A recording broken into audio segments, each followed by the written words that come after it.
Now you'll spot Billick if you go down in the pits. You'll spot Billick from a mile away down the pits. You'll usually hear him first, but you'll spot him second. He's running his absolutely insane World Time Attack haircut that he gets every year. It's an absolute masterpiece of patterns. And not only that, but he's also wearing his heat waves and his neon shoes. Now he just for everyone at home, he's probably got north of 450 kilowatt in that car. It's something you and I love, Tony. It's that one's about.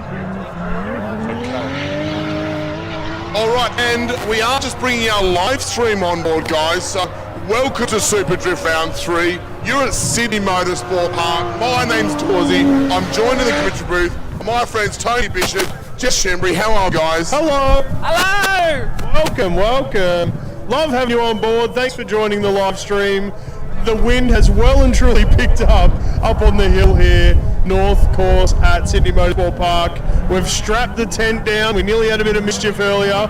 We've been battling with a couple of little things getting going for the live stream. Thank you so much for joining us. This is qualifying, and it looks like we are nearly up to the second run of qualifying. Greg Merriman getting his second lap done. We're going to be punching him through. He's powering up the hill. We'll be punching him through to seed all these drivers in our battle tree, and then we're going flat out in Battle Central for the rest of the afternoon. Thanks for joining us here at the track. If you've just rolled in, thank you so much. I can see people singing the boots of their cars and under umbrellas and everything else, awesome stuff. So not only do we have New South Wales SUPERDRIFT New South Wales State Series running on North Circuit, but we've also got the non-competitive Drift Festival happening on the other side of North Circuit today, as well as the wet pen. So it's all on. We've got vendors up on the hills, we've got spectators going on, we've got media going on. It's just all happening today, and we're all just here because we've all just had World Time Attack yesterday. So we're all still running on a high from that, which is fantastic. Yeah, it's going off. And so we're more than halfway through, I think, now. This is definitely Mike Jones coming in. Big dry sub powered 427 LS. Oh no! And then punching. I don't know if that's a spot where you're supposed to throw a bit of angle the other way. He's overcooked it a little bit on the correction, so he's thrown it into turn 1. One for the big switch at the touch and go between turn 2 and settling to come up the hill, and just over-rotated a little bit. So get a bit of a deduction on that one, but his first lap was a lot tidier. So I reckon the judge will be looking at his first lap and seeding him accordingly. This goes to show what kind of control he's got though. He was out of control, quick Monday, and back into it, and actually the next clipping point. So great to see. Now we do have a couple of white S13s running today, and it always takes us a minute to figure out which one is which. Good to see some of the comp cars just on the hill with us. That's right, they're just coming to hang out. And next we have the blue S13 powered by 1J. Was that right, Dorsey? I don't know. Don't know. Well, yeah, J or Barra, but normally we see Bo in his Commodore Ute. This is Bo's car. This is Bo's new car. Here we go. Out there. Now, the line that we're running here today is just a tiny bit different to the World Time Attack layout last night. So they want to see two rear wheels just past the box, which I don't even know if we can see that box anymore. I think it's already gone. Box is gone. So two wheels off the concrete, two wheels in front of the concrete, just on that wide quarter there. Now this is one of the water houses, of course. Yep. He's got my best in show last round. One of the water houses. Is it Harrison, this one? A big track to take that little car. It is. Now these guys are not only doing... Oh, it was Logan Harrison, same, right? No. He's got the orange one, so the blue one is Harrison. It's white, but it's got like a blue stripe on it. White's Logan Waterhouse. Yep. Harrison. That's right. And now these guys always throw down, not just in drifting, but they're always turning up at rally events and stuff as well. And it's really cool to see the nostalgia angles, other than the nostalgic 90s JEM, but like older, you know, and kind of sticking it to some of these other newer cars. It's really good fun to see.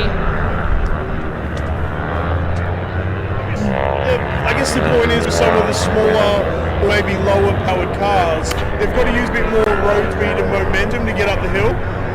So it's not impossible, you don't need to have the massive high horsepower car, but you do need to use a lot of road speed. So maybe you might be a little bit shallower on the angle, but that's okay.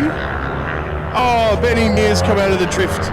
He was here last night in the World Time Attack competition in his purple car. That's right, and I think I dropped a cylinder or something. Yeah. So I had to finish off the comp in his 002 car. Yes, 002. And here we are, and it's still going, but not too sure what's just happened there. But he's buttoned off it and just putted it home. You know, a bit of mechanical sympathy, always good to look after those cars after we thrash them. Yeah, and obviously something going on there. It's RB25 S14. Different to his comp car, normally that's a V8, like 6 litre S14. Alright, next car on track. Can't see the number from here, unfortunately. That might be, is it Jay Copliff? Did I get that right? Yay! I'm starting to tell these white S13s apart, like, until they get to the side and you got to look at the livery and the design and go, oh, who is that? And figure it out. So many white S13s. Next we have Mark McTiernan. Mark has 2 S13s here today at the Bow Truck Vision. We'd love to see it. Sorry, Dean, standing in the loud wheel, looking pretty good. A bit of wheel work, seeing a bit of hand correction on the steering wheel to keep that thing going sideways and up the hill. That's right, and you can just hear it, like, the power's on, and then he's just kind of like lightly pedaling that power. Yeah, just feeling like feathering he was it. just prancing around. Yeah, I think, man, I want to hear that thing off full noise because I know it's got the grunt. It would be pretty cool. I believe this is the BT tyres. Is it Nick Bezai? Yes. White and red S13. That's right. Second lap out in qualifying. Both laps are pretty similar from my memory. Both very, very controlled. Getting through the first corner, rotating the car at the touch and go between the second corner, and then sitting on that line through the track. Yeah, right at the bottom between the Australian Drift Club off-fluid tyres. You can see down there in the grass. Like in that zone, we went through about the middle and then carrying on up the hill. Now next we've got the Josie Cobb. Oh no! Oh, Now, turn it around. Is that Maxi or is that Dylan Roberts? I think Meg was up first in the battle order in that car because we've got a few people sharing that car. But they're helping each other out and sharing cars, so it takes us a minute to figure out which one is driving. That looks like it may have been Exy. She just tipped it in a bit too excited in that entry point there. Put on a bit of a spin show for us. I guess the good part is her first lap was very tidy. That's very, right. very good She first risked lap. it for the biscuit. She had, she banked the comfy one and off she went with the second. I guess the point as well, get the first lap in the bank, make it reasonable, and then try and go harder in the second one. And if you make a mistake, it's not totally critical. Now we have there's something going on with the corner. We've had a couple of iffy spins there. We had Mike Jones, then we just had Megsy, and now we've had this white R32. Do we have a bit of something down on circuit? Because it's at the same point, I'm just going to identify and call that out. I don't know, the drivers usually are pretty quick to report back if they notice anything on track that needs addressing by race control. They'll certainly let us know of that, but yeah, a couple of cars have turned it around between turn 1 and 2.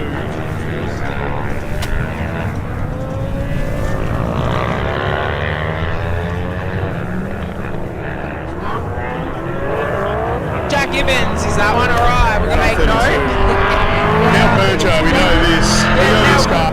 That's right, Adam Burgess. Advan Performance, E36, BMW sedan. Only Beamer of this comp today. Haven't seen another one out. Yeah, I don't think I saw him in practice at all, but both of his qualifying runs were very, very good. V8 BMW, very solid.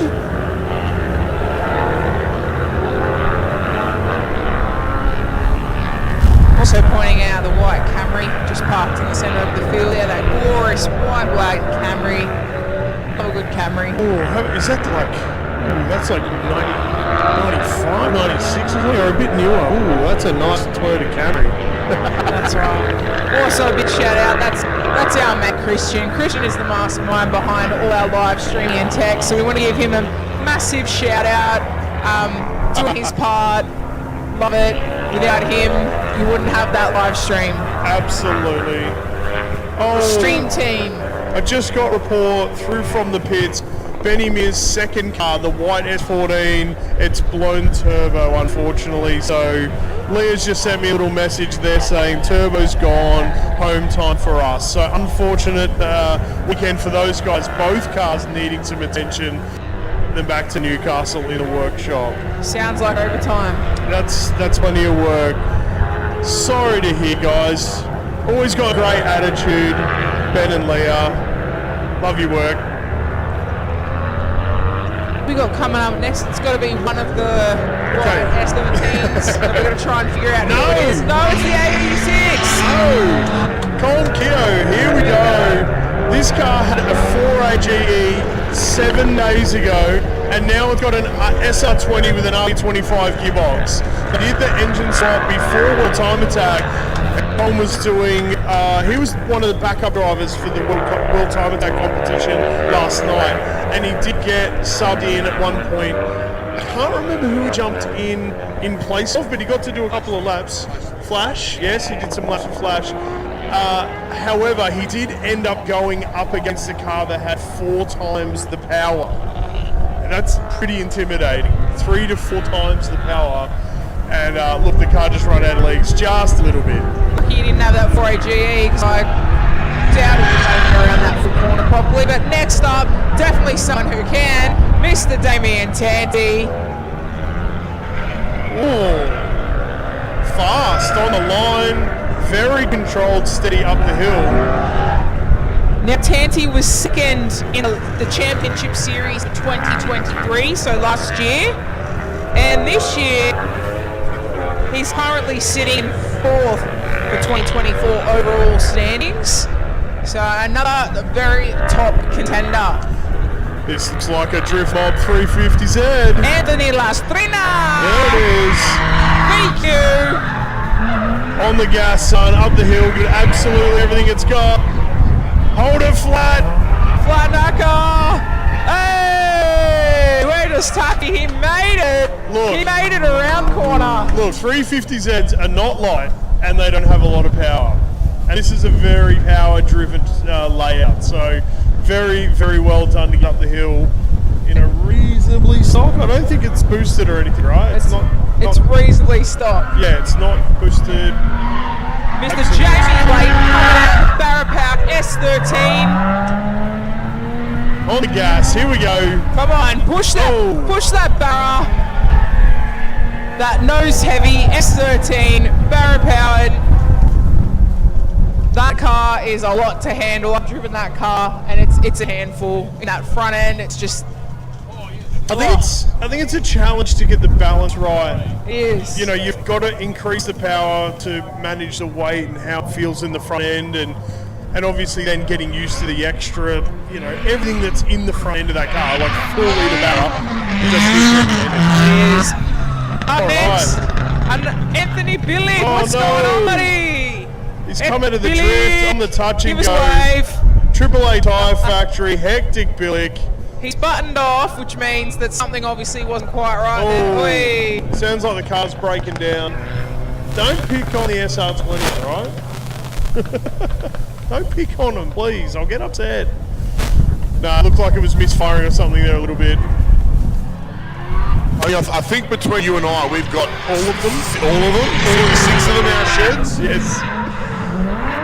Big throwing, big initiation.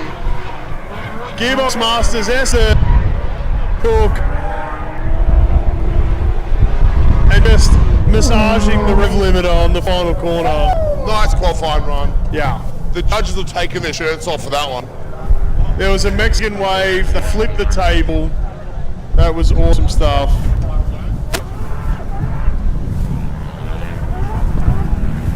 Oh, I tell you what, Mike the wind Jones is, up in his big dry sumps. the wind is a real challenge up here. Here we go. Mike Jones. Half of EEU. There we go. Rotates the car, gets it on the gas.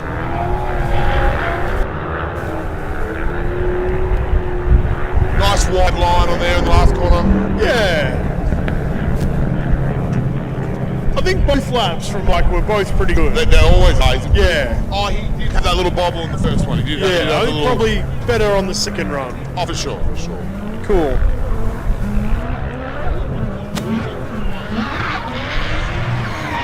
Alex Shaka on track right now, S14. That's got a barrel on as well. And then on the loud pedal, up. The car is just absolutely this weekend. Here at World Time Attack in competition, you can see why that is such an epic bit of kit. Yeah. I know everyone's complaining about the wind today, but geez, it makes for a good spectacle, doesn't it? Absolutely. The smoke clears off the track as soon as it's gone. We can see what we're doing. Friday night up on this hill was absolutely diabolical. It looked like the fog rolled in and we couldn't see anything. It's good to have a little bit of wind, but not that it takes our marquee away. Okay, here we go. The Godfather, the boss himself. Really good qualifying run on the first run. 1-1.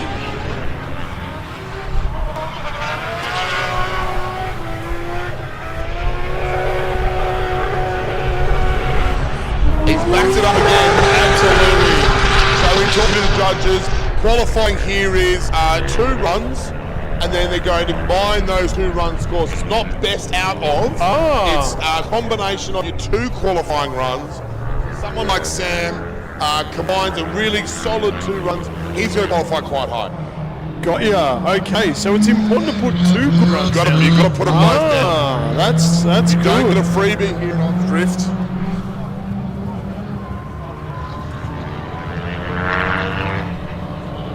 I believe that's Logan in that. Yes, He Logan's in the got white best in show last time out in that little underpowered Dado. one. Yeah, Logan in that one. This is a tough track for that little underpowered car. And I've got to say, he did some good qualifying runs then. Both ones were solid. All right, Dylan Roberts driving Meg Wilkes, Josie Coffee S13. So Dylan Roberts had a mechanical issue. Meg said, yes, you can take the car, you can do it. And doing a good job he is. Dylan Roberts, awesome stuff. Now, he is in a borrowed car, Yeah. but I think he's pretty familiar with that car. Well, that helps, right? That's when you got a bit of camaraderie in the crew, that makes sense. Jake Topliff looks like he's going to be the last one out. Is that it for qualifying after Jake? We do have a few more in their second run, but this is Jake Topliff up at the staging lane. Right, so I've just been told Jake actually won this round last year with this layout, so pretty familiar with it, knows the layout quite well. Let's see what Jake can do on his, I believe this is his second qualifying run. Here we go.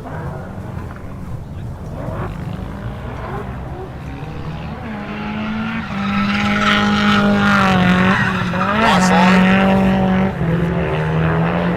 Yeah, That's exactly where the judges want to see you. looking good. Little twerk heading up the hill, a little bit of a kick. All right.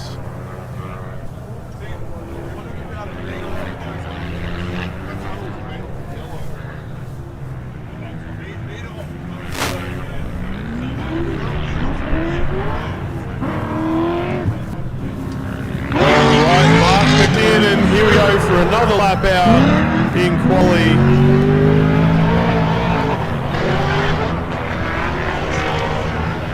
Yeah, that is a lot closer to that outside zone that we're after. So we want the back wheels to drop over that middle sort of thick part of the track. You can see there. You can see the yellow line.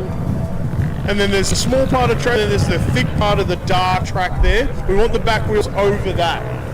Around a metre off the cones, what I've been told, so for judges. So you're a little bit more shallow than last night's time attack line. Yes. Dylan Roberts for his second run. Will Yardley, S14 this time. Going deep.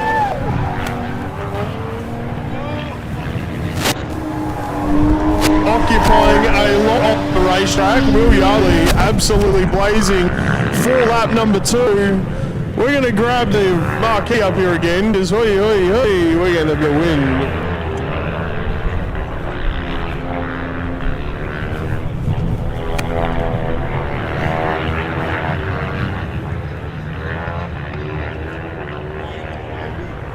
All right, all hands on deck up on the tent here. Here we go.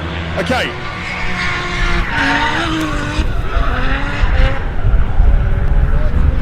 Dylan again, here we go. Dylan's doing his 2 runs back to back because he's sharing the car with Meg. So this is Dylan's second round. He's on the final turn. Oh, he's gone around. Unfortunate. That would have been a big score. That would have been a big score. Absolutely. The car was positioned perfectly on that third turn. Just got a little bit greedy on how much power and how much lock. Doing a bit of Luke Fink. I don't know if you saw him doing a couple of 360s out of that last night. He was doing some on-purpose 360s down the hill there. Whoa.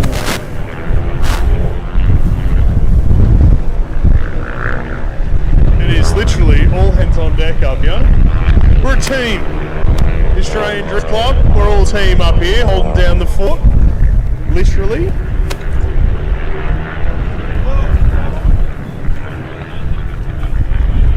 Alright, ladies and gentlemen, that has concluded qualifying. Thank you for everyone joining us on the live stream. You did only see about half of the qualifying on the live stream. We did start a little bit late. It was a little bit of a bonus because we weren't going to broadcast complete. Yeah. And it looks like our water barrier on the finish line is going for a walk.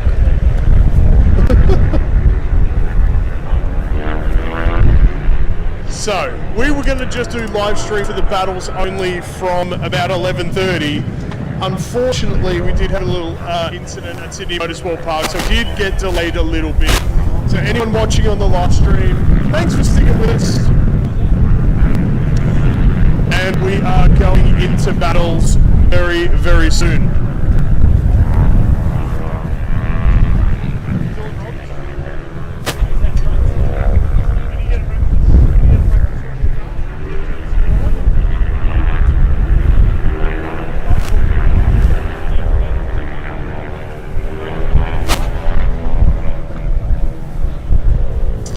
We're just updating the live document online so our judges have all the accurate information in the system.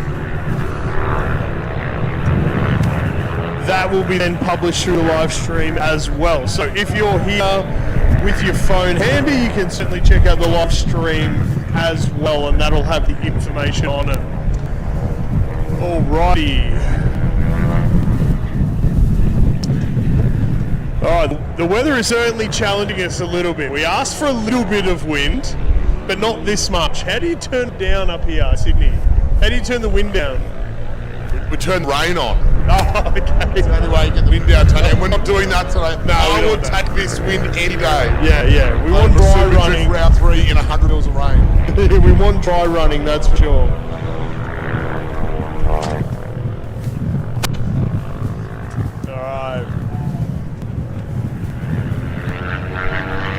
Some of our Victorian entrants that missed out on World Time Attack, we actually had Keep It Read at Winton over this weekend. So they're at Winton right now, and it's raining. And it is raining. It's wet. So all the Vic drifters at the moment are all trying to get through Winton Raceway in the rain. Unfortunately, I just had a look. That'd still be a bit of fun though. I don't mind Winton Raceway. Look, the sweeper around before the M section at the back, the sweeper in the rain is Those big curves? How good. sketchy. When I was still driving the white S15, I had 200 kilowatts, like stock SR 200 kilowatts. I'm like, I've got to try the sweeper. I can't do it in the dry. It doesn't have the power, or I don't have the guts to do it. So I went out in the first session in the morning on the Sunday, and I've gone, that's it, I'm just going to send it. Send it. Fourth gear, 6-speed transmission, fourth gear in the wet, and I just went, and I got through it. I'm like, oh my God, this fast corner. But that's what I love about drifting, right? Like the adrenaline rush and challenging yourself and trying new things. It's a good time. And how's that little SR going now, right? 350 kilowatt. Yeah, well, that CDO 9 box now, I think, well. That engine's sitting on stand at the moment. That's going to go back in the S15 because I want to do a bit of grip racing. I'm a bit addicted to the time tag thing. I'm not quite going to be that good, but I'm going to do some sprint days in at Winton probably. Come and join the party, Tony B. Yeah. Love to have you in our circuit racing. Well, Dream S15 going top step this How was weekend. that last night? Yeah. So new one in the Dream S13? So 15? Dream S15 is like goals. You know, white S15, carbon, everything else. Like that car is goals for me. I came into the car park, the pits yesterday, and it had the front jacked up a little bit, right? Or they were doing whatever will change. And that rear carbon canard was on the deck. Mad. And I thought, that reminded me. Mad. Absolute madness. Is this Logan again? Or is he... Harrison's driving Logan car because he's missing... The orange one's got Drammies. So the two brothers are sharing that car. Right, so we just got to get through his qualifying run. We'll just call them the brothers. We'll just call them the Waterhouses. The Waterhouses? Waterhouses. Waterhouses. Waterhouse E, that's right. So we've got a few double entries today. Yeah. Hey, cool that people like and are happy to share cars with other people. I'm never going to loan... I'm not going to loan my car to anyone. Come on, Tony B, give us a steer. You'd probably let me drive the Z. Okay. Yeah, the 350, no dramas. Yeah, so you didn't have enough drift cars, so what did you buy? Street car. This one's a street car. Street car, 350Z. Street car, full roll cage, locked in. Hydro. 350Z hydro. Lock kit, yeah. Yeah. That's your daily drive now, is it? Weekender. Take the van away. The van doesn't count. Weekender. No, I've got a sensible daily driver. Still a Nissan though. Nissan? You got a Nissan? Little cash hire. I bought a sensible daily driver recently. Stop it. Bought myself a 3-litre diesel Audi. Audi partner. Yeah. It's only cost me $4,000 in parts in the last 5 weeks, whatever. You had an Audi before, right? I love them. An old one. Old one. Yeah, and old one. That's new. That's also an old one. Depends what you call old. Well, that's 12 years old. Okay. It looks new. Like, I don't know Euro cars that well. It Looks really newish. new. Yeah, that's cool. New to me. 200,000 Ks. Loves it. Sweet. All right, so we are currently building a battle tree as we speak. We've worked through all the qualifying, all the data has been plugged into the software. It's building us a battle tree as we speak, so stick around. All right. I've been seeing the pizzas roll out of that hot rod gas-fired pizza thing. They're pretty good. Tony, we're getting pizzas for lunch, mate. Pizza is on. Shout out to the hot rod pizza truck thing there. It is slammed on the ground. It looks absolutely mad. They're gas-fired pizzas. Is it? Been here for a few events now. Yeah, isn't it interesting? You know, you've got a food truck and you do your thing, but if you make it look cool as well. What have we got coming down the hill, Tony B? What's that? Something too low to be driving down that dirt road. Is it Datto or something? It's something chrome bumper. It is Hakasuka. Yes, the Hakasuka skyline. I'm pretty sure that's my mate, Ryan Clayton. Jamie's mother. Jamie's in the comp. That's Ryan's Hakasuka. Number plate's Asuka. All the Hakasuka. Gorgeous, gorgeous car. He had 3 Hakasukas at his wedding. I think about a year and a half ago now. I don't think many people can say that in Australia, let alone Japan. I think there's only 3 Hakasukas in Australia, aren't there? Yeah, that's right. But everyone loves it, so go on over, go check it out as he slowly makes his way up on the hill. Oh, he's parked now. There it is, in all its glory. Hard parked on the hill. That's right. One and only time. If you haven't seen one, it's here. It's parked on the hill.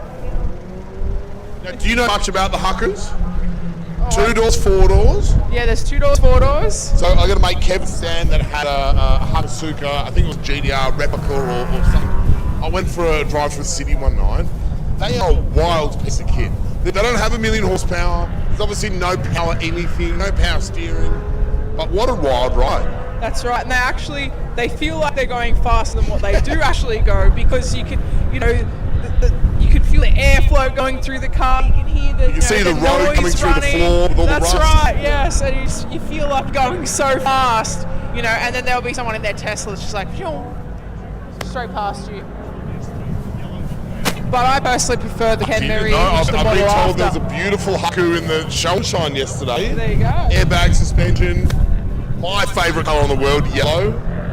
Got 1 or 2 yellows around. I was going to say, I think we've got another car coming past here that wants a bit of love as well. Another Nissan. Yeah, Coupe S14. That's right. Series 2. That's right. It's just a rolling show up here on the hill.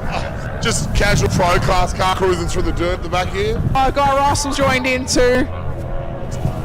Cruising on his phone in the pits, up on the hill.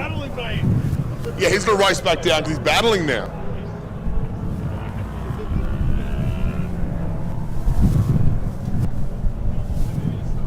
Now we've got the Merc coming through.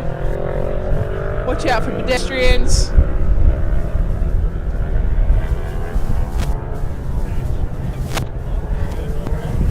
What else should do it? What is it up on the hill over there? The little yellow, is it the Suzuki? Little Copen. That's the thing. We've been spotting that car a few times actually on the World Times that weekend. I've been sent that photo about 5 times. Everyone wants me to go and buy one. Barely Copen. Number plate on it. How good.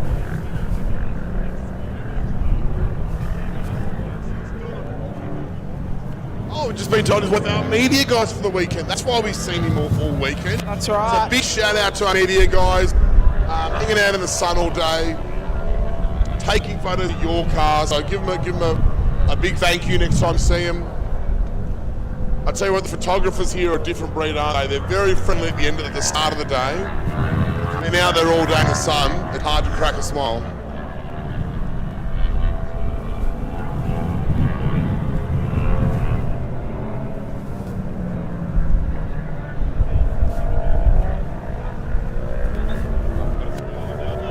I think they're down in that pit and they're probably organising the cars for their battles.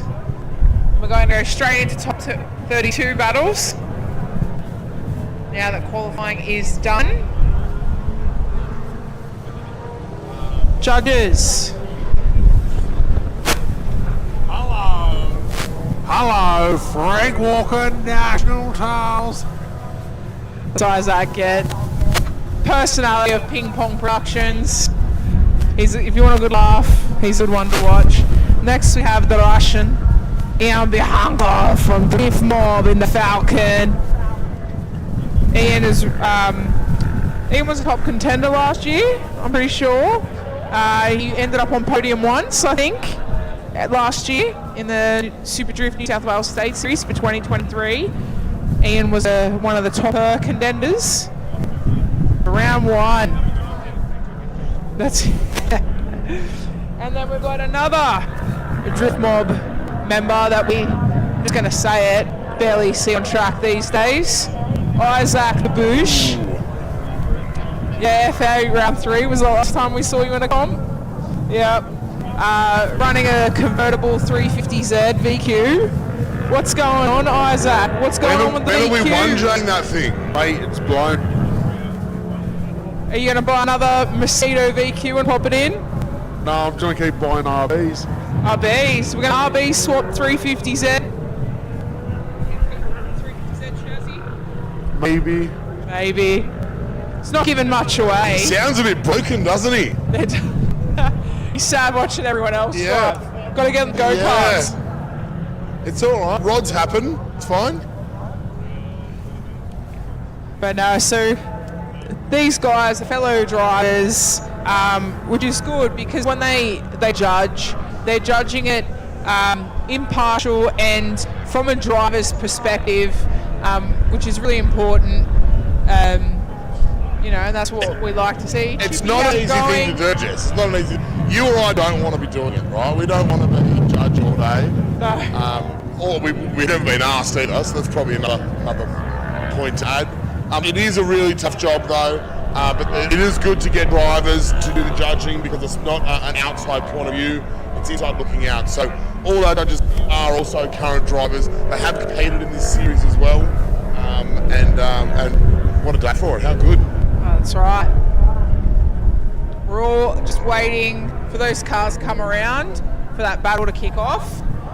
Don't forget, we've also got on the other side of North Circuit, we've got the non-competitive drift festival. So if you do decide to head on down and have a sickie beak, and also you can see all the way back there where the cars are taking off, you can see the wet pan, and I can see there's like a Ford Ranger or something. It looks have like a go. from up here, it looks like an Hummer or something. The big four-wheel drive dual cab on the wet pan was pretty fun. That's right, and there's like about 5 or 6 females out there on the wet pan. Mate, that's all up to you, mate. You are the women in drifting. You've been doing a lot of promotion with that. It's good to have the girls out here.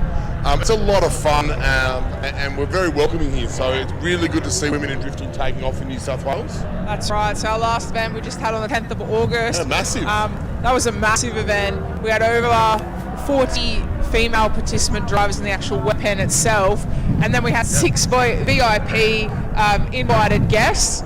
And it was just amazing. Like we had Christina from Victoria that came up in a Hellas powered S13. Wow. She's amazing. I can never say her surname, but I'm going to give it a go. Go on now. Vilucas. Yeah, Christina. Sorry, Christina. We loved you coming up. I will get it at some stage. Just, I've got to say it a fair few times to get there. But Do you drive? Do you drive, Jess, that event? I went out for a few laps, but a few little happy laps. I was more so just making sure You were quite busy. everyone was happy. Very We had busy. amazing supportive vendor stands on that day. Yep. And it was just a wonderful Well, celebratory. congratulations, Jess. I know that's all you, and you do a lot for the drifting in Australia, but especially for women in drifting. It's really cool that event's so successful. When's the next one? When are we going again? Well, we're going 2025, and I've already had I've had an international female Formula Drift driver from America and Canada reach out. It's coming. Sweet. So we're going to try and tee up that. That's still something that's in the pipeline. Are we doing it here? Is it going to happen here? It may, but we're also looking at endeavouring to new tracks. Okay. More to come on that story in women in drifting. That's right. So if you are a girl wanting to get into drifting, what's the best way to do it? Do we jump on the Facebook page, website? Where do we aim for? that's right. So Facebook page on Women in Drifting, Yep. or of course just the standard Australian Drift Club reaching out on there as well. Yep. And we can even just a normal wet pans. We can still have a good networking opportunity there, and still cater to getting females on track as So well. if you've never been on track before, this is the perfect event for you, right? You can jump onto the wet pan. Progress from the wet pan. You're running a figure 8, are you as well? That's right. And then from the figure 8, come and jump into the competitions. That's right. That's how it all goes. Yep.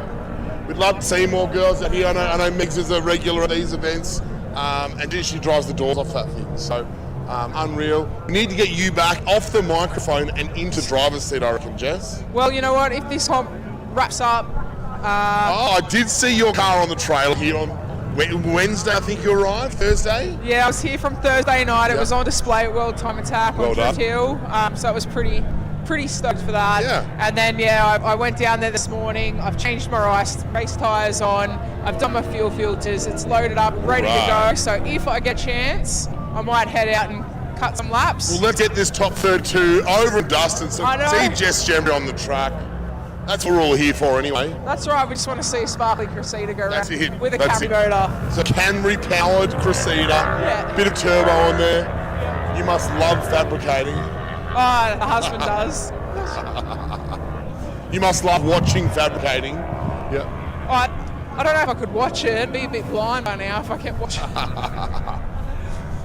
Right, so we are just waiting for these batteries to commence. All drivers in the pit, please get ready to get your helmets on, suit and boot. We've got some cars on track. They're lining Good up. to see. Thank All right, goodness. so these are the battles coming up now, are they? All right. I'm going to move over here out of the judges' line of sight. because otherwise I'll just be judging for them, which is not ideally what I wanted to do. But it's exciting. I'm going to bring up that battle tree and have a quick look. See who we've got. Miss T. Bishop, Chris Dawes. Who do we have? It's a great question. We are just having a bit of a technical drama. All right, so looking at the battle tree here, it looks like top qualifier, if I'm not mistaken, is Mitchell Jeffrey. No surprises. No surprise. Solid contender. He won the championship last year. He's leading the current championship. He got a bunch of laps in last night, but he's got a bye run, so he goes straight through. I think he's still got to complete a lap, right? Do you guys do that as your rule regs, or is he allowed to just skate through the bye? We'll find out. Maybe he has to do arrive to the line to say, hey, yes, I'm ready to compete. But anyway, he is our top qualifier, so he would be going against somebody, but no, bye run. So the next battle we have car 28, or entrant 28, is Andrew Ryan against car number 59, Jake Toplift. And have we run through the top 4 qualifiers? We just went through the first. Well, we've got the first one. Well, I'm going to give you the top 4. Oh, okay. In 4th qualifying, our mate Adam Burgess. Hey, 4th place, Burjo. Nice work. Yep, really good. And we can kind of see that as well, right? You can see that in the Solid. 2 consistent runs. Yeah. That's what gave it to him. 3rd place, Mark Tiernan. Hey, Illawarra Towing. Second of his second pro cars. Yes, nice work. 2nd place, the OG Godfather, Sam Tabouche. High flex, R34. Yep. And then and our number 1 boy, Mitch Jeffers. Gearbox Masters Gearbox S13. Masters S13. Okay, we did spill the see beans. Sean on up that here doing cartwheels before because the top qualifier. one. Nice. Hey, but position 5, Damien Tanti, right there as well. Yeah, he's going to be strong. He's going to be strong. You don't want to be running up against Damien Tanti in a top 8 battle.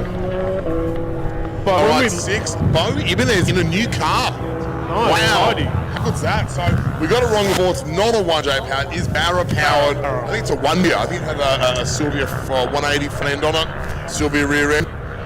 7th place, our boy Greg Merriman. Greg Merriman. Little SR powered S15. Yep. Yeah. So last time I saw him drive outside this car, he had a Carby powered LS. Z. Okay. Sorry, what Carby powered? Carby LS powered. Yep. 350Z. I love that pretty strong car, but good to see him in a little SR20 really throwing down. Okay, so Greg Merriman, P7, P8. The guy's been cruising around. He's just cruising up on the hill for a bit. Guy Russ. Position Guy number Russell 9. in his low comp powered S15. Yeah, it's down on comp. Down comp, just more boost. We just feed it with boost. Sorry about it. When we say down comp, we mean down oil pressure probably. Yeah, By him. it might be on its last legs, that one. We'll see how he goes. P9 with Yardley. Josie Coffee All S14. the Yardley. Nice work. And P10 will round out the 10. Logan Waterhouse. Whoa. Hey. Logan Waterhouse, P10. Here we go. First battle first battles of are our top 32. Jake Toplift in the lead. Andrew Ryan's got the chase position. Andrew Ryan's in the yellow S14. Goes for the deeper sort of line. Jake Toplift cuts a corner off just a little bit. Now the job in a drift battle is for the car in the chase position to get as close as possible to the lead car. The lead car, their job is to do the qualifying line the best that they can. Now in that sort of situation, Andrew Ryan was a couple of car lengths behind, but the judges will be looking at the lead run from Jake Toplift to make sure he was getting all the clipping zones and points correct, which then gives Andrew Ryan the best chance of getting up close. That's right. So unless the lead is perfect, the lead will get a few deductions, and the chase was also good, but he could have achieved more points or cred by getting closer and closer. Right, he wasn't a bad chase. Only thing that we can pick out was probably a little bit of proximity at the start of the run. Yeah. He did close it up at the end, but as far as mirroring or emulating the lead driver, he did a good job in that chase position. Very good angle. He held his line quite well. Only thing we could sort of pick him up was a little bit of proximity in the end. And that's just it. So follow the car in front and follow it as close as you can, as fast as you can, is the goal from the chase driver.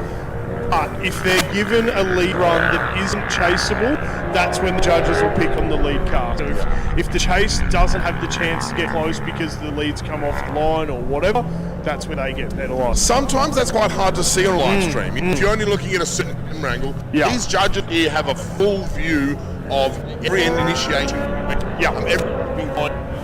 So sometimes you don't see them on the live stream, and you may not be able to see the proximity either. Here we go, away from the line. We just swap positions, Tony. Lead and chase. They get one go each. Andrew Ryan now in the lead. Yellow S14 rotates the car around well through the touch and go sections. Plants it on the outside zone. Jake Toplift sticking right there with him. About the same amount of distance on both lead and chase for both laps. I think there's a couple of car lengths between them on both laps. Andrew Ryan's rotation from turn 1 and the switch at the touch and go there at turn 2 was very, very nice. Switches, plants the car. That's why we're not judges, Tony B, because it would be a tough job in a situation like that. You know, it's really obvious if someone makes a major mistake, but neither of those were major mistakes. They were similar in their proximity. It's tough. I mean, if I'm a judge, it's the yellow F14 probably had a slightly stronger lead lap. There was a bit more gap, I think, in the lead. But then at the same time, if you're looking from the other side, he was a little behind in the chase as well. So, I think yellow made the least mistakes the least. Spot on, What do you reckon, Jess? Yeah, look, I think it was Jake Toplift in lead first in that first run. I think something's happened on the second zone, and Andrew had a little bit of a gap, so not too sure what happened with Jake Topley for him to kind of back off a little bit, but I believe we might have a result. We've just been told Andrew Ryan has got through it. Yellow S14, so that would have been a really tight judging call, I think, Yeah, from my perspective sitting here, just from sort of hearing 2 or 3, every second or third word from the judge. We can't quite hear everything where we are. It's a bit windy. I think maybe Jake's lead was just not quite deep enough into the zone. Andrew Ryan, he was in the chase, but he ran the correct line. And he was doing the angle, and he was emulating as best he could. So I think that was just a slightly better lead from the yellow car, a slightly better chase from the yellow car, and yeah, look, Jake just come out of the zone just a little bit. There's not much in it. Still good driving, both those guys. Great drive out. Great first battle for the day. Wow. That's right. Now, second battle is meant to be between Guy Russell and Benny Meir. Now, Benny Meir cut all power in his qualifier. I lost turbo. So now we're waiting because that battle is still sitting there. So we're just waiting as commentators for the confirmation of whether Benny Meir is going to show up in someone else's car, or whether he's called it a day and he's heading back home to start work on both of his cars. The World Time Attack car last night, the dropped a cylinder, and then 002 today that blown his turbo. How many calls is 002? 001 and 002. That guy sounds like he's about to buy 40 drift cars. 400 drift cars. 442 drift cars. I reckon that's Blake Patterson's old chassis, isn't it? 002? I am not certain, but I do know that there's a beautiful A86 out there. There he is. That's right. Might just be doing a bit of a... Just doing a happy lap for the boys. Yeah. Give us a wave. No wave, no sharkers. Just a visual appearance. Yeah. But I can't believe that he's done an engine swap in that within 7 days. Not just an engine swap, conversion. So it was Ray powered. That's right. SR in it. Tony says 35, 30 in it. Probably similar diff, I guess. Similar on it. My question is, was anything wrong with the Frey GE, and where is it? Not enough power. The SR be producing 250 horsepower. It doesn't look like a big setup. Combs car is 250 kilowatt SR, RB25 box, full cage, paint and panel, the whole lot, all done by K-Works on the Gold Coast. Absolute legends. Good on you, Kevin Barnes. Thanks for giving us all this information. But yeah, it was 4H to SR swapped only a week ago. It's just insane. Hashtag drift life, that's what you do. When there's a will, there's a way. Speaking of a will, Hey, nice segue. is that a Will Yardley getting ready for his battle in the S14 Josie Coffee car. Now, He'll be going up against Dylan Roberts, who has been borrowing Meg's Josie Coffee car. So we're gonna have a Josie Coffee battle this early on. a Josie Coffee off. No, there's a white colour. There's a. For all we know, that could be Megs up there waiting. Hey, are we gonna have a Josie off? Is that what I see happening? We're trying to figure out what we can see in the distance there. But I can kind of see that looks like there's two Josie Coffee cars up there. A couple of pink cars from the distance. I can see a red one, a white one, but it's distinctively a couple of pink cars. So I think that's where. Well, I'm excited it's going to be a Josie Coffee off, which could possibly still happen anyway, depending on when Megsy and Will and Dylan like all kind of place. They might end up, battling it out. Dylan Roberts is sending me a text message. Shouldn't you be driving, brother? That looks like Benny Meir in the dummy group. Maybe he's just going to send it. Guy Russell, Ben Meir.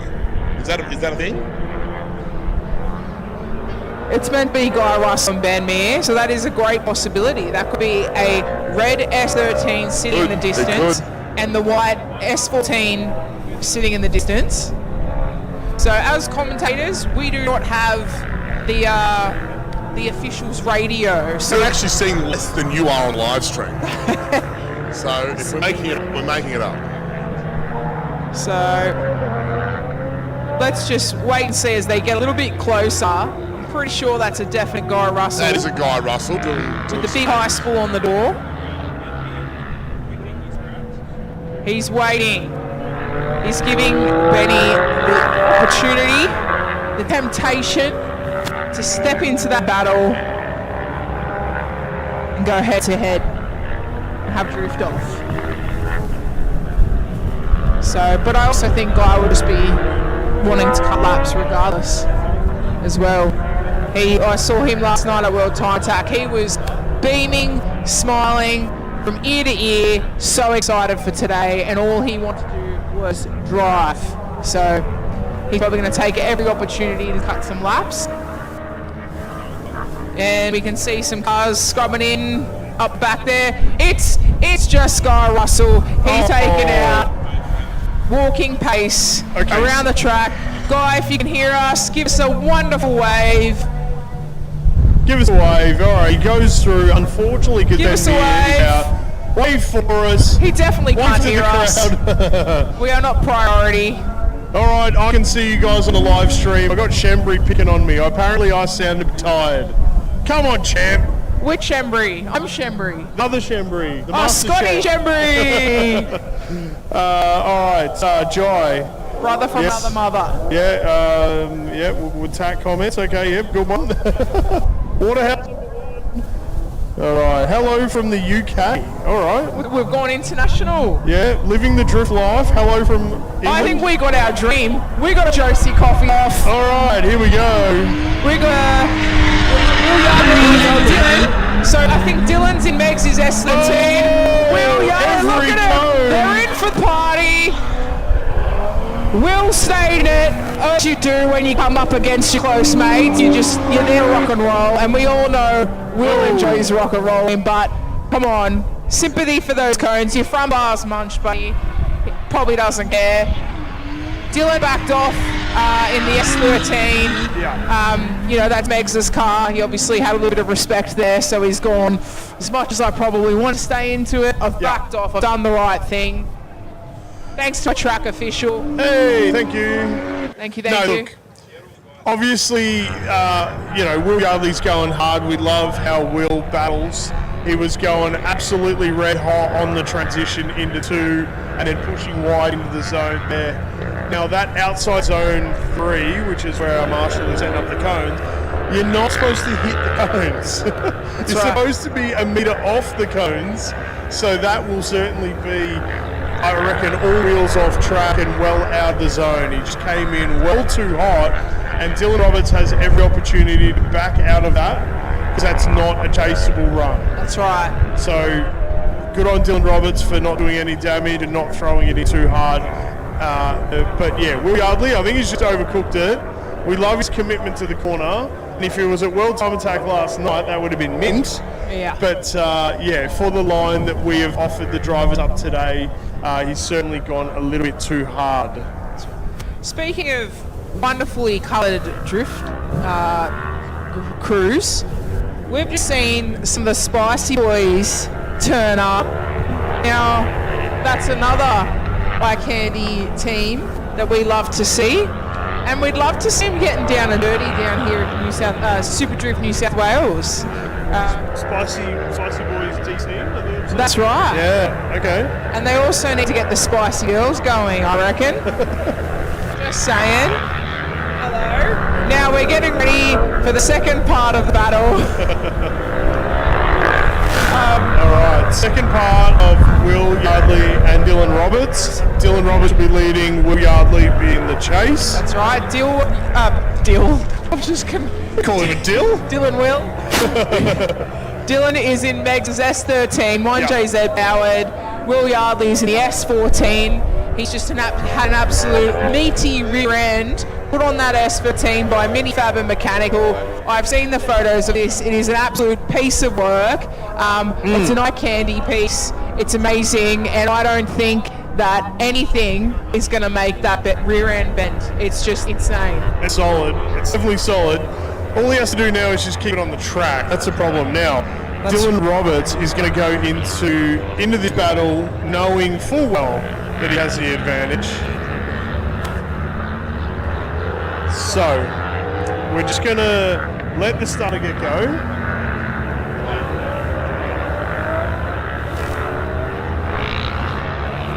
Alright, so we're ready on the line right now for the second part of the battle. Dylan Roberts versus Will Yardley. Dylan Roberts to lead out Will. Now, the way this will play out, if Dylan Roberts puts down a clean run, we might have scalp that we're not expecting.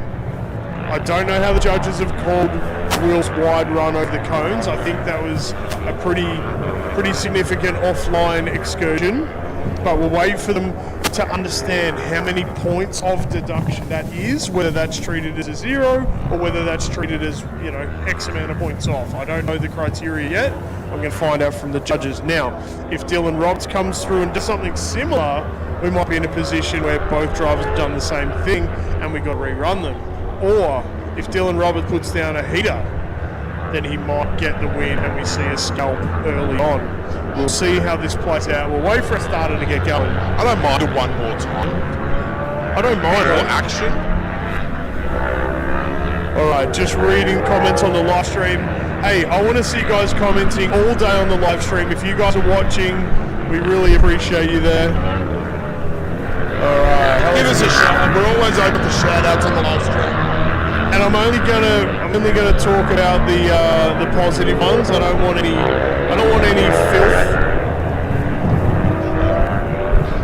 I don't mind the filth, Tony. I'll talk about the filth. All right, the Drift Festival is on today as well. So we've got the competition up here on the North Circuit final corner at Sydney Motorsport Park. There's some motorbikes on the South Circuit, but over on the horizon I can see the Drift Festival going on. The wet end is to that side there, so there's plenty going on at Sydney Motorsport Park for all of our race fans. I don't know if it's Drift Festival or Power Cruise or something that's going on over there. There's a lot at first hairpin corner over there. It looks like the back end of turn 2. People are low vehicle speed, hot tyre speed. I mind that. Getting up it, that's for sure. All right. Big shout out to Isaac for jumping on track and getting those cones out there. We get going. What a lad! What an athlete! Do a car wheel. Do a kickflip. Jesse Roberts on the live stream. You, Dylan. Katrina Hall. Do you have to buy tickets to spectate? Yes, I think you do. You certainly do. This race, Not much. this racetrack's pretty expensive to rent, so yeah, you contribute a little bit for some entertainment. It's a thank you. glorious day out here. If you are local, come on down. Rip a day out. All right, we are A bit on. of drift royalty on the hill here. Dan Mackey. Oh, Time attack fame. g'day, Mac Daddy. Looks like he's coming to pick up his trailer that someone pitched half an hour ago. Yeah, they stole all the beers out of it. All right, looks like we're almost good to go live again. Isaac's brought back a bit of a souvenir Thanks, of Isaac. What have you get? Will Yardley's front bar. Got some nice pink shiny bits there from Will Yardley's front bar. Said hello to you. Hey, Scotty Shabry. Here we go, and we're off. They're into that first zone, transitioning into that second zone. Dylan Roberts in the lead in Magnus 13. Will Yardley on the chase in the S14. Now they've run a pretty good line. They're stuck to proximity. They're going into that final zone to finish off on the base, side by side. That is a juicy coffee off. Here you go. Woo! I couldn't fault too much from that other than a little bit not wide enough in that big deep zone there, but other than that, it was stuck like glue. It was beautiful. So I'm sitting watching the live stream on my phone as well because it's cool to get the other camera angles because we're just watching it live, like we can see the track, but watching the live stream's cool. Camera angles are pretty awesome. Pretty good, aren't they? Looks like Will Yardley's taken a big munch out of that transition corner. He's gone over the ripple strip, hoping the car's all right. But the second half of the lap, he was pushing really hard up on the door of Dylan Roberts. There we go. Now, we've actually just been joined in the commentary booth with some drift royalty here in Australia. We've got Dan Mackey. Hi, mate. Yeah, I'm good, man. It's great to be here, Dorsey. I thought I'd just stick my head in and have a check out of what's going on here with the EC and see the comp and how they're cracking. Yeah. Mate, congratulations. World time at tuck drifting. Year on year, put on such a big show. Last night was no exception. Well done, mate. Unreal. Thank you, mate. Look, yeah, it is an amazing show. It's many people, as you guys would know, that go together to make this what it is. No one can do it alone, and you need all those volunteers and those helpers. Obviously, AusGC are a massive supporter of that, and we have a great relationship with them. Well, this is where it all starts, right? This is the grassroots drifting. This is where you get your first taste of competition with the dreams to come into an event like you. Yeah, 100%, mate. And, you know, it's one of those things I like to do. I get around country and try and see all of the drivers and who's coming through, who's working their way up. It's one of the things I really enjoy is coming back to these, I won't say grassroots, because it's not really grassroots by the time you get this sort of level. You know, the grassroots is out the back on the skid pan, but it's awesome to see the guys here provide all of those opportunities for everyone to come through. How good is this event? So you got the skid pan, we've got the bottom end of North Circuit, I guess you call it, Western and North Circuit, turn 1, 2, 3, 4, and then we've got a comp running on the end of North Circuit. I'm glad I'm not doing event operations here today, because that's 3 in, wasn't it? Yeah, man, there's a lot going on here. It's a lot of moving parts, you know, and it's good to see. You know, you've got to do that, you've got to give those opportunities, and it's quite well, it runs really well. Like, even us here, we've been bumping out today and just getting the rest of our stuff packed down. Yep. Most of our crew were here till about 1 o'clock this morning. So being back and doing it again is hard work for them. Everyone's been really respectful. It's very well run, so it's easy to get through. I'll see you at the Boardwalk Masavo, Mackie. Thanks very much. For sure, mate, for sure. So I've talked at the top of this battle, I apologise. Awesome to see Cole back out there having another crack. He had a good time out there. And we were saying before that car was 4OG powered a week ago. So they put an SR power, 33 box in 5 days. Down here for your event, so well done. Yeah, no, he did really well. The car looked awesome, and it was good to see Hook out there having fun too. So I'll hand you guys back to that. Lovely to see you guys all out here having fun. Enjoy the event. We'll catch up with you soon. Thanks, Mackie. Thank you. Well done, mate. So Dan Mackey runs the World Time Attack Drifting. Does it for the love. Been a judge in this series for a long time, and really sort of bit of drift royalty here on the hill this afternoon. So good to see him. What an absolute privilege. Thank you so much. We're going to do a little bit of a recap. Now, where are we going to start? Let's start off with our first battle. So we had Mitchell Jeffers, who had a bye run, who's our top qualifier. Then we had Andrew Ryan and Jake Topliff. Andrew Ryan has taken the win on that, which is the yellow S14. we had Guy Russell up against Ben Mee. Ben Mee had a mechanical, so he had to call it, which put Guy Russell through. And then we had the Josie coffee off between Will Yardley and Dylan Roberts. Now, Dylan has taken that win. Dylan Roberts. Get in That's there, the son. win. That's right. So Will Yardley took it a bit too wide, a bit out there, and yeah, his teammate Dylan Roberts has taken it out, driving Meg's S13, and then now we're up to this battle, which is then we had Adam Burgess, who just did a bye run as well. He took the win, and now we're over onto the right hand side of the tree. Where we've got Geez, that little knockback such against Matt Walters. So this is Matt Walters in the lead in the green Hulk angry drifting skyline with Colin Keogh. Got to get these words out. Colin Keogh in that A86. So that's the second part to that run.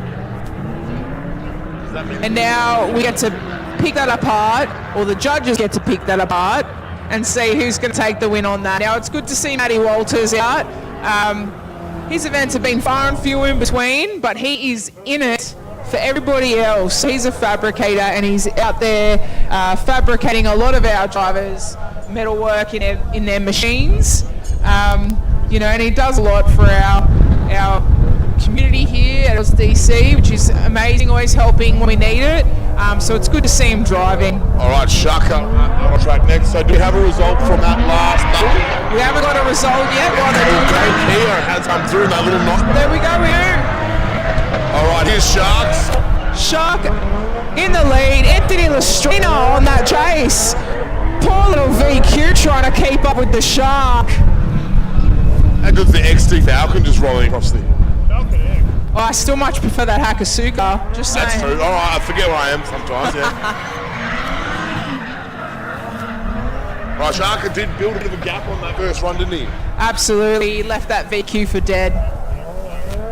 Good on Anthony Lestrina for getting out there and doing his part to keep up. Now, those two cars had a very similar style livery, so for a moment you kind of had double take and go, wait, hang on, which car's which? But this is, I believe, Anthony Lestrina's first time out on North Circuit. Wow. Big power, big curves. You've got to have long legs to run this course. And that VQ probably just come up a little bit shy of power. But Anthony Lestrina, he's given it everything it's got. And up against the Shark, that's a bit intimidating. So... Yeah, Sharka's car's really well set up as well. It's got all the power. 4-litre Barra in there, and Shaka's no stranger to setting up a drift car. He's probably been in this game longer than we have almost. He's been around for a long time. Very long time. Definitely knows how to drive. Been competing at that top level for more than 10 years. So good to see the Shaka out here. Now, I think It'll be a tough one to beat today. That's right. Now I think we might have a bit of change of pace here. I think to make up some lost time from early this morning, I think they're going to be running 2 battles. Because it looks like we're going to have a set of cars ready to take on their first... Chase. Two Yeah, different battles, yep. I've got a feeling that's what they're doing. And just from trying to see, I think we might have Hectic Anthony Bilic on the chase, and we've got one of the wide S13s or R32 in the lead. Greg Marion, there we go. They got a chase. Let's see them stick it to each other. Got a bit of a straight there from Greg Merriman, and Bilic sticking to him like glue. You know what? That's probably the best run I've seen Billy do today. Qualifying had a few bobbles, but that was quite a good chase from Bilic. Merriman's always quite consistent. A little bit of a straight in as well, though. So I don't know if that was due to a touch or due to Greg sort of getting a bit of a clutch kick, maybe. That's right. Greg is quite conformative about, this is where you need to have the car. But I can tell you now, if there was a camera in Bilic's car, he would have been like, oh yeah, let's go, do all these little things. Very different styles, aren't they? But they do get the same result. That's right. And so now we should be heading on over to kick off the second battle between Anthony Lestrina, who in the lead, and Alex Sharka in the chase. Now, it's a little bit hard to chase a car like this 50Z when you've got all the power, right? So this isn't just an automatic win for Sharka. Anthony can really throw down here and put Sharka in a bit of an awkward position. Well, now all he's got to do is worry about his line. So here we go, into that second zone, running it out wide. Let's count the 1,000,001 clutch kick. He's going to feed it. Well done, Anthony Lestrina. Lady! Great drive by both drivers. That's right. Anthony did his best to he put did down a really a chase good lead and chase. That's right, exactly. He really had to make Sharks work for that then. That's right. And Sharka did his part, gave Anthony that little bit of room to do what he needed to do around that big corner. Closed up where needed. That's right. Took the opportunity. I think, wait for the judges to call it, but I think we know who got the win on that one. And it has been confirmed, Alex Sharka does go through. That's right. Well done, Anthony. The straight out should be good job, proud of Anthony, as himself. well. But the Sharks will come through. That's into right. that top battle. Big cheer from Chippy and Jacko walking past. The spicy boys are in town. That's right. And we've got This would be Greg. Greg and Billick back on so this would be Billick's lead run now. That's right. And Greg's chase. And are off. They're going to initiate into that zone 1. Here we go. Into the second zone. Nice transition there. Greg's taking it up. It's pushing it out wide. Taking it inner zone. Out to the wider zone. On the smoke. There we go. Not bad for both of them. I don't know. Did Billy come up a little bit short of that wider zone? I don't know, but that was SR20 music to my ears. Absolutely loved it. So I can hear them pointing, the judges are pointing, they're arguing, oh this or that, like it's all good fun to hear. But while they're doing that part, Yeah, mate. who do we have at the start line getting ready for the next battle? It looks like, to me, I can see a red S13 and a white S13 with a black bonnet. So it's going to be Damien Tanti and Gary Fleming. Now, Gary Fleming had a little bit of fan issues, some cooling issues on his car earlier today, and he had to replace the thermo fans to get the car cooled and happy. Right, but we have a winner from that previous battle between Greg Merriman and Anthony Billick.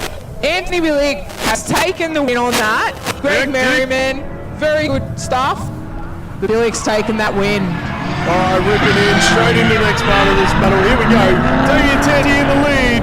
And he's absolutely walking away from Gary Fleming. Gary Fleming trying to make up for lost time there.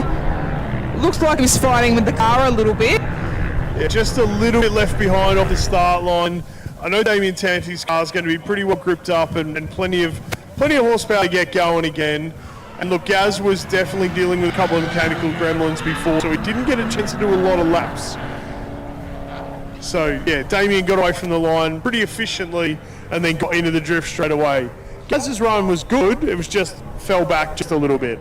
Now we can see them coming around, but I can also see two other cars starting to warm up over there.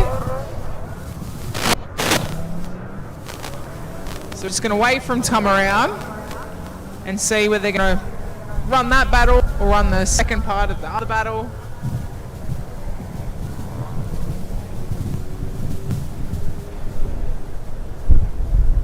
Just waiting. All right, just on the live stream chat, thanks for joining us. Leon Smith, I've only ran this layout in the virtual drift series. Can't wait to hit this one day in real life. That's awesome. Good on you, mate. Leon Smith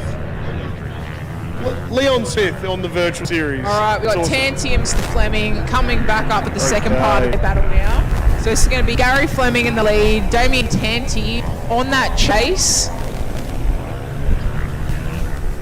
3, 2, 1, go. If only. All right, let's send it.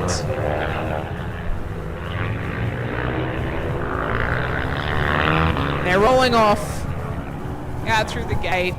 Now, let's see Gary initiate into that first zone. Tanti give him space to do what he needs to do. Into the second zone. right, I don't want to speak too soon, but Gary's keeping it together. Putting down a solid lead into that final zone. Damien Tangi's giving him plenty of room to do what he needs to do. I don't know. If Damien hung back too far, it might have been a little bit, Yep. It's just, I know he was giving Gaz a bit of space because Gaz is still dealing with his car a little bit. Well, hang on, don't hang back too far. That's right. It's got to be far enough, but not too far. But look, Gary had to make a big correction coming up the hill. There was a little bit straight. Didn't really give Damien Tanti enough room to move. He was hung back a little bit, but over the rest of the lap, he certainly closed in on him and made it all happen there. So I get a feeling that we got a result dropping into the battle tree. We do. Confirmed. It's there. Confirmed. Damien Tanti for the win on that one. He's through to the top 16. And now, over here we have this beautiful pink and purple S13 Barra swap. Jamie Clayton.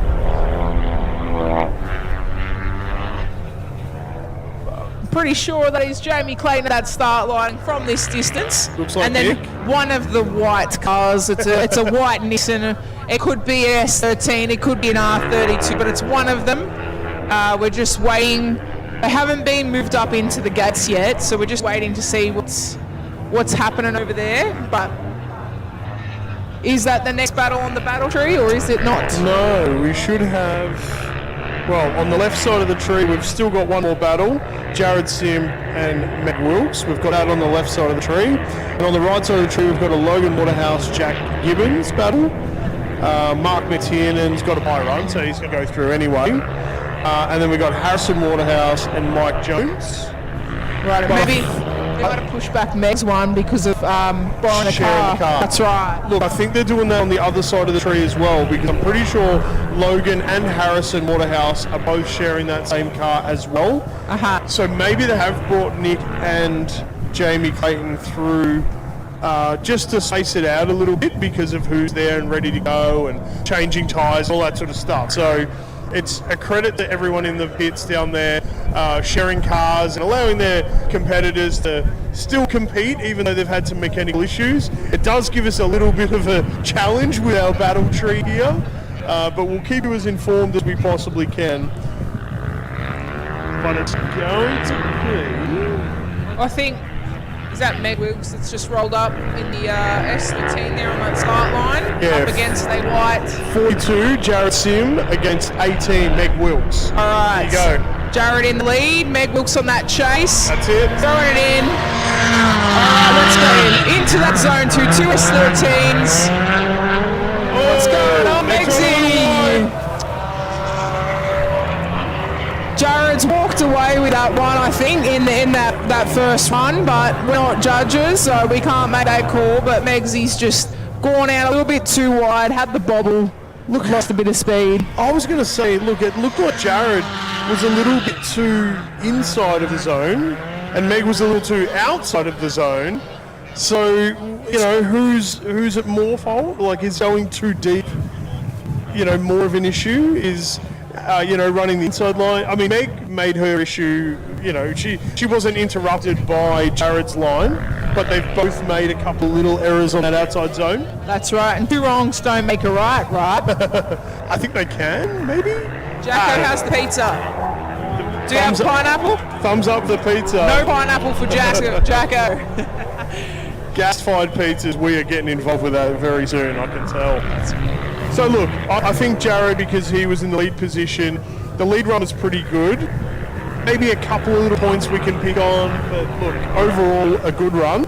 Meg came in pretty hot and threw it too deep. So I think neither of the runs are perfect, but I reckon Jared might still have a little bit of an advantage there. So we'll see how we go when we spin around. That's right, and now I think they've pulled up Jamie Clayton, who will be leading, Nick Mezai in the chase in the BT tyres. Yes. S13s against each other again. Jamie's is a powered one into that first zone, swinging back for that second zone. Nick Mezai's got on. Jamie's trying to hold it together. He's come up a little bit short there. And Nick Mezai was prepared to go a little bit wider. So again, what just happened has happened again. I think it was nearly a similar run to the one before. It seems like Nick maybe or Jamie came in a little early. Nick went really deep. Similar sort of thing. It was like a play-by-play. That's right. I'm pretty sure they're all S13s. They're all S13s, and What's they're going all on? white and colourful S13s with a bit of purple on them. For those tuning in at home, I hope we're trying to keep you in order of what's going on. You know? We don't want to get you lost. All right. It's just about picking the point at which, when you change direction of the car and with how much speed and velocity you change direction. If you go and throw it in real hard and you're not ready to get back on the power, it can throw you too deep into the corner. Conversely, if you transition too slowly, then you don't necessarily get the car positioned in the right zone. That's Here we right. go. Meg Wilkes in the lead. Just throw it in. 1JZ Howard in that lead, followed by Jared in that chase.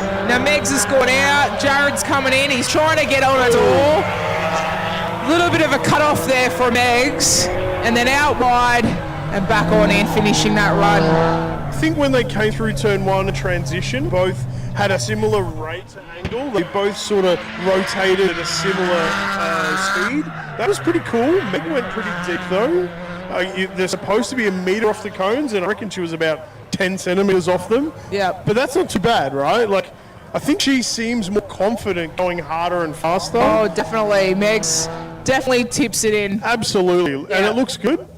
There was a little bit of a correction coming up the hill. She had to re-correct the car. Yeah. So it might have been just when she came out of the zone, it went more of a straight line and had to make a little correction. So look, the judges will have to pick on all that sort of stuff and really digest it all to come up with a result. And they have. They've put that result down. It's locked into the battle tree. Going through. Jared Sim. Jared gets the win over Meg Wilkes this time around. I think they've said, just hearing one or two words over from right there, both times when Meg came deep, it's wheels off the track because you've got to be a metre inside the cones. That's right. And a correction coming up the hill, all those little things all add to the overall result. Here we go. Second part of the battle. That's Jamie Clayton. Here we go. Nick in the lead. Jamie in the chase. Positions the car in the middle. Jamie's positioned the car in the middle pretty well as well. Emulating and going up the hill.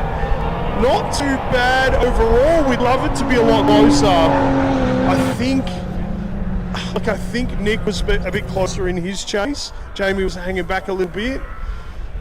A couple of little things we can look at again. That's right.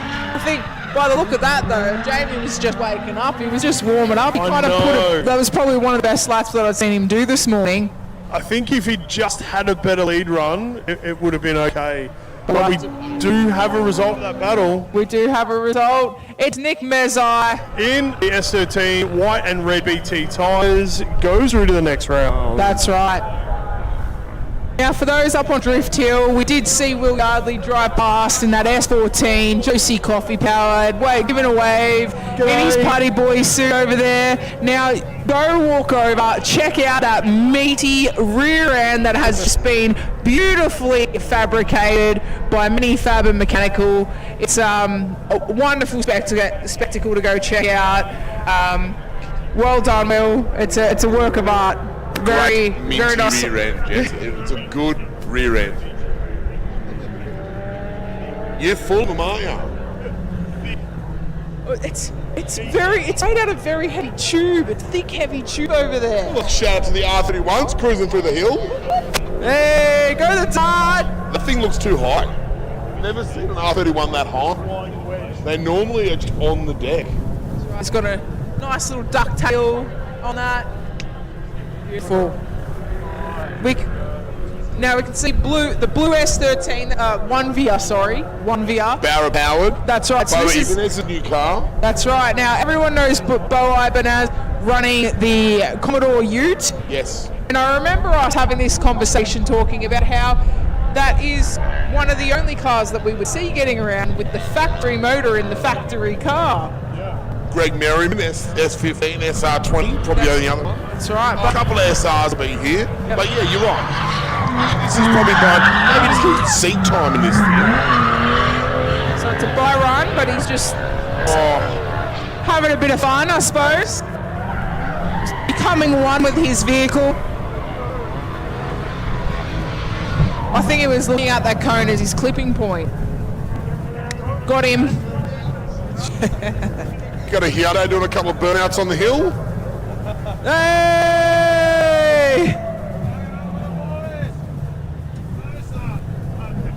Front wheel drive. He's just mowed the lawn over here. Just trying to take off and get up the hill. Alright, I believe, is that Mark McTinnan also doing a buy run that's waiting there? Yeah. And then we've got, I can see one of the warehouses ready to go in the old Datto up there. Yep. And then, who's he up against? One of the white, Jack Gibbons, one of the white S13s or the white R32, one of them.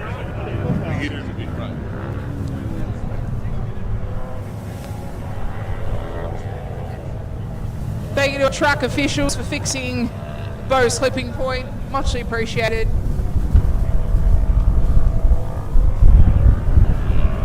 Bit of a hill crowd on the hill, Jess. We are. They're all starting to. They've all woken up. They've all said Happy Father's Day to their dads, or they've had their Happy Father's Day as a dad, and then they've gone. You know what? It's Father's Day. Let's head to the drift. Head up to the hill. That's right. How good. They've had their brekkie in bed, and now they're coming to the hill.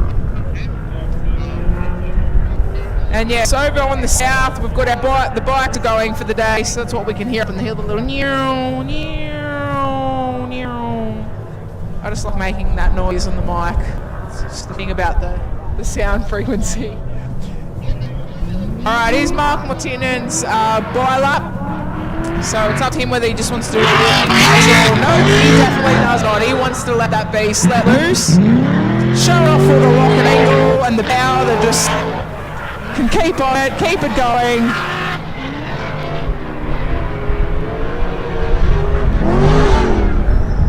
Wonderful.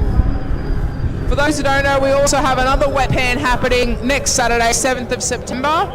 And then on the calendar, the next event is the Drift Arena and the Sydney Dragway. That's October 26th. So that's another event that's started to come up with Grudge Kings, heading on over. It's a smaller intermediate kind of event, and it's good fun. It is very good fun. All right, Logan Waterhouse up against Jack Gibbons. So Logan's in the lead, the old Datto, and Jack Gibbons in that chase. Wide.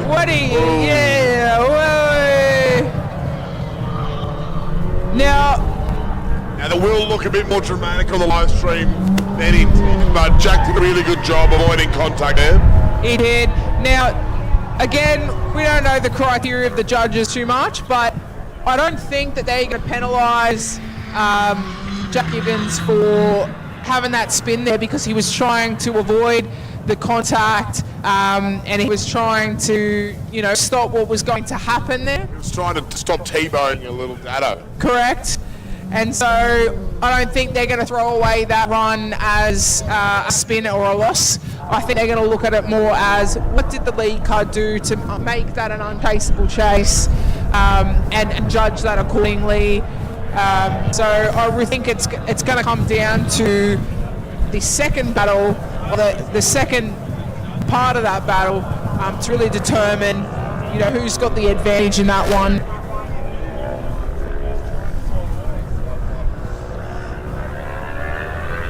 And at the moment, we're waiting for our next cars to come through. Is that the last battle of a top 32, or do we have more to go? Is that the last battle? We're waiting. Yeah. So again, we're allowing time. So after this, we've got shared car between two drivers. So after this battle, then we've got to swap drivers because that's what we do in the drift community. You help your brothers out, you help your team community out. It's very important stuff. And so there might be a little bit of a delay between that and the next battle, just while the drivers swap and get suited up, helmets on, and then it'll be back on. That little Datto will just go all day. They can just leave it at the tar line and they'll do the driver swap. Well, what happened to the other day? The other one was driving. But the spare parts car. It might be the spare parts car, that's right. Get a Gilmore drive off one and put it on the other. Yes, this is the second battle of Jack Gibbons and Waterhouse.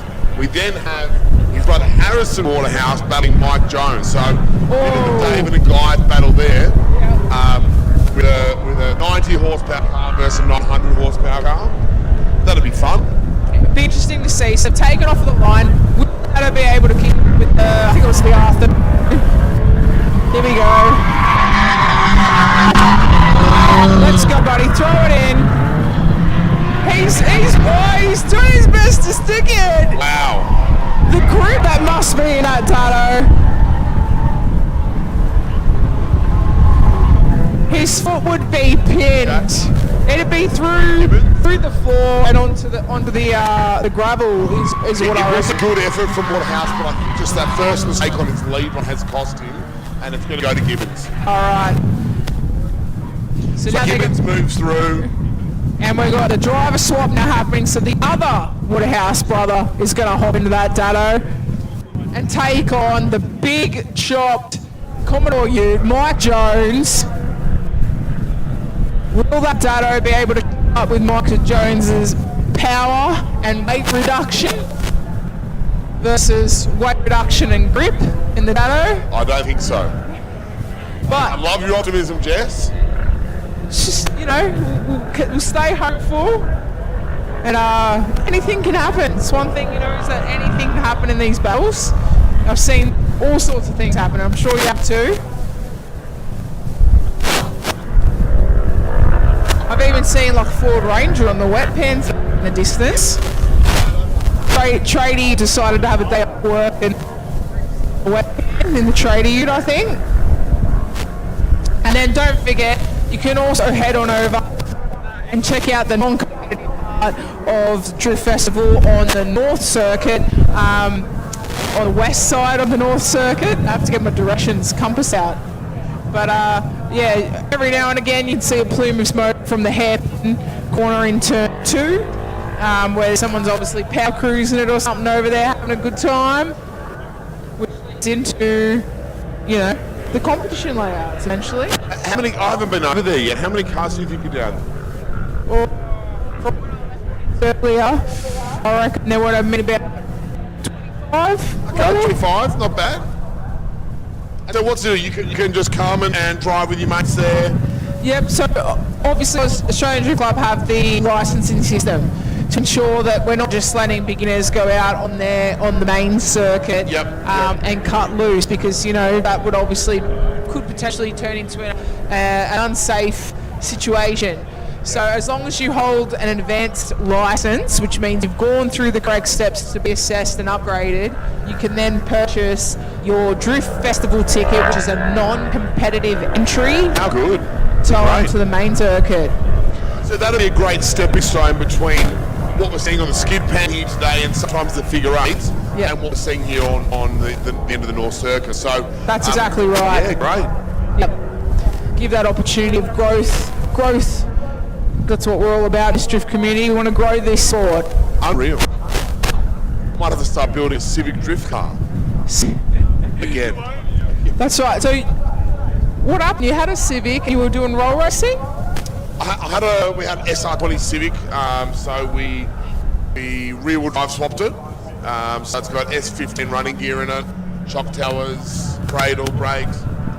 We built it as a drift car for Matt Series, and then realised that we don't want to bend it. So we put it back on the street and put an auto in it. It's actually got a Jack-Ho auto in it, it's brilliant. I love it. I hate to say it, maybe I'm getting old, but that auto box changed that car. It's a brilliant car. It's just like a really fun cruiser. A 400 kilowatt fun cruiser, yeah. Just go down the freeway. Meow. You love making that noise, don't you? Dude, every time I see the blacks go past down the bottom part of the hill, I can think about it. There's like a TikTok or an Insta reel that you see. There's the dudes and they're on the little bikes, and it's like meow, meow, meow. And every time I see it, that's all I can think about. It's just what plays in my head over and over. Look at them go. How can you not unsee it? Those guys having a bit of fun today, aren't they? On the bikes on the South Circuit. They are. They had an Having unfortunate some- morning. There was a bit of an incident over there on South Circuit. Did We have a really trouble wish them there, well yeah. over there. So we had to cut the track to let them do what they needed to do, of course. And so that's why we're kind of pushing through these battles now to make up some for lost time. and everyone's doing a relocation on this back hill. It's actually really entertaining to watch the cars that try and take off on the grass.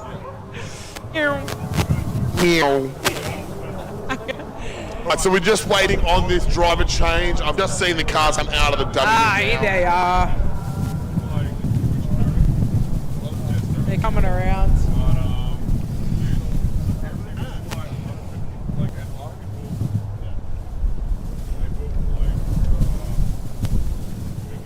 Just another shout out to the stream team bringing on the live stream. I hope the wind's not messing with the quality too much.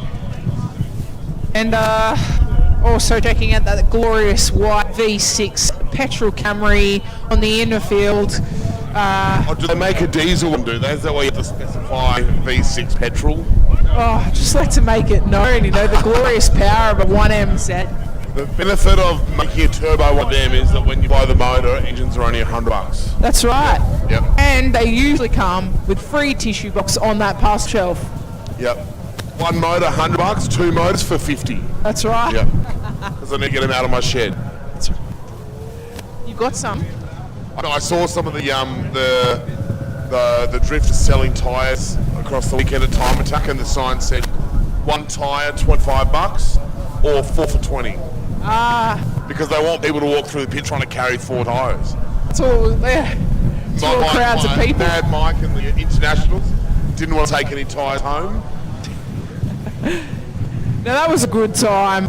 Meeting Mad Mike, meeting Drift Cat, Catherine Calero. Yeah, which came up by this morning, second day. Meeting the internationals, we had Diego Sato. Yep. And Nagoya. Yes. Who else Unfortunately, none of the Kiwis made the top 8. I really wanted to have a full international field. That's right. And Diego ended up wrecking his car, blowing it up, had issues with the Mark II. So he jumped on over and was driving, was it G's car Dory Junkie? I think so, JZX 9 Mark II. And was throwing down on that in the top 8, I think it was. Yeah, it was having issues. Yeah, they had a steering issue in Michael Jean's Dory Junkie machine. It's, it was like where the low control arm bolted the K-frame, the bolt was loose and the whole front end was rocking and loose. And, you know, they're hooking it at 140, 150 Ks. And I'm looking at the attitude of the car, I'm like, that's not steering properly. No. And then Diego gets in it and does the same thing. I'm like, there's something wrong with that car. Look, and the boys sorted it out, he tied just it all up. he just couldn't muck to it yesterday. Wasn't The Mark JZX II, 90 or the JZX 100, it just wasn't happening. Just wasn't Mark II yesterday. The battle is on though. Hey, we're in. We're in, so we've got one of the Waterhouses in the lead, Harrison. So and Mike Jones on that chase. Now obviously a massive difference in power and torque and all sorts going on. But How's the road speed? they actually that went differently to how I thought it was going to go. Look, I mean, the little data, like, they were moving. Like, that's what we're saying before, right? Like, if you don't have heaps of horsepower, you need to have more road speed. You just need to drive it as fast as you possibly can, and you're allowed to go a little bit shallower with your steering angle. So, you know, it was a little bit shallow on angle overall, but that's probably the angle that's manageable with that car. And he still was getting really close to all the lines, and Mike Jones has done a great job in the chase. So, I think, well, see how he goes in the chase. Like, I reckon that little Dado might be a bit of a challenging car to use in the chase position to be able to get close up on the door. But if Mike gives him a really smooth lead lap, that might be pretty cool. I'm looking forward to it. Will be good. It will be good. Now, I just want to do a bit of a housekeeping announcement.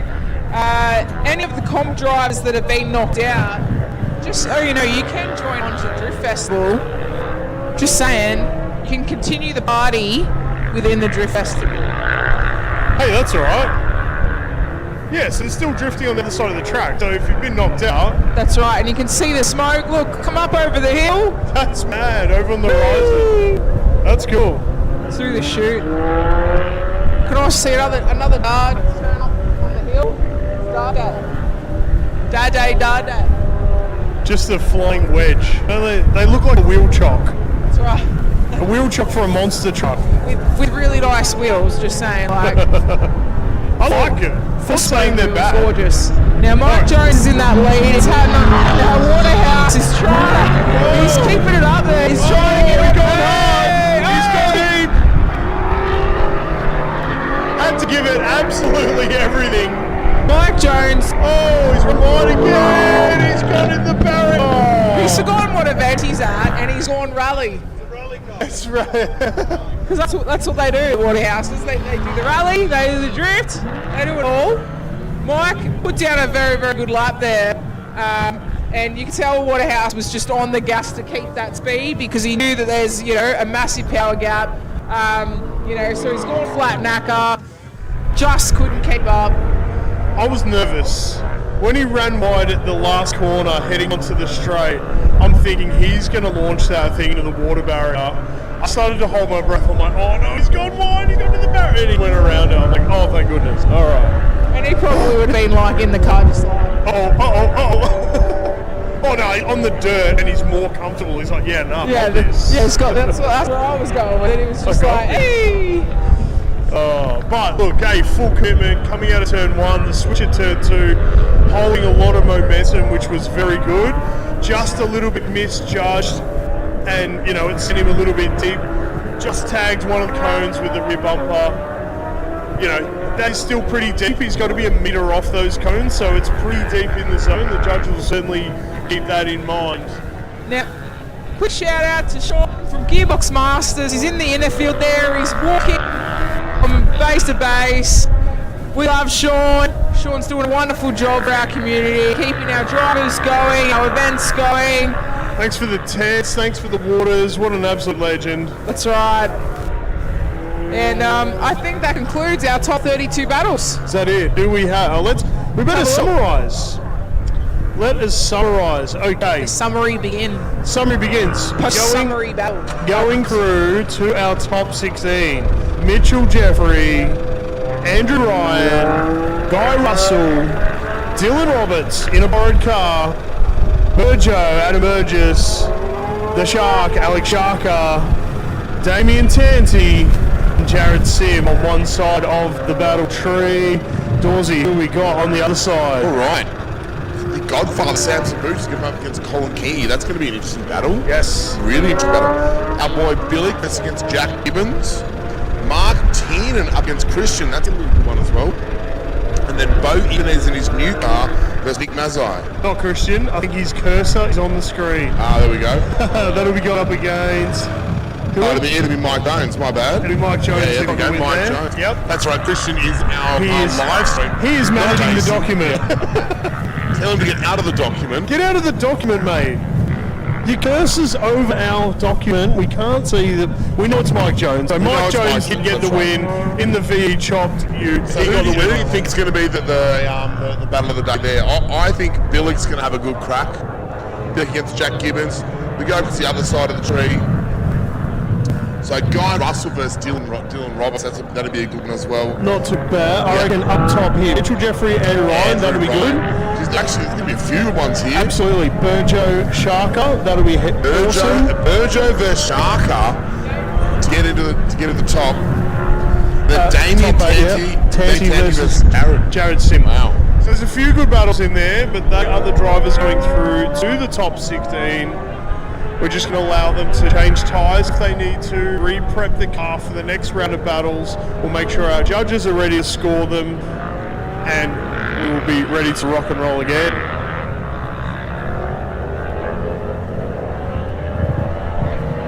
Yeah, we are going to have a quick break here. Grab a water, put some sunscreen on. Re-tighten the straps on the gazebo marquee. Re-strap marquee to the ground. The ice cream van is here. We got pizzas for lunch. What a glorious day drifting here at Sydney Motorsport Park. And happy Father's Day to all that have joined us that haven't wished to yet. Happy Father's Day. All right, we'll see you guys in about 5 minutes. Ciao, ciao.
Jeffrey in the lead, our top qualifier, winner of 2023 and overall winner, overall series standard at the moment for 2024. Andrew Ryan has just shut it off earlier. A bit off the line over there into that second zone. Yeah, that was a quick 5-minute break. It was. It probably was 5 minutes, to be honest. It was just that we were all engaged in conversation up here and the time just evaporated. That's right. All right. So Mitchell Jeffrey, Andrew Ryan. Andrew Ryan's just gone wide and he sort of really got out of it. I don't think he wanted to hit the cones, but maybe the car not let him either. Jeffers powered up the hill. See what happens when we spin him around. See if Andrew emerges from the pits. Make sure there isn't anything wrong with his car. There you go. Dorsey, you said you were getting ice cream. You came back empty-handed. There's a bit of a line at the ice cream shop, and then I saw the 5-minute break wasn't a 5-minute break. So I panicked and ran back. But I do owe you ice cream, Tony Bishop. Yeah, sweet. It is a common thing. You've made it all the way up here from Victoria for the weekend, so the least I can do is shout you an ice cream for lunch. Ice cream for the lads. You get the beers, a Savo. I'll get the ice creams now. I think that's how it works. I see. All right, so Jeffers lined back up. Yeah. Andrew Ryan, it looked like he just wanted to avoid the cones, I think. Look, I think so he did shut it down. Yeah, he knows he's going to be wide at that point. He's going to be wide at that point. It's not really going to make it up the hill all that well. Here we go. Andrew Ryan in the yellow S14 in the lead this time. Mitchell Jeffrey, Durox Masters S14 in the base. Here we go. Rotates around. Puts it right out in the zone. Really deep into the zone. Mitchell Jeffrey allowing to get up on the door. That is what you do when a lead run is pretty good. What a run. Yeah, both drivers absolutely mega. I don't know how those chase drivers do it in that cloud mode. Yeah, it's tough. But look, that's the whole point, right? So when the lead driver puts down a heater, puts down a really good lead run, it allows the chase driver to get right up on the door. That's the whole point. Now, I'd say that Andrew Ryan probably went a little too deep, but it was great. It was a good, solid run. Completely filled that middle zone and then powered on up the hill. Looked really awesome. And that just gave Mitchell Jeffrey the chance to just power on, get right up on the door, out of the smoke cloud a little bit. The closer you get, the easier it is. Is that right? A little pocket there. It's there. You do have a little bit of vision. So there we go. Right up next. We'll power on through the next battle. This is Guy Russell versus Dylan Roberts. Dylan Roberts in the borrowed S13. He's borrowed the Josie Coffee S13. Guy Russell in the lead. Good run by Guy there. Tidy. Definitely very tidy. And we do have a result between Mitchell Jeffrey and Andrew Ryan. Mitchell Jeffrey, Gearbox Masters S13, goes through to the top 8. The current championship leader. Yes. Makes his way through. The defending champion and current championship leader. He's on. What can't this guy do? He is on it for today. Can he go all the way and make it back-to-back podiums, or is maybe the winner of this battle going to take him out? You just don't know. All right, so this is going to be the second part of the Guy Russell-Dylan Roberts battle. Dylan Roberts unfortunately had a mechanical issue earlier today. Subbed out his car for Meg Wilkes. She's an absolute champion for throwing him the keys. And they're cycling back around, moving through, scrubbing some tyres. Guy Russell approaching the line. Dylan Roberts following him up. Here we go. Once we get into the starter gate, we're going to send them as soon as we can. Cars are nice and warm. Drivers have got their eye in, ready to roll. Thanks for joining us on the live stream. If you're watching it from anywhere around Australia or around the world, we had some guests from the UK watching it, which is absolutely awesome. And here we go, second part of the battle for our starter to send them from the start line. Dylan will in the lead this time. Yep, there you go, Dorsey. Here we go. Nice one, isn't he? Gave a little bit of room to allow the car to rotate. Drops back a little bit just to make sure there's enough. There we go, now closing up on the 45 and turn it around. Oh no!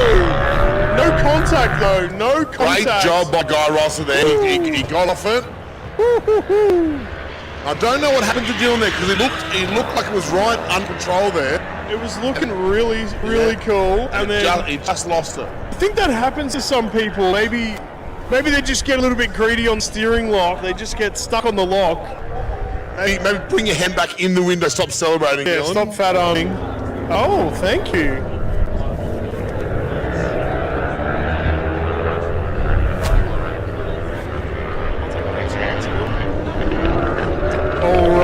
Alrighty. So, first car to go through in our top 8 is our defending champion, Mitchell Jeffrey. He's going in. Do we have a result? Do have a result for the Dylan and Guy run. Actually, go one more time. One more time. One more time for Rerun. those. Little rerun there. Okay.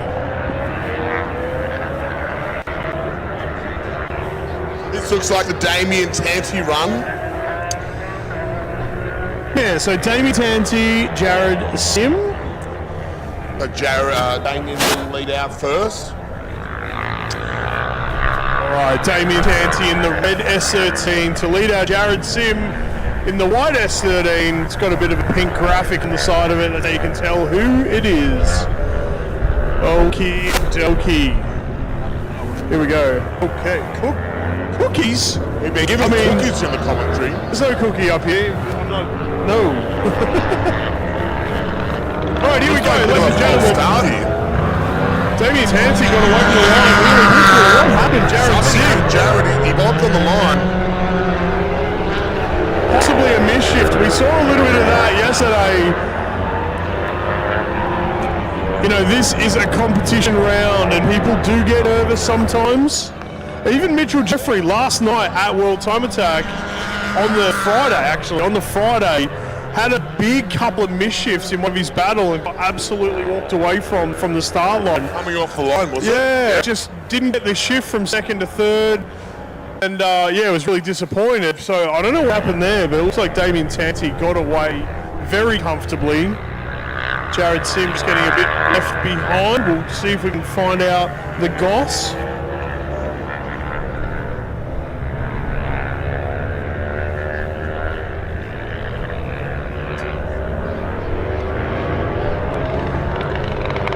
Alright, here we go. It looks like Guy Russell, Dylan Roberts have cycled back around. This is a rerun. Judges couldn't pick it. They wanted to watch it again. That's what a one more time is all about.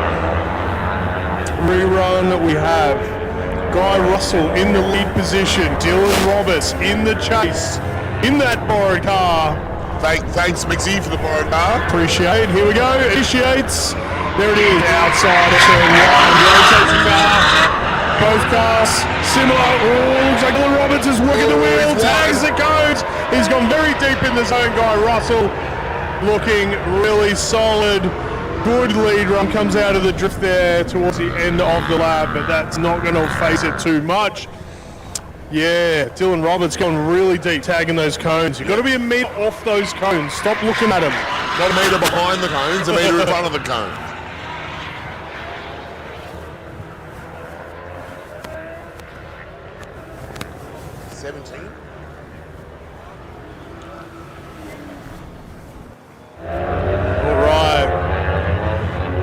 We go, second part of the Damien Tanti Jared Sim battle. Jared's going to be in the lead this time. Let's see if Damien Tanti can sit it right up on the door. Red versus white. S13 Sylvia. Thank you to our recovery team down there, lining up the cones again. Love your work, getting your cardio in for the day. Oh, down in front. All good. Okay, here we go. Let's see if they get away this time. Second part of the battle, Jared Sim, Damien Tanti, let's go. Ladies and gentlemen, white S13 in the lead, red S13 in the chase. Let's see how we go. Good initiation so far. The switch, very similar from both drivers. Similar line in the zone, absolutely. Sim running the really outside line. Damien Tansey look a little bit on the inside. They just have to sort of emulate and copy the design of the run. I think that little bobble from round one or from the first run will actually cost Jared there. Yeah, it looks like, Jared getting left behind a little bit. Unsure if that was an error with a misshift or something along those lines on the first part. Damien Tansey did come out of the drift, like on the right line, coming up the hill. He might get knocked back just a little bit on that one. But overall, the judge will make a call. Do they have it? They have made the call. Looks like Damien Tansey will go through. Ooh, S13 goes through. We had to drag the microphone away from Tony B, just so he can finish his cookie. His Costco chocolate chip cookie. Thank you for the staff putting them out. That was unreal. That was. Nothing like a chocolate bicky. I got myself a pasito as well. Pasito or is it passioto? Passiona or pasito? Or is it pasito? Pasito. Pasito. It's no H. It can be. We can make it. We do all the other stuff. Now we can see them working out and getting ready for the next battles.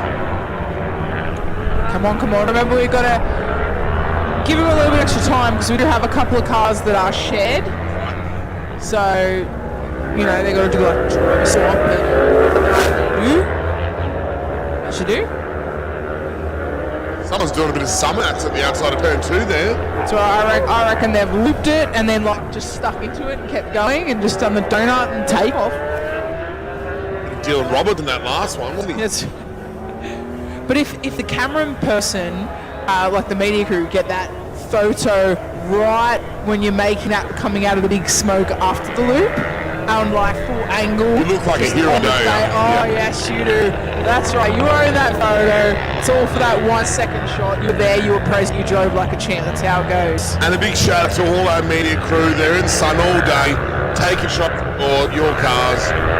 So make sure, media crew, you hop on the SUPERDRIFT page, post that you're here, and your Insta tag, reel links, Facebook, website, all that stuff, so that these drivers and spectators can go on there and have a browse and see if there's anything like the purchase.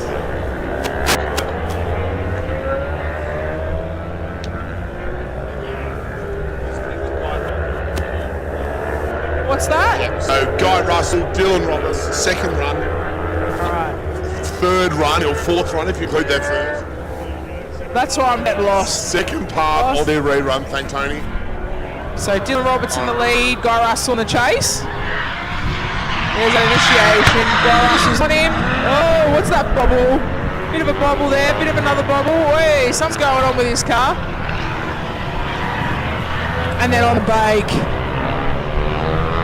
Oh, guys, he's getting into it. There is a bit of a power discrepancy between those two cars as well. You can see a lot of smoke coming at the back of his car. And then Megs has got a 1JZ, non-VVTi. Pretty reliable car though, right? Like that thing just does laps. It just keeps going, and it has been going for a very, very long time. I think we're just giving her the curse, have we? Absolutely not. That 1JZ still has another 400,000 Ks of drifting in it. Not a Camry motor though, is it? It's not try of. I mean, they are four-door chassis. They're used as taxis in Japan, so I guess you could say it is the equivalent to a Camry. The Japanese Camry? Yeah. But we've got to give Meg credit. Like she's toughed it in for Dylan. Landing the car. Meg's the only female competitor for last year's full series of SUPERDRIFT, and then here for this round of the final battle of SUPERDRIFT. Meg's has been throwing down up at Raleigh with the boys for over a decade. And you will see her at the mini-fab mechanical ultimate drift series that they put on there. And she's been doing it for a really long time. So it's really great to see Megs is coming out. And we can't wait to have her back for next year, I reckon. I'm just going to put it out there, Megs. 2025. Should be getting free 5 points soon with this series. I hope so. Buy 10, get one free. We'll have to talk to the Godfather about that. That's it. And then next, who we got lined up there? looking in the distance. So we are looking still at the waiting on a result from that last battle. I know the That's judges right. are watching a replay. It was a one more time, and then between Guy Russell and Dylan Roberts. Still waiting on that result. There's much deliberation. Judging's not an easy thing, is it? No, it is not. It's easy to talk shit on the radio. That's an easy one for us to do. Yep, But you wouldn't want to be in the judges' booth today. that's right.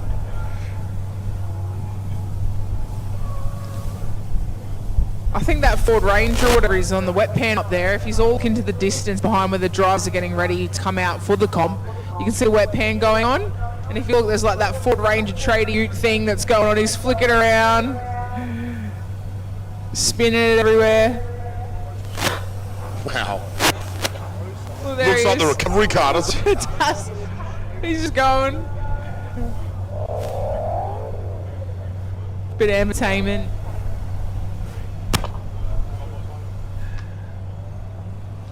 Another one more time. Whoa. Being told. Dylan Roberts and Guy Russell, second one more time. Maybe Dylan Roberts needs to give up the SR20 and go 1JZ. Do you have like a two policy?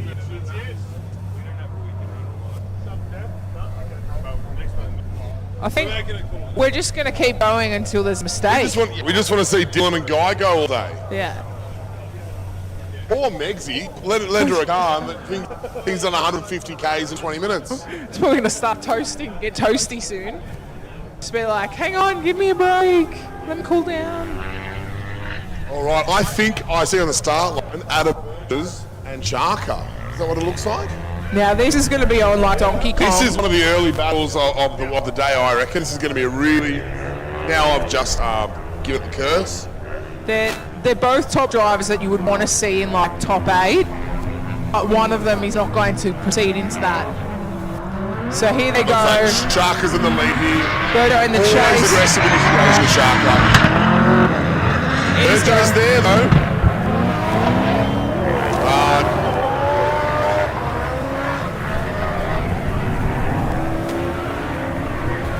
Now, that BMW has not done what it did earlier. No, it hasn't. It hasn't. And it's probably my fault. I'll hand up and say I ruined it for everybody. I'm sorry. But Sharka did just outmuscle him then, didn't he? He absolutely did. Big shout out to the wind here at Sydney Motorsport Park for clearing all the Sharka's smoke. Gives us a really clear view of the track each time. That's right. For those watching the drifting on Friday, the smoke just sat on the circuit and it made life miserable for everyone. So Indeed. much better conditions today.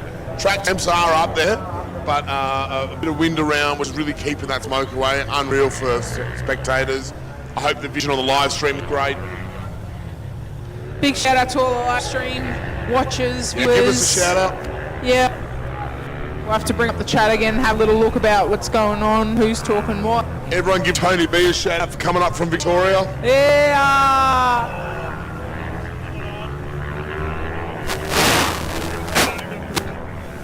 He didn't walk it this time. Don't forget to go get yourself a ice cream. Hey! Yay! Big shout out to the ice creams.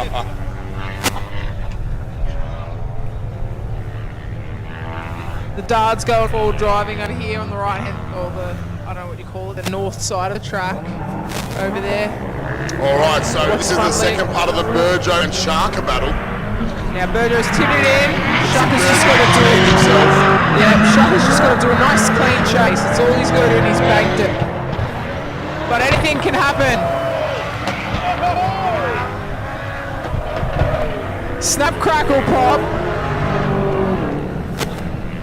Now, let's wait for the judges to make that call. It looks like they've made it. Sharka is going through. He It played is. safe on that chase run. Probably played it too aggressive, to be honest. He was right on the door there. He was hustling. Less than Sharka. He's always going to do that. He does go through to our top 8. Good stuff. We're going to see some insane battles in top 8, as always. But hang on.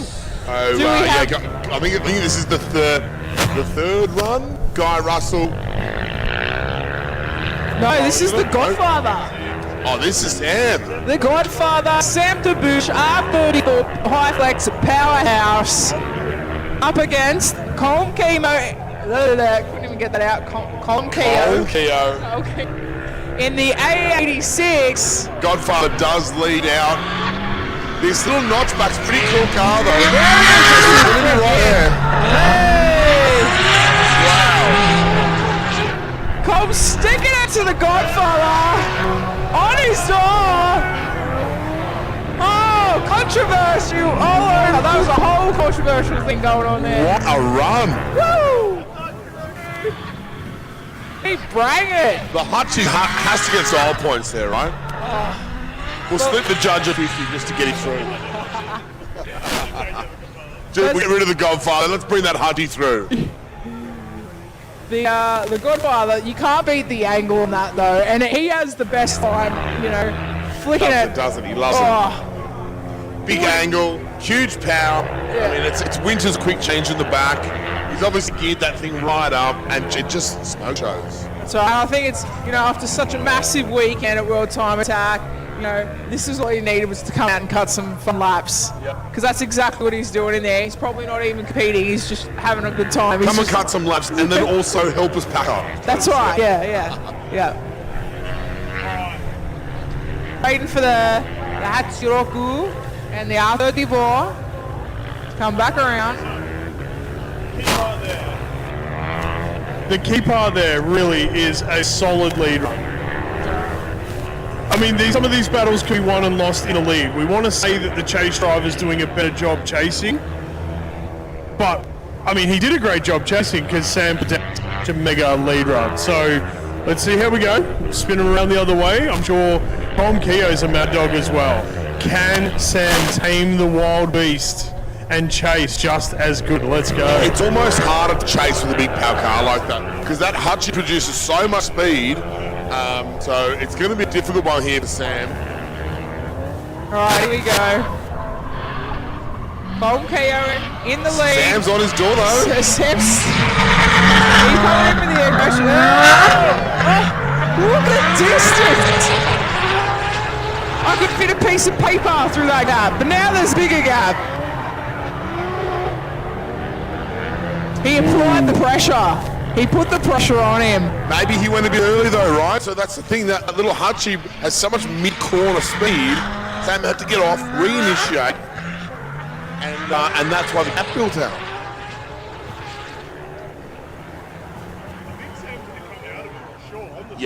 Yeah. I mean, just looking at that, Colm Keogh was really solid. He didn't really change speed across. He didn't have to slow down too much on his switch. But Sam was, I think, probably, just my call, but I think it was really aggressive at turn one. And he almost didn't leave himself enough room for Colm to change direction in front of him. I don't know if he's maybe sold himself a little short in the chase position, because he could have just hung back a little bit and it would have been okay, because he would have had the drive and power up the hill. But like all of us drifters, we get a bit of red mist, the helmet's on, you're in comp, you're G'd up, and he might have just pushed too hard. And it just happens, and you're sitting there in reflection of Heinz and go, if I just hung back, but just on this. But in the moment, it was so awesome, I couldn't hang back. Heaps easy to say that from the commentary booth, isn't it? Yeah. So while we're waiting for the determination from the judges on that battle. I've just been told one more time. Whoa! We get to witness that. We get to see it again. Colm Keogh Yes. and that big powered R34. We're going to see one more time. That's what we all want as spectators. That's what we want. We want to see those battles go down. So I think we're going to, before that battle, I think we're going to go to, is it Bo Ibanez? It looks like Nick, Bo's new car. Nick Mezzo Yep, in the BT Tyre Sylvia. So Bo's in the lead, Nick Mezzo in the chase, and they've initiated into zone 1, transitioning into zone 2. Nick's looking good, they're sailing, happy days, out wide into that zone 3. What a line for Bo. Nick Mezzo is sticking it, Bo Ibanez is... Now this is a new car for Bo Ibanez, but he's driving the wheels off it, literally. Yeah, really good lead right there. Loved Bo's line through that second corner. And we got Will Yardley coming past. Is Will Yardley going to go join the Drift Festival? We want to see Will Yardley join the Drift Festival. Go have a chat. Go check out that meaty rear end on that S14. Woo! I think he's sitting on the floor. I can barely just see his head. It's only got one seat in it, doesn't it? 4 people, 1 seat. Look at it. Look at the pipe.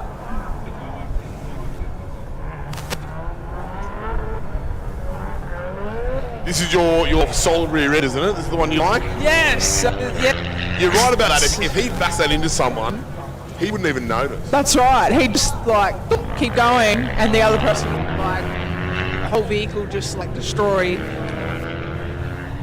So the very, very well-built structural sound rear end.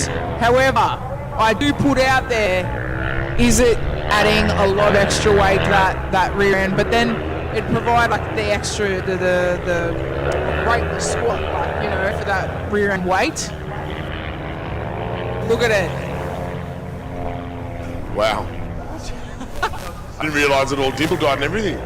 It's a gorgeous I piece think of he's work. removed a fair bit of metal out of that car as well. So there will be a weight advantage. Look, Will removed a weight out of the back of that car from smashing it all the time. That's why they had to rebuild it. Oh, we're on. Here we go. We're on, ladies and gents.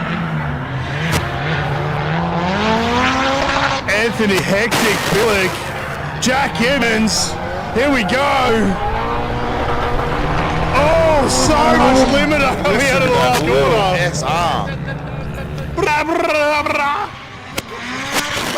A VE powered SR there, so VE head on a 2-litre block, maybe 2.2. All right. Sort of north of 500 kilowatt. Shout out to Kieran Ratcliffe for correcting us. That's what we need. Nick Meze is pronounced Meze. Maze. We've actually been taught this before, Jess. We have, and My we have bad. been Sorry, corrected Nick. before. Sorry, We're Nick. sorry, Nick. Like Mad Day, Maze. Like Sorry. Nick Maze. I've got to say Sorry, it a few Nick. times and get it. Yes, Kieran, I can see you writing a message back to me. Thank you so much. Where is Kieran, actually? Why is he not here? What's going on? Dwayne, So you Bo and battling Nick. out. Bo in the lead this time. Oh no, I'm not Bo. Chase. Yeah. So Nick Maze, good line out through that wide angle.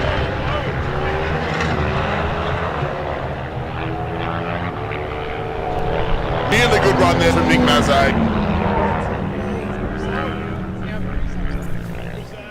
Muzay.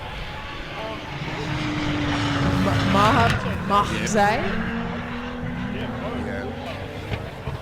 Try to get that right.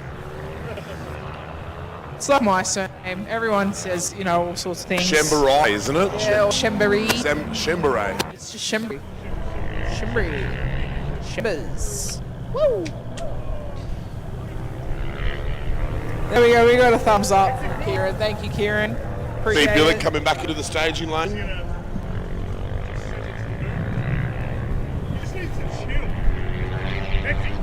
We need to get two-way radio into Billy's helmet and say, Billy, just chill. He'd commentate his own run from while he's doing the run. We should get him commentating from the helmet. Yeah. Oh, he's so expressive. It's the best. You won't miss Billick in the pits. He's Absolute entertainer, isn't he? He is. You'll hear him first. Then you might see him. He's quite a small little fella. Has he ever put a muffler on this thing? I don't know. Weapon of haircut. We neon sponsored him a shoes. muffler after he won one of the rounds last time, just so to be people quiet. Yeah. But he's still here singing songs with it. Yeah. Da, da, da, da, It is da, an da. offensive SR. I love him, but not the hangover. Obnoxious.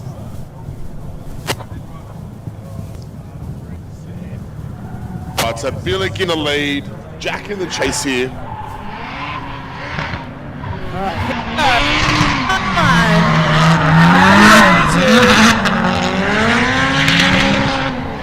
Oh, massive straight.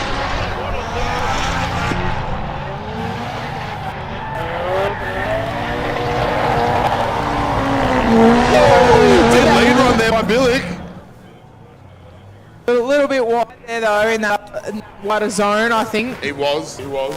Then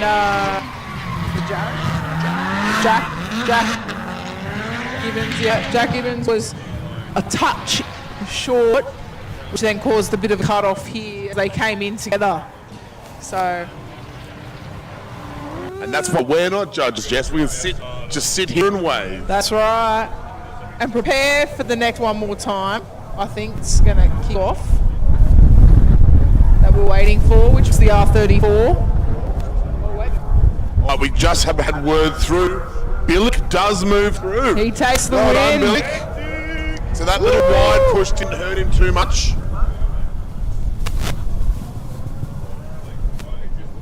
When Guy and Dylan, sorry, so this is going back to the rerun between Guy and Dylan now. The second two more times. Yes, because these battles are just too good that we have to keep having them.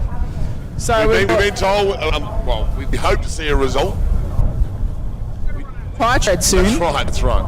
So we got Guy Russell in the red S13 on the lead, and then you have Dylan Roberts driving the Josie Coffee team S13 Sylvia, 1JZ Power. It's actually Meg Wilkes' car. She's helped out by letting him drive, which is wonderful.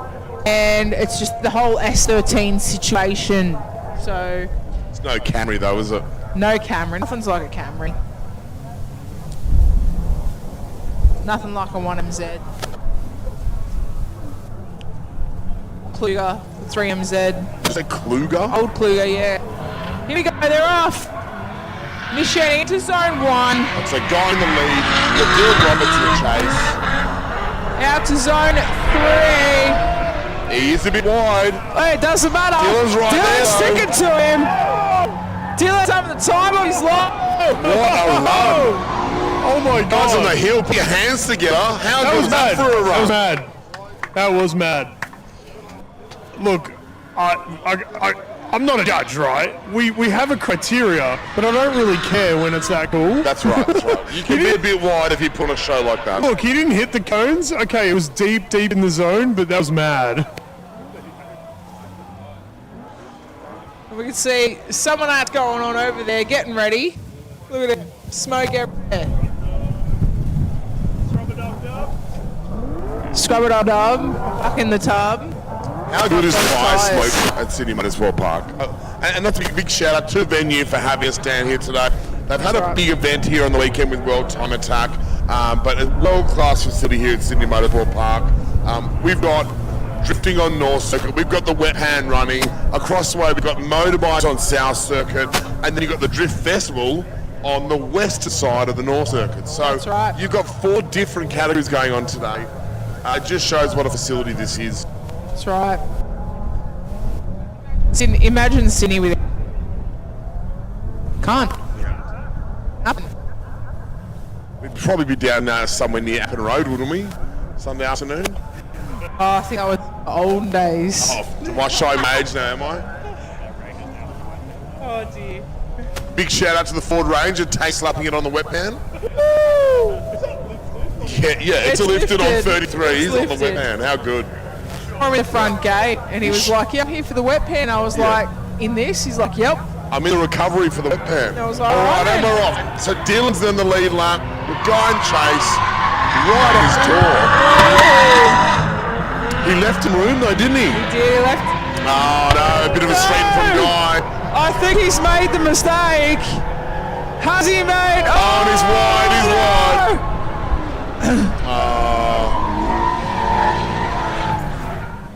I think he knows it too. He's a bit of a dirt turbo there coming in the last corner. It is upsetting when you see such talented drivers like that. One small mistake there meant that he had to try and catch up for that last corner, and he just overcooked it. That's right. But We have had word through. Dylan Roberts will go through. that's right. The Josie Coffee Yeah. That's right. Now, what happens if it's Dylan versus Megsy? Megs is out. Oh, she's out. She didn't make it through. Okay. So the Josie Coffee S13 is good to go. That 1JZ is good to go for another 400,000 Ks. Thanks, Maggie. Yeah. Well, what if Megsy wants to drive the other part of the Drift Festival now? Dylan's out. Yeah. Yep. Sorry, mate. There's probably a little dado there you can borrow if you can. I was going to say maybe he can just tag team between the other S14 team, Joe Yardley's Dylan's car. such a nice guy. I bet that anyone in the pits will let him drive. That's right, That's he right. is. So, and that's what all this drifting's all about. Sort of entry-level competition stuff. All about mateship. You know, the guys in the pits always help each other out. Mark McTiernan in the lead. McTiernan versus Jones. McTiernan in the lead. Mike Jones, he walked up to the front there.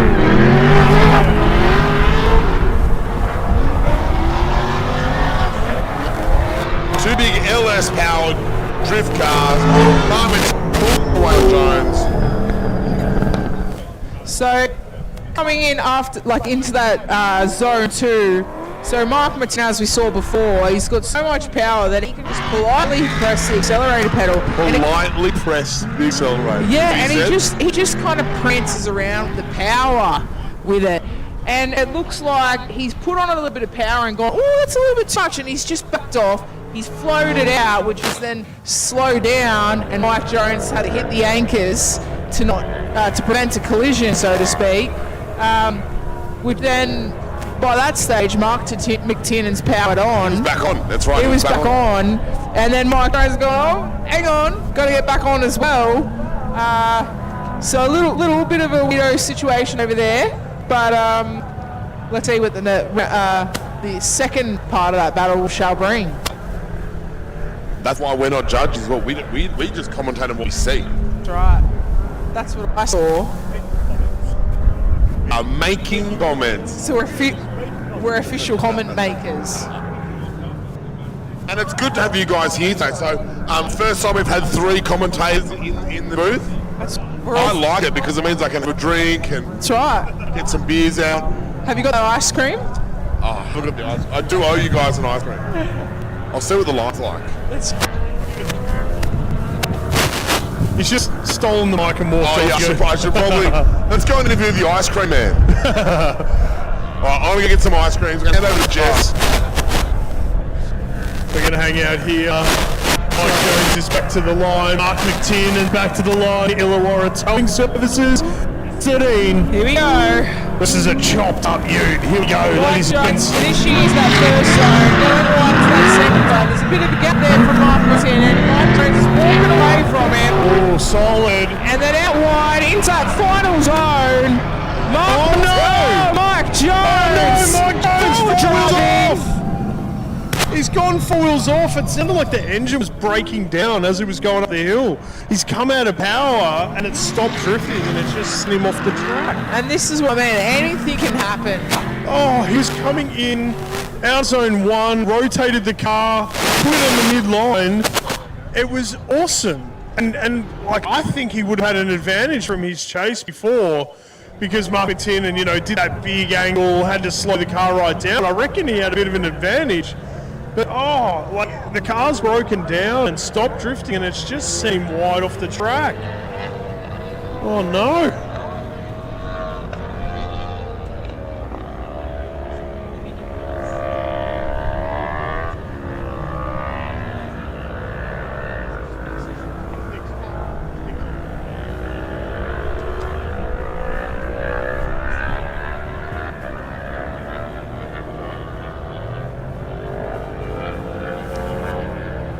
What a shame. Oh, okay. So we do have a result from that battle. Mark McTiernan, Illawarra Towing is going to go through.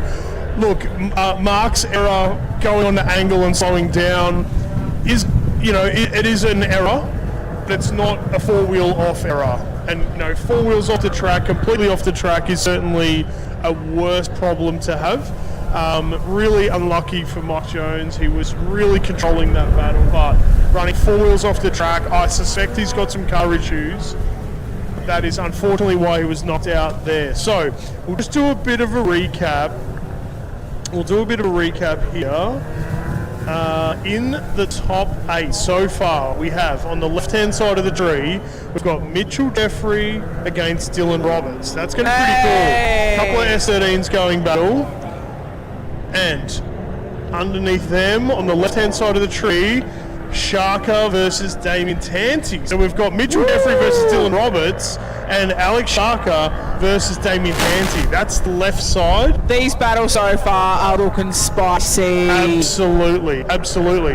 Then we've still got a Sam Taboosh Konkio rerun to see. So Sam's just called a 5-minute mechanical. Okay. They're up to battle next. Okay. So we're waiting for that battle to kick off. We're going to wait for that to happen. Yep. So Anthony Billick has gone through against Jack Gibbons. So Anthony Billick's in the top 8.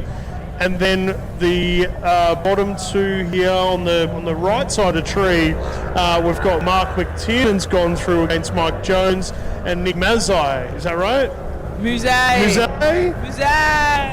Man, I'm sorry, man. I'm a Mexican. I've got a weird Victorian accent. So BT Tyres S13 is He has gone through. Yeah. Awesome stuff. And now, Dorsey's just come back with his ice creams. They're very good. Am I regretting not getting one at this time of day? I'll go and get you one. I'll get one a little bit. Alright. I had my fruit, thought I'd be healthy and have my fruit, and then when I go ruin it later with ice cream. Go the single chalk, nut with a flake. Sounds perfect. Perfect combo. Look at the Camry. Got another Camry up on the hill. It's a new one though. You can't possibly like the new Camrys as well, can you? To be honest, I went and imported a Toyota any Sai. So they're like Camry. They come with a 2.4 litre hybrid motor like the Camry, but they come with like Lexus interior, and they're a little bit smaller than a Camry, but a bit bigger than a Corolla. Are they finally rear-wheel drive? No, but they get me 5 litres to the 100. Come on I now. cannot complain. I looked at one, but I got 3 kitties. I need the space, you know. I've got to do that mum thing.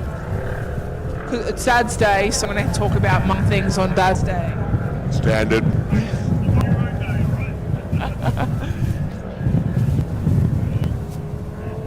Shout out to my husband for having the 3 kitties today, so I could be here doing the drinking. That's a big shout out. That's right. I don't think it's called babysitting if they're your kids though, right? Correct. What, another pro car's coming down the hill. Who we got? Guy Russell. Guy Russell! He's heard out the ice creams. He's coming down. Coming down to knock the judges out. No, he's definitely going for ice cream. Didn't even give us a wave. You know what else is really good yesterday at World Time Attack? I went and took the kids to check out the Hot Wheels stand. Now, one thing that I don't think that people realise is that on events like World Time Attack, they actually open up the tunnel, which is underneath the straight, and it goes through the other side, the grandstand. And on the other side, you had Aeroflow and Rocket, you had some other little stalls around, you had Pizza Hut was there, and there was this massive bar, there was this massive Hot Wheels setup. Now, the Hot Wheels Sun team, we were out yesterday. You know, you saw Fernando from Drift School Australia out there putting on a fantastic show for the kids to watch. There was a lot more adults than kids watching though, just saying. Something you don't know, Jess, I was actually doing the photos for that. I was going to say there was amazing flames coming out. I was the one pushing the button for the flame. I don't know how I got stitched up that job. But yeah, How on earth does someone give you the permission to light things on fire? I have no idea. It was fantastic. And so it's Matt Mingay, Kent Dalton, Thirds was out there as well. Yep. What I really loved about it was Matty Hill. Matty Hill came out, yep. Yep. Matty Hill was out there on Saturday. Matt Mingay's young son, Maddie, just got introduced to turbos. So he has a little Mazda Drift U, 13-bit Drift U. That's the little shorty one. Little shorty, yeah. So about 3 months ago, we actually put a turbo on that thing. So finally, it's got the power of a turbo 13B. They put on a great show. They had their stadium truck jumping as well. But watching Kent Dalton steer that VF Commodore around, so that thing's on 1,000 horsepower, but he can spin that thing on T. The car control those guys have got at such low speed. It's one thing to do a big entry to a third gear, but those guys can drive those cars on a tee. They're on. That's right. They're on the barrel. Yep. It's a great show for the kids. But how cool is their stand? All the Hot Wheels stuff set up there. They've got $2 Hot Wheels cars and all the right ramps and jumps there to do, and heaps of merchandise. Really good to have those guys come down from Queensland for the event. And that's the thing, the kids can just go there and play with, they actually have like the Hot Wheels tracks and like the little shooter thingies and stuff, and the loop-de-loops and all that set up. And the kids, you just park them up there all day. All day. And they are happy that's poor baby city. That's right. Yep. I got sucked in spending over $150 there from my kids for all their merch and their shirts. But you know what? I buy them 2 sizes too big so they last longer. That's what I do. That's a hot tip. Smart. But the other people don't realise about that Hot Wheels stunt team. So it's actually harder, in my opinion, to drive small on torque because you are steering like an absolute champ. It's fast, precise movements. You stuff it up. But when you're on like big track, it's all concentration and on speed and just making sure that you make the right calculated movements at the right time to make it. But once you've made that movement, you're sailing slowly, if that makes sense. Yep.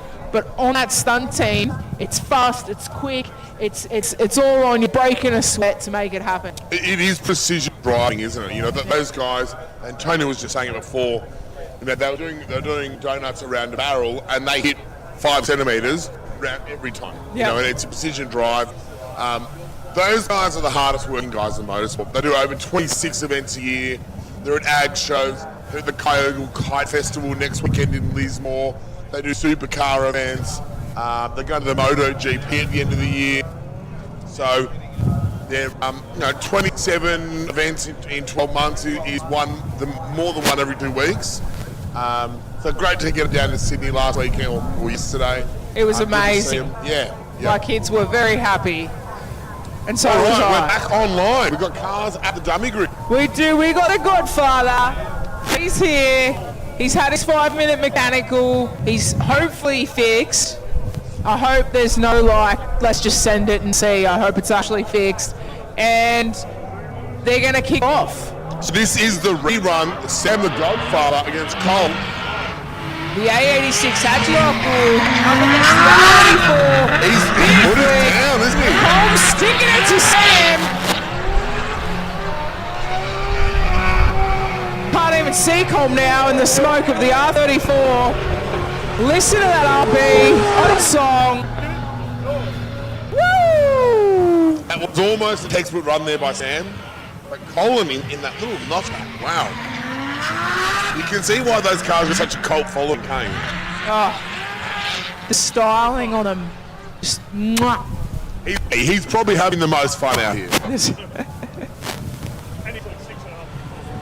Is he big? Or is he? Wow, 6.5 foot. So he's sitting in the back seat. Okay, maybe he's not 6.5 foot. He's As sitting. Tony Bishop says, us four guys, we have to sit together. He's sitting in the back seat to steer.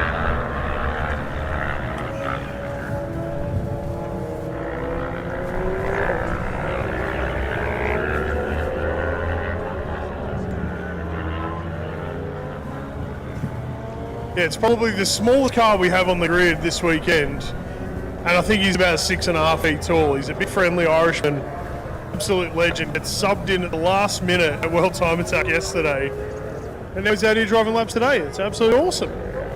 I reckon I picked a little bit of a correction from the Godfather coming through the outside zone here at 3. It may have put Colin off a bit. Yeah, like, you know, Com's, he's got to be sort of really solid on it. He's got to have a predictable case, you know, a predictable lead. And I reckon, like, you know, if you're thinking the Skyline's going to go around, something's happening, then you're going to button out a little bit. Let's see what he can do in the lead. Second part, here we go. Cole Keogh in the lead. What a flip. Oh, here we go. Switchback, oh, look at good. Big angle from the 34 in the chase. Cole Keogh in the lead, though. He's good trying lead around him. Oh, is he gone wide? Has he gone wide? He's gone off off the track, Now. 4 wheels wide. What does that mean for Colin? Wow.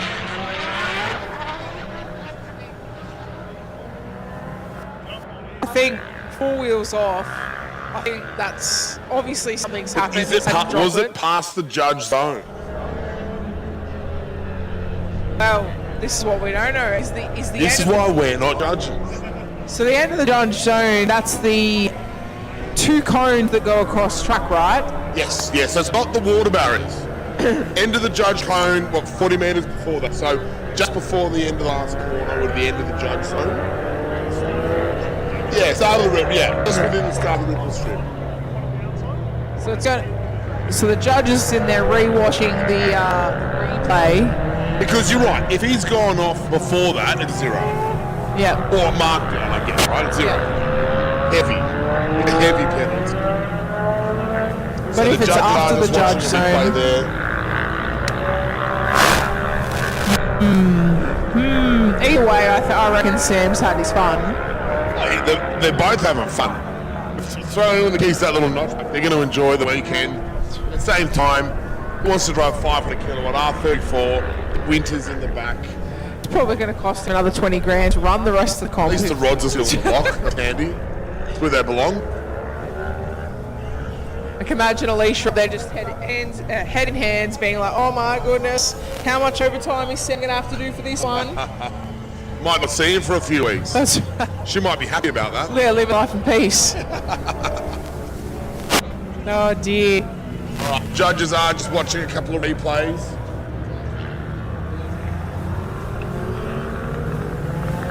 Meow, meow.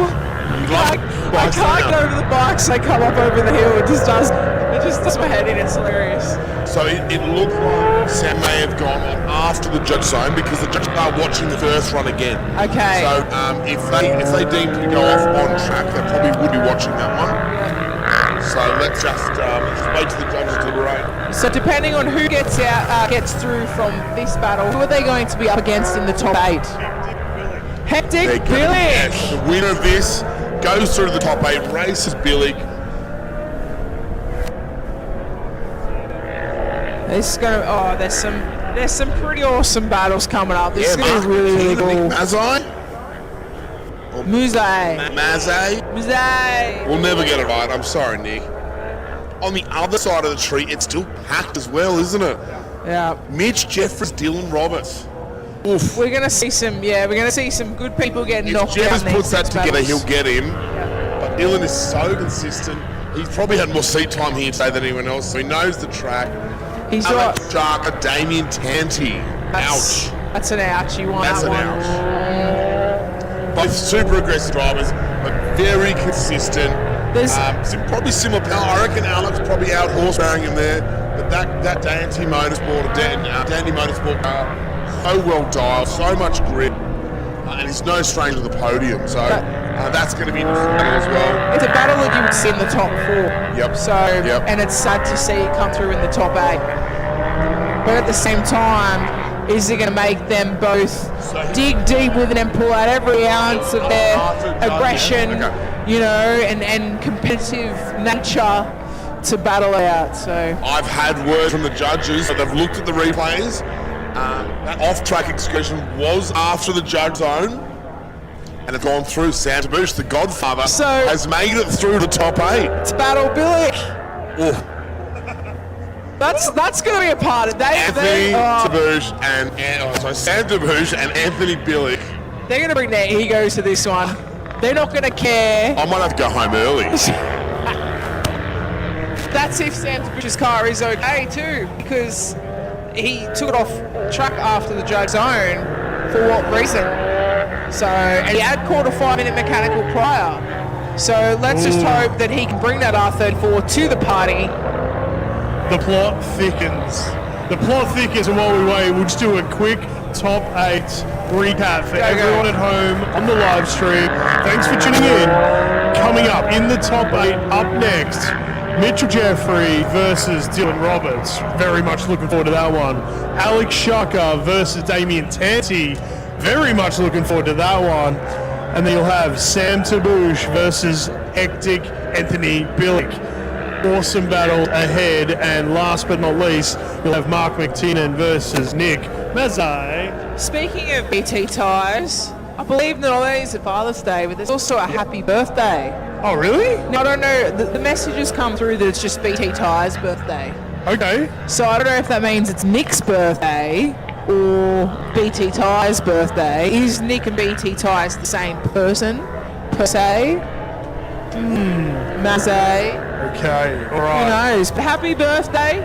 Doing a shout out. Happy birthday. I'm looking online right now. I'm going to try and see if I can see it. Because if it is, we did a bit of sing-along. Did a bit of a sing-along for... It's Benny the owner for BT Tyres. Happy birthday. Happy birthday to you. Happy birthday to you.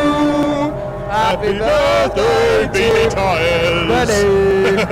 Happy Birthday to you. Hooray! Hooray! 3 tyres for everybody. Hey. You get tyres and you get tyres. Everyone look under your seats, people. You all get free tyres. Good on you, BT Tyres. Happy birthday, mate. Appreciate. All right, let's just get back into the comments a little bit. Here we go on the live stream. Hey, thank you guys for all tuning in. We really love your work. We love that everyone's there at home. Maybe you're working on your own drift cars in the shed. We love that. All right, I'm just going to go back through some of the comments here. Oh, what happened there? So Jeremy Gilbert, here we go. I literally need a booster seat every time I tune Cole's car. He is so tall, but it's an 86, like it's a small little chassis. How do you fit in that thing? All right. Okay, wish you were there, Joe. We wish you were here too.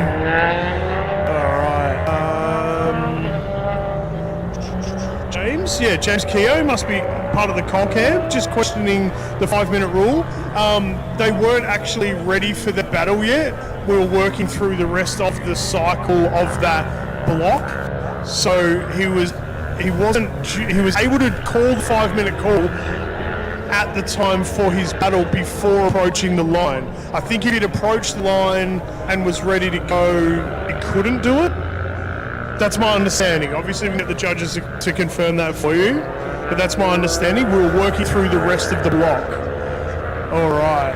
A couple of shout-outs to the Hectic Bilik as well on the live stream. Good to see. Okay, yep, cool. Got the win. We'll skim through some of those. Anyone heading up to the EDC, what is it, Eastern Drift Championship? Anyone heading up to Morgan Park for that one? Do you Sydney siders head north for a competition? Nah. Don't bother. No, we do. We'll lots of be there. I'm not sure of the drivers. Not sure when they're getting up. It's in 2 weeks. Yeah, it's in 2 weeks at Morgan Park. So, Morgan Park's starting to start happening, which is great. Good. Yeah, it's a cool looking track. And they're running the first competition there in 2 weeks. ECD. I can never get it right. Sorry. Eastern Drift Club. EDC. There we go. All right. So they'll be up in a couple of weeks. So that should be pretty cool. I'll keep my eye on their stream. I think they're doing a bit of a live stream as well. Because I won't be in the country. I'm going to miss out on that. Where are you going, Tony Bishop? Poland. Just cheekily going to Poland. Yeah. Taking your mate Wally with you. I'm taking my mate Wally to Poland. Yep. Very lucky. And, That's for the next round of Drift Masters. Yeah, Drift Masters final Wow. in the stadium at Warsaw in Poland. Is that one that sold out last year? Yeah. So 50,000. Pretty much. I think the total capacity is 60,000, or near enough to 60,000. Yeah. So we're going to have 60,000 drift fans inside a stadium, and they're going to put that. Let me just confirm. This is where Taylor Swift played in Warsaw in Poland. Who? You know, a Swiftie. You're a Swiftie, right? I know the Swiftie. Taylor Swift played inside the stadium, and there's a drift comp in the stadium. That's unreal. Wild. Absolutely unreal. All right, we have some cars down in that staging area near the burnout box. We have a car, a white one. It's probably a Mitch Jeffrey. Looks like Jeffers. Just chilling. He's been chilling for a little while. We've had to work through the top 16 block to get to this top 8. And he finished his battle quite a while ago after these reruns at Dylan Roberts. Dylan's probably trying to pull his card out of it. He's like, bro, I've 42 I've reruns. driven some laps today. All right. I want a rating out of 10 for the ice cream, Tony. Okay, that ice cream was absolutely spot on. It's quite warm up here. It didn't melt. So the chocolate was thick enough that it held the ice cream in. +1. I got 0 ice cream on my hands. The flake was delicious. Yep, it was. And the nuts were like a solid 8. Oh, you're tough, Mark. Solid 8. Everything's good, gives it an 8. Well, it's impossible to get a 10, right? I'm not going to give it a 10 out of 10. Improvement. I think maybe it could have been a higher quality cone. Oh. That's all. The cone was nice. I'm on an 8. I'm on a 9. Ooh, okay. 9. All right. Because you're spot on. Chocolate was thick enough. Yep. The Didn't drip all over my hand. I didn't get any on me. Yeah. I normally get it all on me. Yeah. I didn't get much on me. It was spot on. All right, while we're waiting for the top 8. Top 8. Yes, we're working through the top 8 now. Right, we do have cars now entering the burnout box. Yeah, but while we're doing that, we're just going to share a bit of love for all of the people that help us be here. We absolutely love it for it. Zestino Tires, Jap Sports Spares, Albert's Auto Electrical, of course, Gearbox Masters, a transmission specialist, Gary Fleming, his crew at A Plus Towing in Canberra, and Crank Motorsport. Thank you guys so much. Thank you, Christian, down there, for running our live stream. Thank you to Sydney Motorsport Park for allowing us to be here. That's right.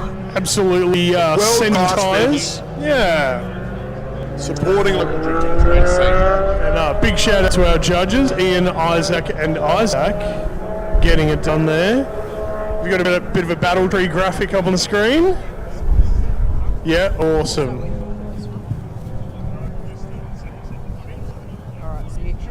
Sick. Nice. Let's get these battles underway because because as soon as the comp's over, it means I get to drive. Oh, well, let's go. Yeah. I turned up early this morning, put my race tyres on, did my fuel filters, and it's down there in North Peak Garage waiting. I'm excited. With so many commentators here today, Jess, I reckon Tony and I can handle the trophies, so you can go and do skids. If I had my car here, I wouldn't be sitting in the commentary booth. So thank you very much for giving up your day to come and sit here and talk shit with us. Oh, thank you. And also, look, the Haku's just rolled up. He's now in the VIP area. Hey! Look at the fitment on the wheels. He's got his, what has he got, his Stark Yeah, Sharks he's on? riding 6 up in the Haku. How good's Yeah. that? He's got his daughter in the back for Father's Day. Love the stance on that too. He's really got the wheel height right. Rumour has it he's also got an A86. Has he? Yeah. So he knows how to get low. He knows how to get the cusp low. Yeah. But he's committing blasphemy. I think he's doing a bit of a K24 swap. So I'm a In bit the upset 86 about or that in the 86. It's a K swap. It's kind of broken my heart a bit. I don't mind a K swap. No, you don't. You're a Honda man. Honda boy. Honda what? Yeah. I'm a bit sad. I'd prefer the 4AD and E personally, but stranger things can happen.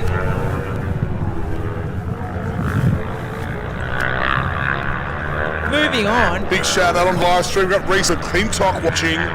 Mitch Smith's also there. Please watching. Matt Murphy. It must be time to get the ring. You're going to have to, mate.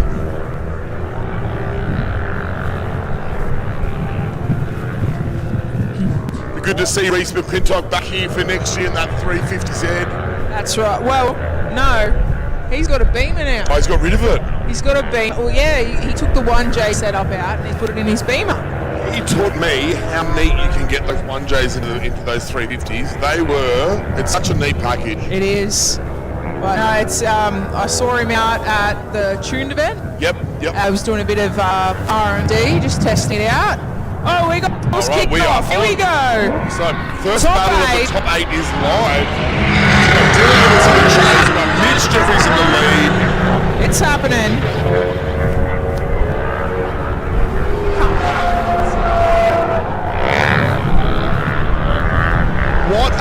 battle to kick off our top 8. Now I think Megsy's car's a little bit undergunned here to keep up with Jeffers. Last time I saw Jeffers on a dyno was over 500 kilowatt. We're seeing that one day in that S13 make podium before up against these guys. So Yep. it's all about how you steer it is what I'm That's saying. right. But I think it's probably only mid 300s, right? It's not making huge power. I would assume so. Yep. I'd assume Correct us if we're wrong. We actually don't know. Don't know. Let's just say it's 330. 334.5 kilowatt. Yeah, that's the one. It's the one. Yeah, we're going to go with that. We'll wait for the message to come through to correct us. Well, it will. They always do. Yeah, so it's 250 kilowatt. It may be. Because that range is going round and round the skip Yes. How good. And we're actually going to start seeing now some of the competitors that have been knocked out of our top 32 and top 16. They're going to start making big smoke over there in the Drift Festival now. As long as their car's not broken, they're going to be over there. We've got the tyres people here. They're going to be cutting tyres over there. And then pretty much when this comp's done, I think the whole truck's going to open. Oh, really? I think. Get your suit on, Jess. Yep. Here we go. Dylan Roberts in the lead. That's right. Mitch Jeffries in the taste. Mitch Jeffries right on him. Hey! Oh no! What's going on? There's been a mistake. There's been a bit of a whoopsie. Just a reminder, Mitch Jeffries is the current championship leader. Of the series, last year's first place winner of Won the it last series. year, leading it this year.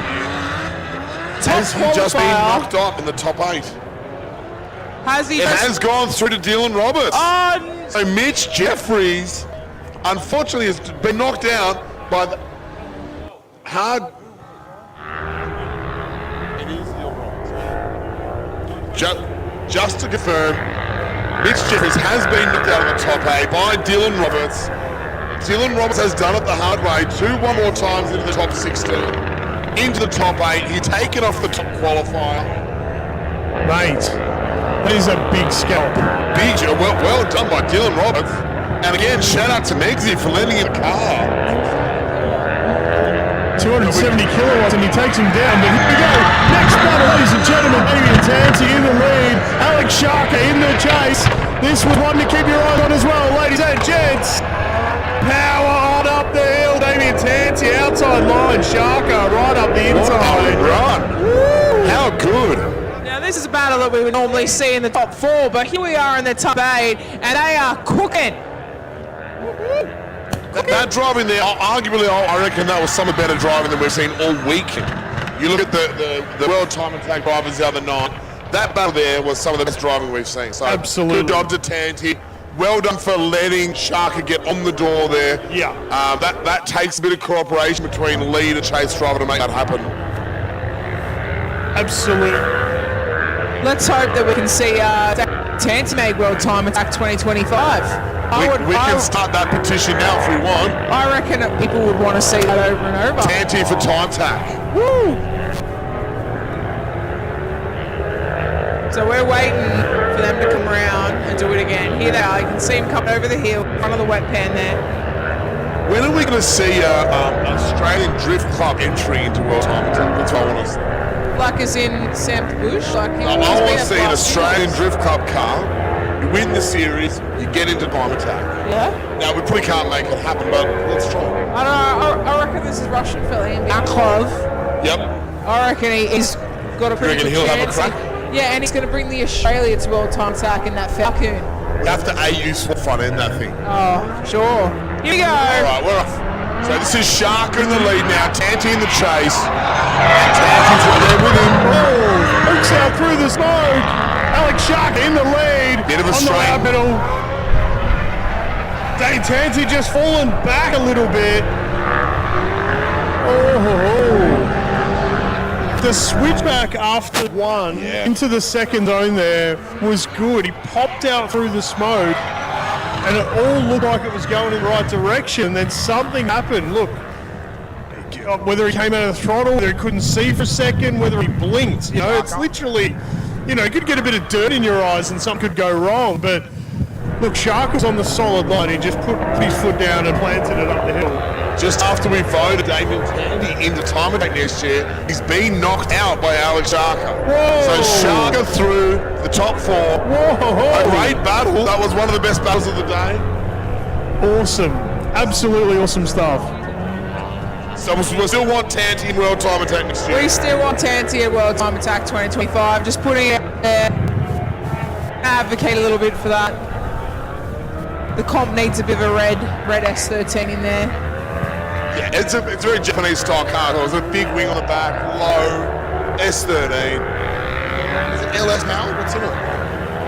Ooh, 1J? Nothing. Not an SR. I think it's LS. I think it's LS. It's LS. Just don't know which LS. 1, 2, 3. Who cares? I think it's 2. We're all the same, aren't they? It's not a barrow. Yeah, that's right. Now we've got Nick Muzay. Get ready. Hey-o. Scrumming in. Up against Mark Tim, is that right? Up the back there doing his sonnets and donuts. Right, yes. Can hear him. He's prancing on that throttle.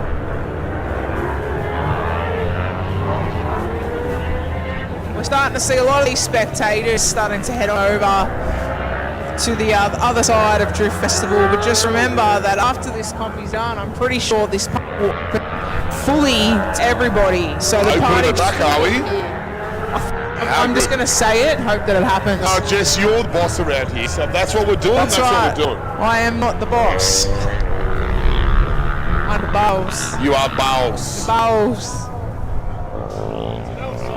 All right, they're going to release them out of the gates. Here we go. Mark McTinnan in the lead, I think it is. Yes. On that our right. And Nick Muzay on the chase. You've said it again wrong. Muzay. Muzay? Nick Muzay. Mazay. No, it's Muzay. Muzay. All right, you said it correct. Here we go. Initiation to zone 1. Into zone 2. This right up on him. Martinez just. Alright, now we're singing songs a little bit more. And Nick Muzay sticking it to him. He's pushed out. Martinez gone out wide. He's gone forward driving off that ripple strip. Now, we saw Sam do that before, but I think this was a bit earlier. I think this has, because I think he's taken out the judge's own ending cone. So what happens in that situation? I'm not a driver. Is he just too keen on the gas there? Did he get the line wrong? Well, has he lost front end grip? Through this touch and go through before the last zone, the second last zone, zone 4, he's powering on, and then he's lifted. And when you lift in that kind of spot, you float out. Right. And so then he's powered back on, and then he's just drifted out. But in that kind of speed and that kind of power, I think that when he's lifted here and hopped back on the throttle, he'd already sailed out too far and gone too wide. It's a timing thing, is it? He just lifted when it shouldn't have, or got off too long. Yeah, that's what I think. That's my opinion. Yeah, it looked like a great run up into there.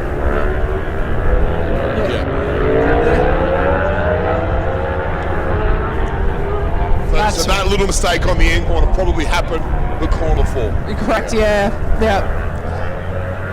It's all very calculative. This See, kind of it doesn't stuff. look like it's an outsider like me. It looks like they're going out and doing skids.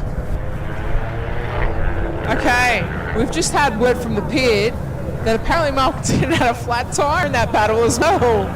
So that could have been the cost of that too. Who knows? We've got to wait and see. Yeah, flat tyres don't help the situation, do they? That's right.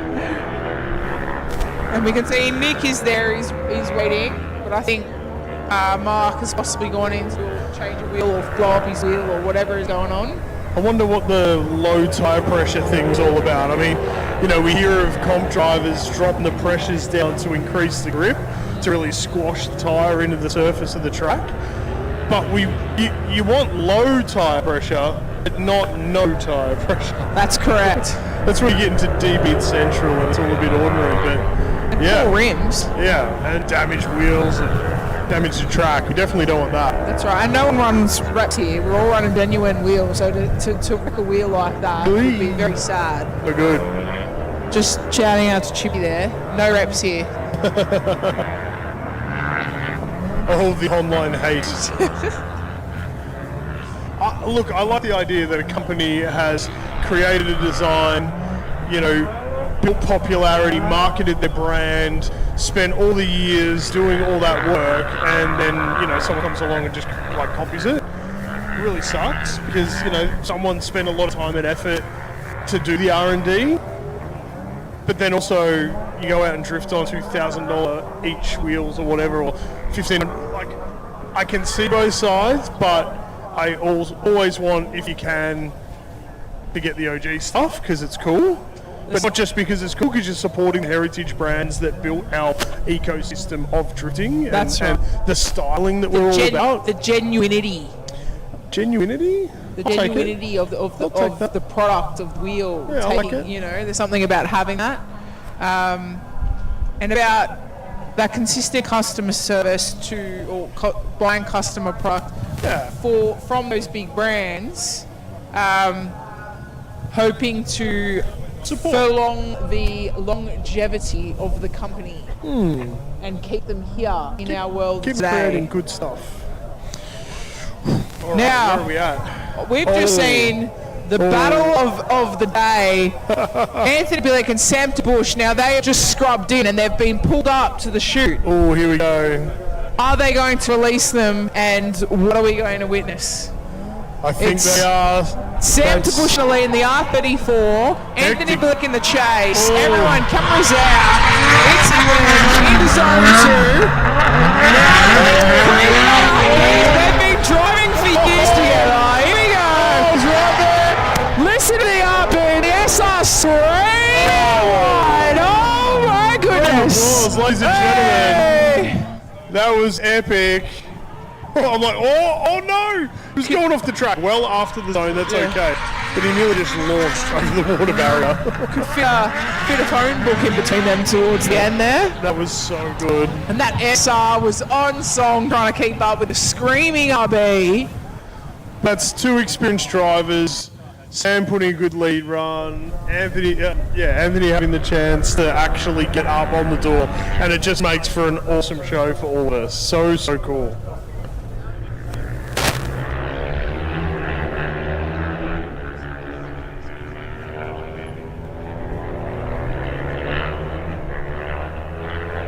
So, Billick's SR is making around 450 kilowatt. Yeah, a little less, yeah. Right? And the RB's making a big 530 kilowatt. But I guess, you add some weight of the Skyline, the Sylvia's a bit lighter, maybe similar tyres, the Four insanity doors. of the drivers. No, they're both 2 doors. I always think, Skyline 4 doors. Because I'm just a 4-door person, ex-chassis, I like to piss on the Skyline. It's cool, it's cool.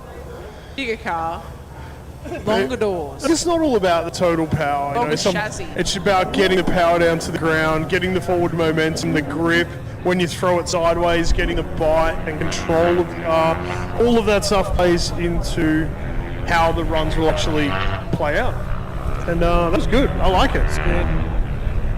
Another battle that should have been in top 4. Yeah. So I'm looking at my timing screen here, and we're waiting for a result to drop in between Mark McTiernan and Nick Mazai.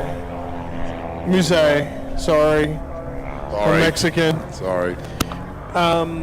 So we don't have the detail yet on that. I can see Nick down there on the line. Big shout out on the live stream. Rob Abellino's joined in. Hey! Big Wig had a time attack. I know he was swinging spanners on Hawko's car. Oh yeah, yep. They got into shootout. Did see him as I walked past at one point. Yep. Bring the beamer back out, Rob. Where are you? Yeah. No, actually, I like my eardrums. Oh, that's true. It's a loud rocket ship. All right, here we go. This looks like Anthony Billick in the lead. Everyone watch this. This is going to be another great run. We just need Anthony Blick, good lead run, give Sam Taboosh the chance to get right up on door. Luke Willoughby also on live stream, giving us a shout out. G'day Cobber, here we go. Away from the start line, hammering down the straight, into outside zone 1. There we go, initiation set up, switch back. Oh, has he left enough room? No! They've both made errors. What has gone on here? Anthony Blick's got his hand up. What is going on? They've both Maybe pulled out of the drift. Yeah. Oh, That's not a good sounding SR, is it? is that breaking down? Did he run out of power? Did something happen? Maybe if I put fuel in it. Oh, stop. I hope not. I'm not. Oh, no. Look, After that first run, that was a bit anticlimactic there.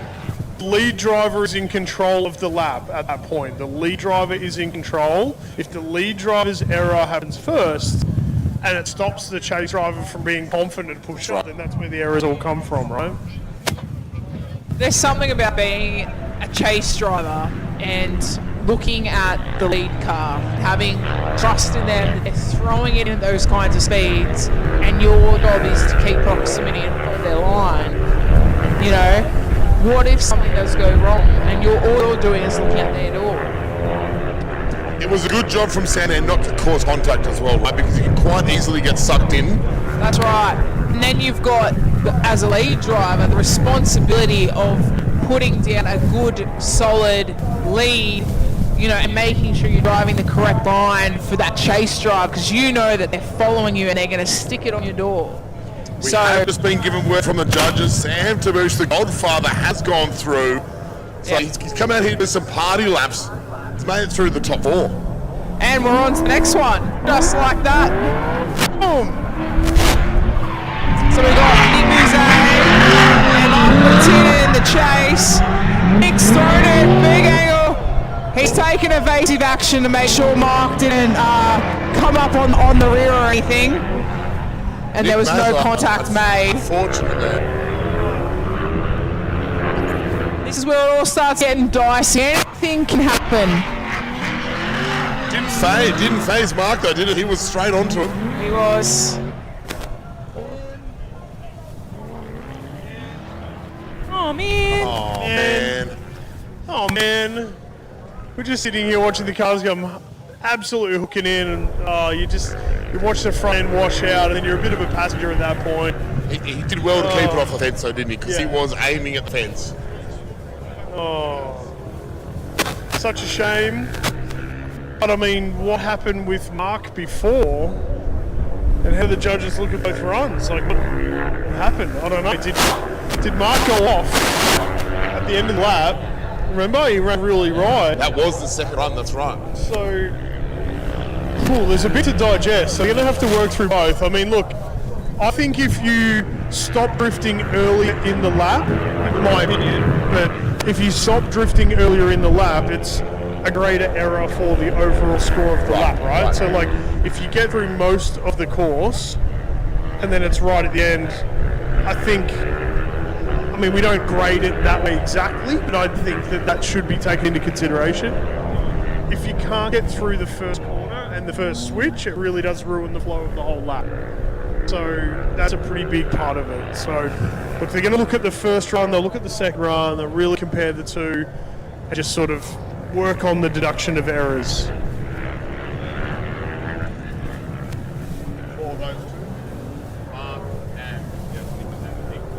Again, happy Father's Day to all our dads out there in the house. No place better to be than here, hanging out at, I don't know, I gotta create a name. Looks like Drift Dad Days. Day Drift Daddy Days. Drift Daddy Daycare Days. Happy Father's Day to everyone out there. Daddy Daycare Drift Days. Okay, bit of an update from the judges. Tony, you almost called it. Both drivers had an incident in their runs. Yep. Both drivers came off track. The judges have deemed it one more time. Going again. The whole point, right, you've got to actually complete the lap. That's right. You've got to complete the lap, and unless they stipulated in driver's briefing that, you know, after the second half of the lap it's not as bad, but you got to complete the whole lap. You go off the track, you're going to get a You big would feel deduction. hard done by either driver if there was a result there. So, Absolutely. So one more time, it seems like the right result. It's a really cool thing in drifting to have Absolutely. the ability to rerun them. Yep. So we will see those drives back out again. Look, it gives us a show as well. It gives us something to look at. That's what we're here for, TB. We've really only got a couple of battles left. This is going to finish the positions for who's in our top 4. So currently we've got Dylan Roberts versus the Shark, our Sharko. Wow. Dylan Roberts has been on a rampage today in Meg's car. I think he's been driving really well, not in his own car. Thanks, Megs. Absolutely, man. And then on the other side of the battle tree, obviously Sam Taboosh went through, and we're just waiting for the winner of this battle. Looks like Mark McTiernan back on the line, ready to rock and roll. So this will get us to top 4. We got a big shout out on the live stream, Eddie the aircon guy.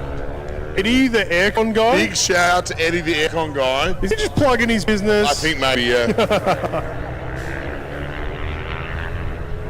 Say no to reps, of course. That is Chippy. Get off the stream, Chippy. Chippy, get off the stream. We know you're walking around here somewhere. Say no to reps, yeah. Greg Merriman on the live stream. He should be gearing up to do his hot laps later. He should drop a North Circle and a South Circle. Look at the smoke pouring out from the other side of North Circuit at the Drift Festival. It's just a whole nother separate event going on over there. Yep. So questions on the live stream. No, the commentators are actually up on the hill. We're with the judges up here, so we probably don't know Eddie the aircon guy. But he seems to have a lot of fans on the live stream. Eddie? Yeah? Eddie the aircon guy. Well, look, he's not doing self-promotion because he hasn't put what the actual business, unless it is Eddie the aircon guy is the business name. I think this might be someone supplying aircon tower. Well, bring the tower over here, which is where they should build something in the first place. Special mention, Alex Sharko. Your family's wish you a happy Father's Day. Obviously, Alex is a dad. Still competing in the top 4 here, so good Father's Day so far for him. Aww, happy Father's Day. Luke Willoughby suggesting that the reps are stronger for drifting. Rep Here life we is go. king for Luke Willoughby. So Jerry, there's +1 for the Jerry. reps. Costs you a lot less every time you buckle one too, probably. That's right. Hi from the inner clipping zone 1, Nathan Brammer. We can see Nathan, how are you, mate? Where are you, bro? Give us a wave. Nathan Brammer, give us a wave. It was a little while ago. Do you have massive amounts of sunburn? Where are you, champ? Give us a wave. Yay! Show us your sunburn, Nath. Getting that content, Hey. baby. Mate, thanks very much for being out there all day. He's got the Bunnings hat on. Excellent stuff. Being sun smart. Absolutely love that. All right. Guy Russell keen to do some skids in the downtime. Mate, it looks like you're going to get some time this afternoon. You should make the crowd do a Mexican wave. All right. It might not work as effective if we're not in a grandstand. Hi, Will Yardley. Hello, Will Yardley. Hello, sweetheart. Good rear end, Will Yardley. We're proud of it. Reese McClintock, what did I miss? I heard my name. Reese McClintock. I heard my name. What did I miss? Bring back the 350. Bring back the 350. All right, Here we go. we're back. Mark McTiernan in the lead. Oh, here's the switch. Nick going for the dog up on the door. Mark slightly on a shell on the line, but that's okay so far. Here we go. Can he keep it on the track? Nick closing the door. Mark McTiernan doing the wheelies coming in that third corner. Man, like just lift and wheel. Hey, look, he lift wheel because he wasn't quite deep enough. I don't know. This is why we love the one more time rule though, right? And I We love, wouldn't have seen that today if not. yeah, and I love not having to make a decision. Yeah.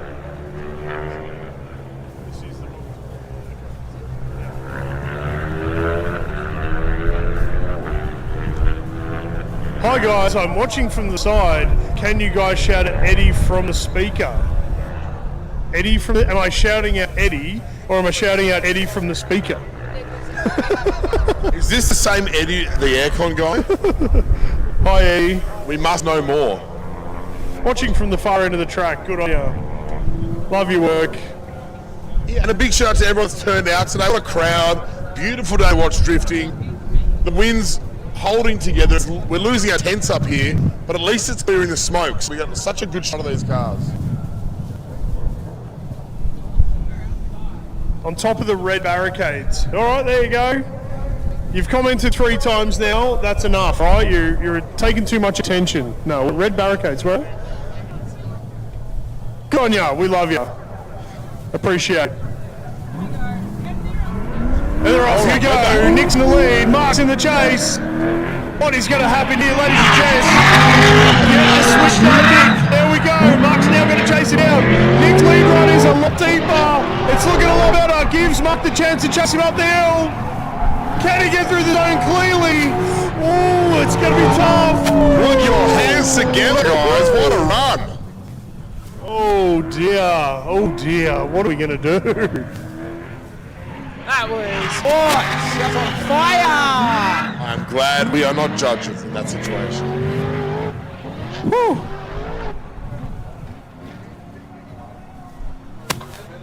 What to do, what to do. I feel like I need like some really like impactful synth music in the background right now to determine that call while the judges deliberate. It's just, it's being judged. We could just step off into this Camry wagon some more, couldn't we? I know, look at the Camry wagon! If you're on the right-hand side of where we're sitting, Oh, you yeah, probably they can't can't see see it. it They've got because no- it's behind the big white trailer. They've got no but there vision. is like the nicest, most stockest, pristine, white Toyota Camry wagon in genuine condition, still running the original motor at 560,000 Ks. Needs a turbo, though, doesn't it? Yeah, it needs to be rear-wheel drive, just like mine. That's when we need Grubbo out here to just build us one. Oh, I need a rear-wheel drive Civic. Oh, okay, done. Big shout out to the Huckasuka here, riding 5 up. Yeah, give us a wave, Hacksuka owner, Ryan Clayton. There he is. It's Jamie's brother. Jamie had the pink and purple barrel swapped S13. Just check out those Star Sharks. Family car, look at them, there's like 4 of them just chilling in there with the bubs. Are they 13s, you reckon? I think they're 14s. 14s. It's all about width though, we've got to go down and measure that rear wheel width. 14 by 5, something like that, 14 by 6. No. Yeah. Alright. Probably shouldn't say that too much in the live stream. Gotta have the Saget offset. Ian, are we going to get some driving in this afternoon with that Falcon? We shall try. I want to. I do. You're all set up, ready to go? Yes. So you roll in with like a tray load of 40 tyres? Yes.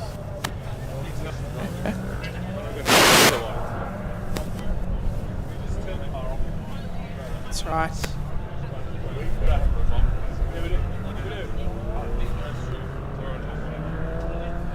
What was that, Dorsey? We have a result. And the result is Nick Mazai goes through again. Nick Muzay! Hey. Woo! I'm going to say Mazai for life. I apologise. BT Tyres, S13, half white, half red, is going through. Into the top 4. Is that his first top 4? I think it might I think it could be. I think it Ooh, could be. that's Well done, exciting. Nick. Good job. And to take out Mark, such a solid competitor. Yes. Sam to. Oh no! Whoa! He's taken on the Godfather in the top 4. This could actually be a good shot for Nick to make his first podium. It could be. It's just gonna be a blur of white and red with smoke. That's all How we're gonna good. see. That's what we're here for. Big shout out to the sponsors of SUPERDRIFT New South Wales Drift Series. We got JSS Jap Sports Spares, Sydney Motorsport Park, of course, the world-class venue of Sydney Motorsport Park, Gearbox Masters Racing, Drift Racing Industries, Crank Motorsport, Albert's Auto Electrical, A+ Towing, There's a few of those Zestino tyres getting blazed today, isn't there? That's right. Perfect conditions to rest set a tyre. Zestino. Ice cream truck. We're gonna add them on as a sponsor, I reckon, too. I tried to interview him before, he wasn't that keen on it. I was trying to get a casual comment. Give us a couple extra flakes.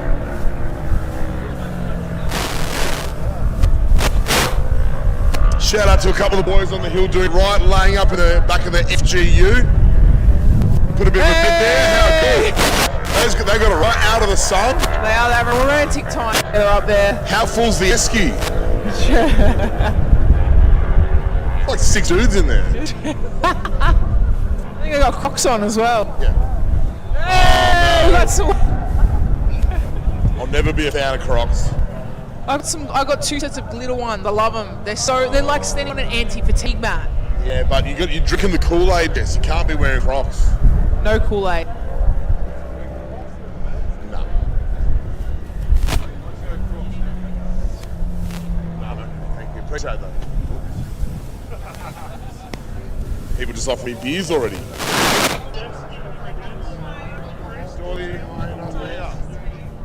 Come and see.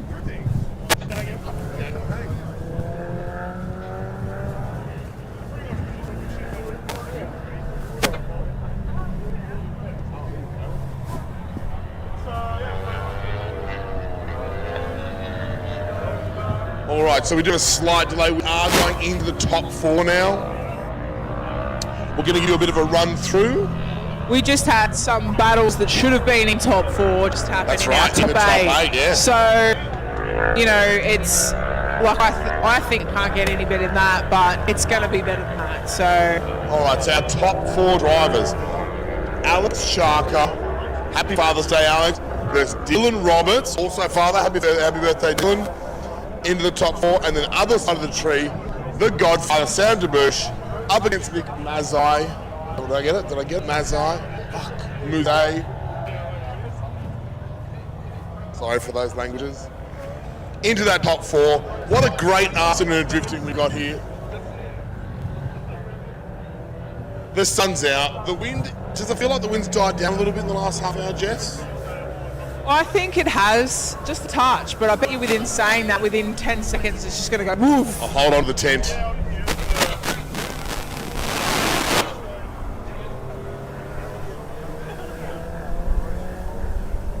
So it looks like we will get some driving this afternoon for everyone that's been knocked out. Everyone's going to jump back in their cars. Because Jess is the boss, she's going to say we're going to open up the whole track as well. That's going to be fun. That's what I reckon. Root those cones. Let's do the That's whole what we hope, circuit. anyway. So we've had a comment in the live chat about why is it called SUPERDRIFT New South Wales State Series, specifically the super part of the drift. So I reckon, I don't know, but I'm going to say because, you know, it's about intense extreme, execute exceptional skill, and that is summarised in the word super. So Did you get that off AI? I think I did. Yep, there you go. And I like ChatGPT gave this wonderful answer. I thought it might. That sounds a bit like ChatGPT to me. Correct. So it's a competition. That's why it's called SUPERDRIFT. So I don't know if you watched the same live stream as us, but there's no regular drifting going on here. It's been some good battles today, I must Regular say, drifting yeah. might be happening on the other side of North Circuit. Maybe that's what you're watching. Just saying. All right, we've got cars lining up for the top 4, Jess. We're here.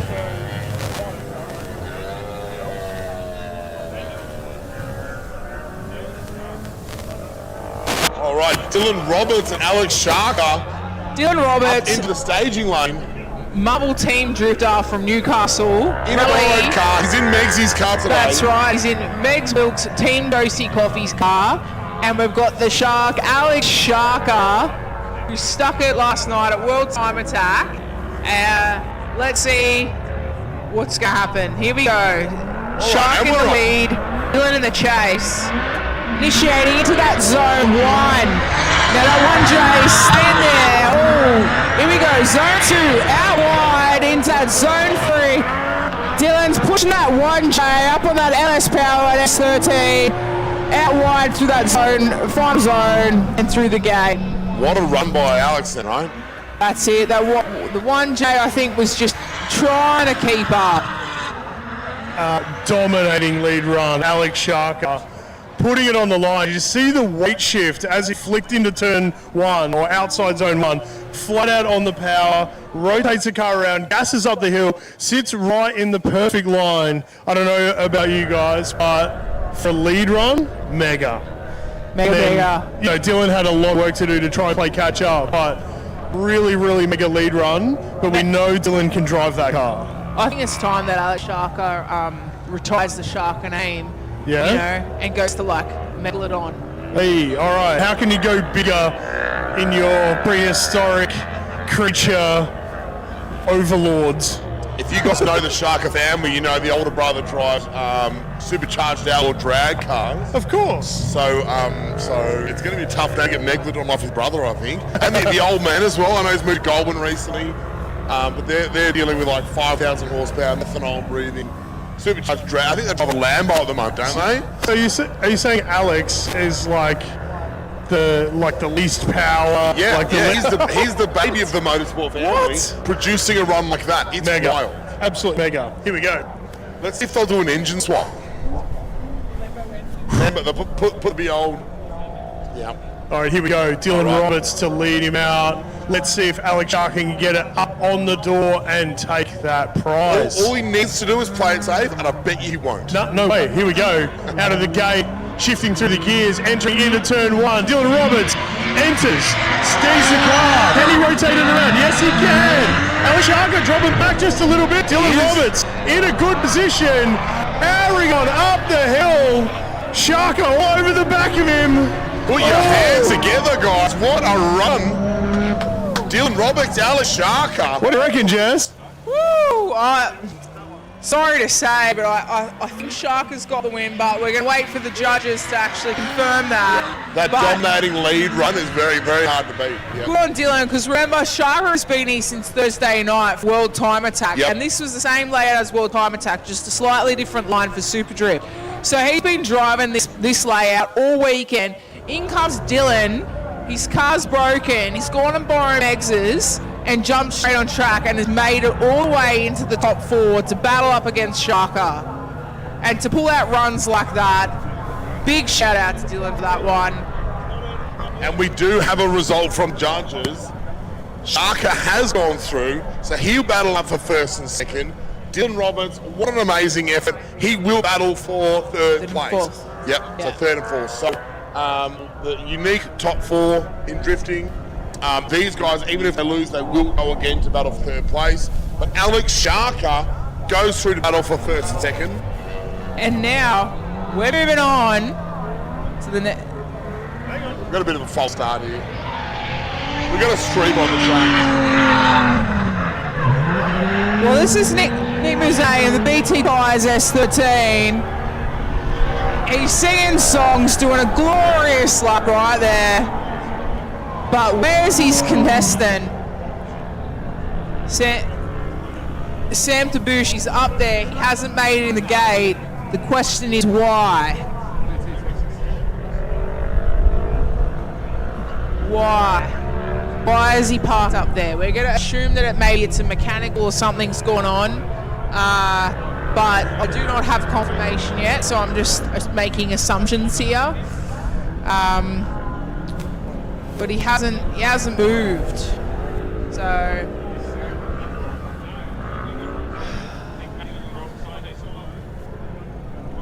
what's going on? We have had a streaker on track. Nick has just done a happy lap for the crowd. Hey! But he will be battling Sam Tabush, so he's going to come back around. Here we go. Hopefully he hasn't burned out all his tyres. We'll give him a yellow card for streaking on track. That's it. And a red card if he does it again. Can't do it again. So William he was staged up on the wrong side, so they sent him round.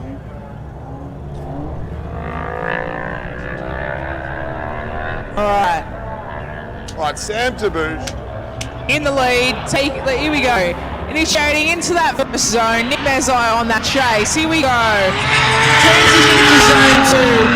Big angle from Sam Bush. Nick Mazzei washing out, but he's stayed in it. He's wrecked his fender. He's wrecked his front bag. Now he's dirt dropping. He was seeing red. Absolutely seeing red. I tell you what, those cones do a bit of damage when you hit them at 140, don't they? At the wrong side. And we all know those fenders aren't the strongest thing in the world. Don't even know if they were the genuine fenders or like, you know, some fiberglassy ones. You know, fiberglass to me. it's a bit. You know, they say in the briefing that if you come on track or something like that happened, you back off. I think Nick mixed that message, didn't he? He was seeing red. He wanted to plant that and, you know, get straight back up there into that comp. But now the tables will turn and we're going to see Sam on the chase, Nick Mazzei in the lead. Anything can happen. Big shout out to the drone pilot cruising around final corner. Give us a drone wave. Woo! Here we go, watching. There it is. Yeah, he gave us a little Give a little nod. Dip your wings for us. Now, what a run by Sam. That was textbook as a lead run. There was a Huge beautiful angle on that second entry. Shout out to our track staff for fixing up the cones once again. Appreciate it.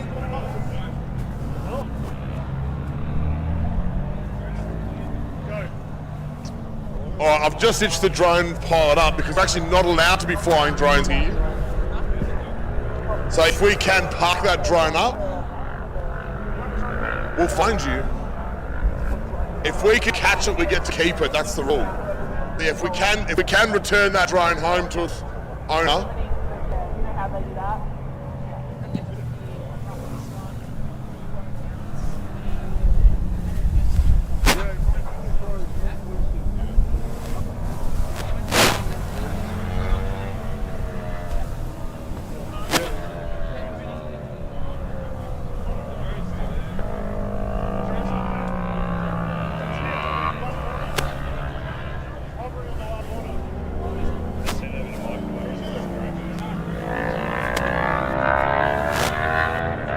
Hey, in all seriousness, ladies and gentlemen, whoever is that drone pilot, you need to take it off the circuit. It is not approved by our media crew. We do have to apply for a permit for it. You do need to be accredited at Sydney Motorsport Park. You need to remove it from the circuit, please, before we continue. If it's your friend flying the drone, punch him in the ear. No, seriously, bring the drone off the circuit before we can continue. You need to be accredited by Sydney Motorsport Park. The thing is, he won't actually bring it off until we're all not paying attention to it because, you know, we don't want to see who owns it. We just want you to get politely just take rid it of off the grass somewhere. Just get it off the track, park it somewhere out of the way so we can continue. Just very politely. Thank you. Thank you.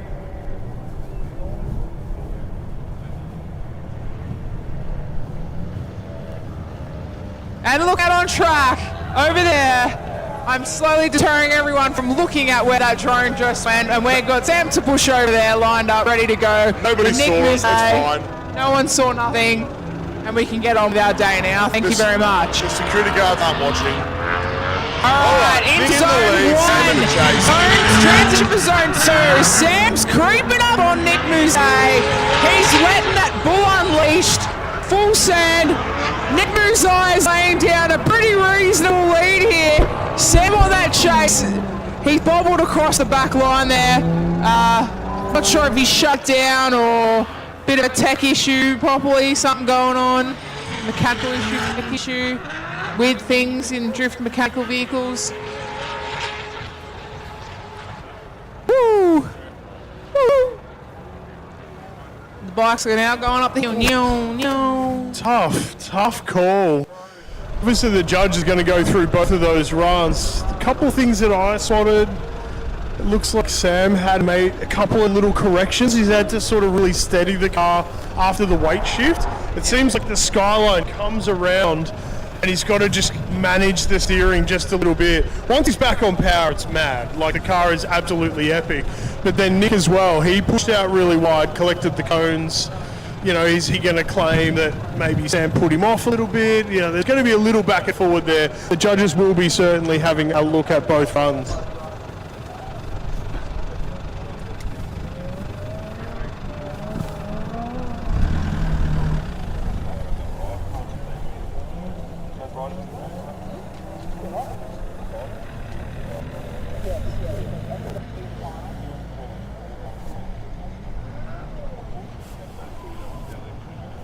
All right, ladies and gentlemen, we do have a result. We do have a result in that battle between Sam and Nick. Sam Taboosh does get the win by a narrow margin.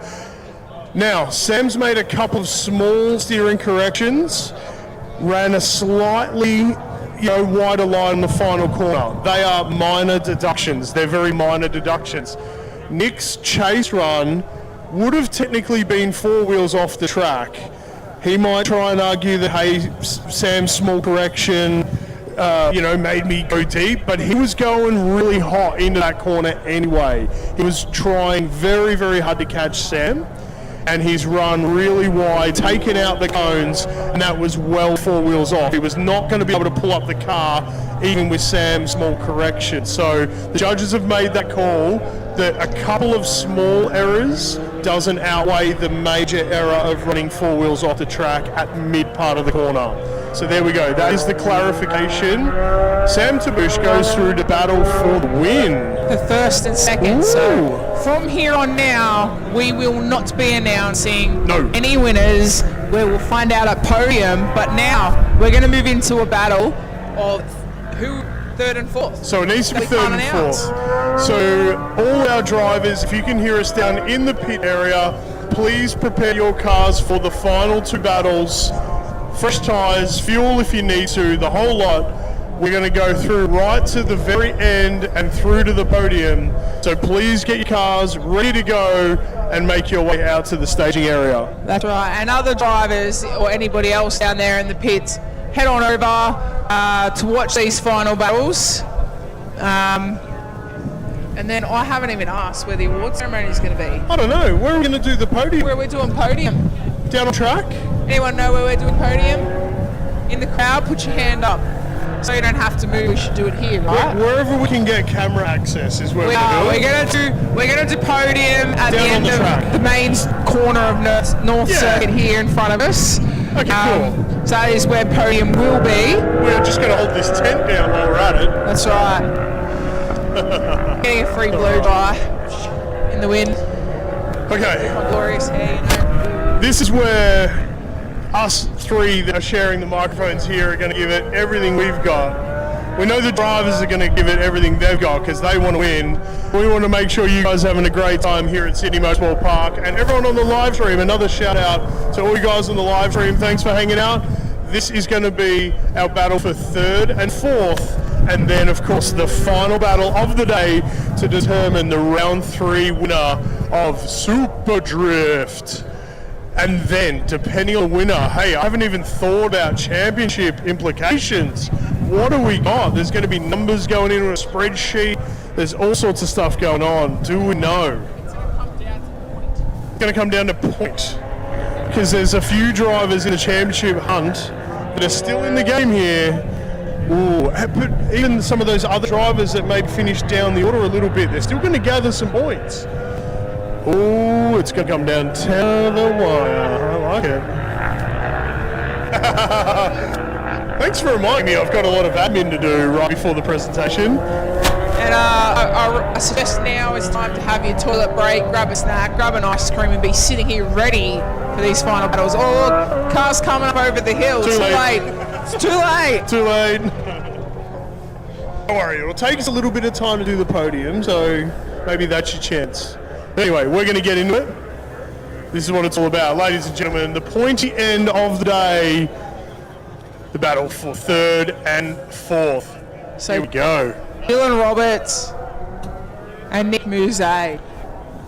Nick Muzay. We will get that right eventually. 2 S13s. My apologies. Mine and Dawsey's apologies for getting it wrong. Muzane, we love you, bro. All right, here we go. Battle. Taking off. Still in the lead. Nick in the chase. Initiation into that zone 1. Bringing it through for the switch back into zone 2. Chucking it in. On the speed. Out to zone 3. They're where they need to be. Touch and go into that zone 4. Running out wide for zone 5. And across that line. Well done. Glorious. Glorious battle. That was gorgeous. Side-by-side drifting action at over 100 kilometers an hour. What a battle. Yeah, mega. Wow. Mega.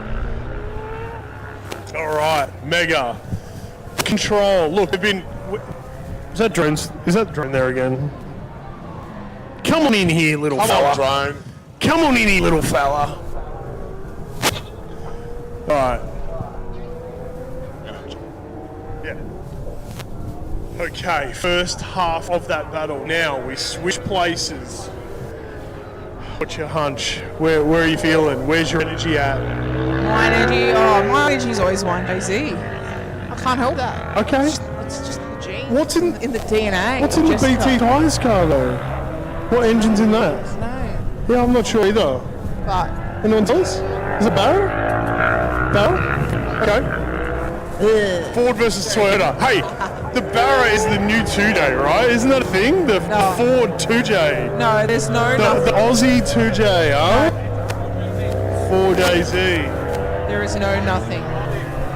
RB40. You know how we're talking before about reps and like how the people do the Chinese replicas and stuff? Hey, there's no way Ford I'm just did calling it anyone. out. They build a better engine. Just get over it, alright? We're going to have an actual fight after this.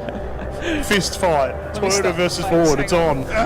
Did you just flex me? I did, with all my Camry flexing. Alright, we're having a good time under in the hill. Both of these guys having a good time in the car, I'm sure. There are no real losers except for who loses. But there are no real losers in drifting where it's a hell of a lot of good time. Nick Rizai is going to lead. Alright, here we John go. Roberts and Ed Wilkes' S13 1JZ powered is going to be in the chase. What a mega drive in a borrowed car all day. Mega drive. That's it. Here we go. It's off.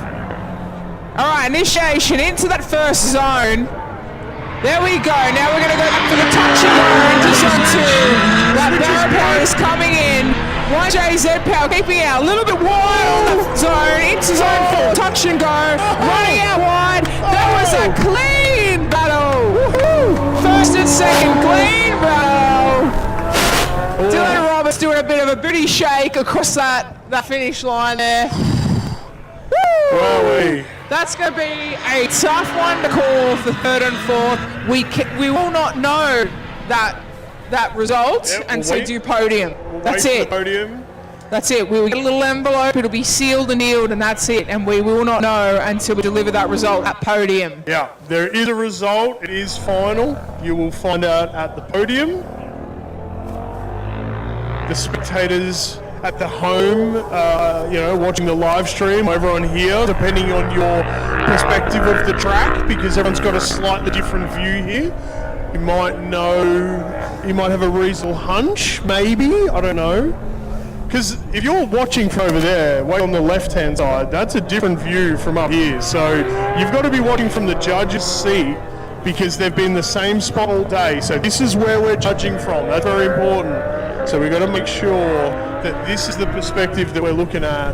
That best perspective, though, would be on-top drone footage and quality data. Just saying. Thank you for the cheeky plug there. I like Yeah. that. Raystar Labs on Instagram. Get some analytic and stats and numbers with a bit of right up close personal footage. That's going to be good. And then, of course, a compilation of in-car footage over a comp. Imagine that. Yeah. Just like a quick, 5-second snippet of all the inside drivers, what they look like when they're full sending. Mad. Might a have good a one. chat about Molly coming to sponsor Australian Drift Hub. Hey, we got no money It yet. is such a big deal around here, Tony. Hang on a minute, we haven't earned any money yet, right? It's still a conceptual I design. thought it was a charity, drift charity. Oh, yeah, it's a charity. Yeah, all right. Typical drifters just want a sponsorship straight away. That's right, that's right. Oh, you do something, I'll sponsor you. Yeah. Bro, I'll put a sticker on my car. Oh, all right. Do you even drift? Yes. All right, so we're on to the final battle of the day. First and second. Can the three of us crowd around 2 microphones and all scream into it at the same time? I think that'd be mad. Probably, yeah. That'd be mad. All right, we're all going to get involved here. The other thing too is not only is their first, second, third, and fourth podium, there's also 3 extra little giveaway prizes as well. Hey, cool. So there's the Zoo Performance one, there's a Drift Mob one, and there's Gearbox Masters one. Sweet. So Nice plug there. that's it. I'm choosing the Zoo Performance one, so the pressure's on. Okay. So that's what I mean. Like, I'd give it to Christian over there with his Camry wagon on the inner field, but he didn't enter the comp. So, what can I do? Tough choice. All right. Who are the names? Who is going to be victorious today? Is it going to be Alex Sharker, who's been very dominant all day? Beep, beep, beep. Oh, There we go. beep, beep. Beep, beep, if you're up the Sharker, come on. Who's in Beep, cast? Give us a toot if you reckon Sharker. Give us a toot. Oh, there's one. To the Camry. Who reckons Sam Taboosh is going to take it out today? Yep, there's a yeah down there. There's one, yep. I heard you clear as day. Yeah, she's too young to drive, but she's tooting. Oh, if you're watching on the live stream, give us a toot. No, that's not going to Up. work. Yeah, give us a thumbs up. Give us a heart react. Whatever. Any of those things. All right, Alex Sharker versus Sam Taboosh. Here we go. And you can see the smoke pouring out on the other side of that North Circuit there. Yeah, we're going drifting over there right after this. Maybe drifting here as well, right? You're opening the track? It might be the only corner that I can do that turn 2 today. No. Well, the clutch is slipping in third, so Okay. you know we're gonna try. We'll try pull the bigger corners, but I think the mechanical part of the car is gonna be like, no, thank you, not today, Jessica. But Not today, Jessica. I'll Not try. today. Be a little bit facetious and try. All right. Who do you reckon? Who do you reckon? I think it's going to be the Shark. I think the Shark is going to get it. Ooh. That's my call. Okay. What do you reckon? What do you reckon, Bishop? Look, I think the Shark has been dominant. I'm not calling it now because, you know, who knows what could happen.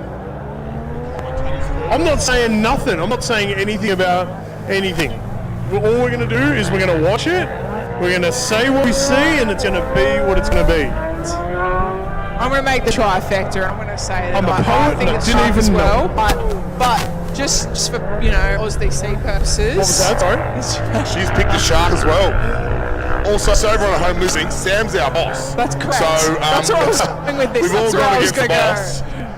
We're not picking on him on purpose. No, yeah, it's not on purpose. We just think Shark is better. But absolutely, to anyone to get, yeah! Ow! Anyone to get to the final battle of the day absolutely deserves to be here. That's right. We don't like having losers. I don't think anyone that comes drifting on the weekend is a loser. We're all winners. We're all having a good time. There's fans. They're taking off. Here we go. All right. Ladies and gentlemen, this is the final battle of the day. Sam Taboosh in the lead. Back into zone 2. Sharp on that chase. Running out exactly where they need to be on the big smoke into that tunnel goes on. And running it wide into zone 5. Oh! No one can see an absolute thing. Up on the horn, everybody. Woo! Tell you what, when it counts, that lead run was absolutely mega. Sam's just got to he heard us in the pits, but I'm going to show these guys what up. What an outstanding lead run by Sam Taboosh. We were just trash talking him. We weren't trash talking him, we weren't saying nothing. But man, he has delivered in that opening lead. Now he's got to chase the Shark. He's got to get the Shark. Hey, you can't deliver once, he's got to deliver twice. Okay. And Alex Shark has probably been the most consistent driver of this whole series, right? All weekend. All weekend. Time attack. All right, so. All I right. think Shark has podiumed every time he's run at Superdrift. So Definitely. what does that do to his championship? I don't know. Be up there. It's going to be between Jeffers Yep. and Sharker, I think. Yeah. So we'll do a countback. But I reckon Sharker, if he wins this, it'll go a long way Yeah. to He'll get win clipped the up for series. sure. Yeah. Okay. So keep that in the back of your mind. But first, he's got to get through Sam. And Absolutely. what a lead run Sam just put down. Mega. Absolutely mega. So Barra powered S14 this year. RB powered R34. All right, here we go. Both big Winters quick chain. I think both G-Force boxes. Here we go. We're away from the start line, ladies and gentlemen. Here we go. Shark is in lead. Shocking lead. Set to push that chase. Transitioning into front two. The switch is good. Shark is on the line. Sam Danucci has run wide. Oh no, he's run wide. Oh no. Shark has dropped the wheel. They've made it. They've both made a little bit of a whoop off track. Copper dirt to the eyeballs, the mouth. Hang on a second. Woo. Oh God, we're eating dirt up here on the hill. Oh man. Eat dirt for dinner. Now, Let's keep in mind, I think Sharka hit the dirt with one wheel before the end of the the lap. judge zone, and Sam Tabush over here on zone, the big wide zone as well. Oh, what do we... Alright, we've got results, people. Those We've got our results. first, second, third, Those fourth. results. Right, so now we're going to do our podium down here on North on the wide circuit. So just give us a minute to set that all up, and we'll be with you again shortly. If you For should the head right toilet down break. the fence, give us a cheer. Yeah, so for all those guys on the hill, come down to the fence line. Come and help celebrate the podium. All right, we're going to gather all our things and head down to the fence.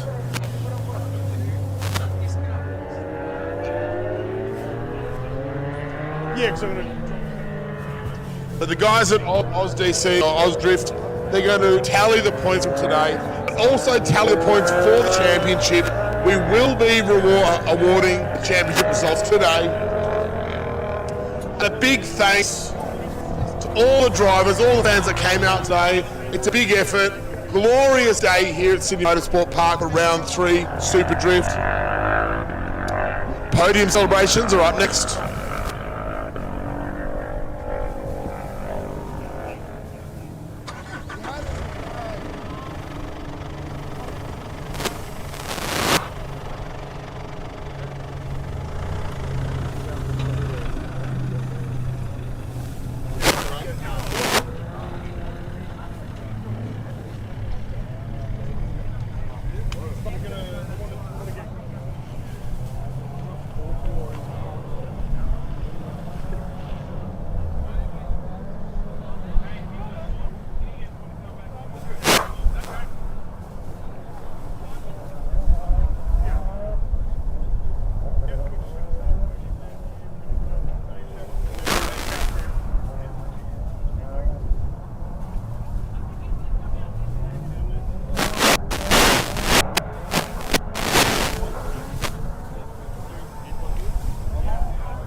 Check, check. Check, check, check.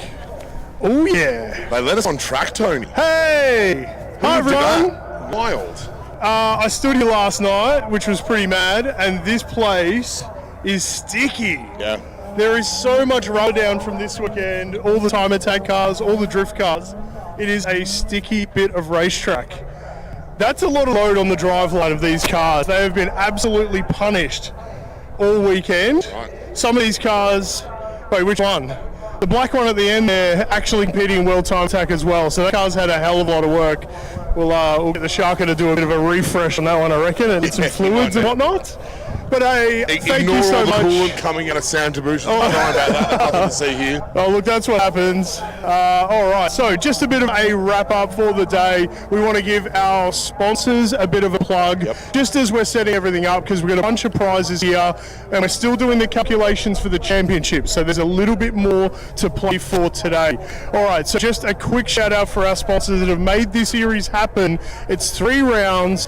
There's a hell of a lot of tyres burnt, there's a hell of a lot of fuel burnt, but without these sponsors helping us run these events, we just wouldn't be here. So Zestino Tyres, thank you so much. Thank you. Absolutely awesome stuff. Jap Sports Spares, absolutely thank you so much for contributing. Legends down really, there. thank you so much. Albert's Auto Electrical, absolutely love your work. Gearbox Masters. Sean's here with us, he's just Where's here. Sean? He was here a second Sean's ago. here with There us. he is. Gearbox Masters. He actually does a absolutely lot of the awesome. serious stuff as well. So he's behind the scenes. He's the one that... He came and gave me a bottle of water before. That's right. What He's an such a absolute nice dude. legend.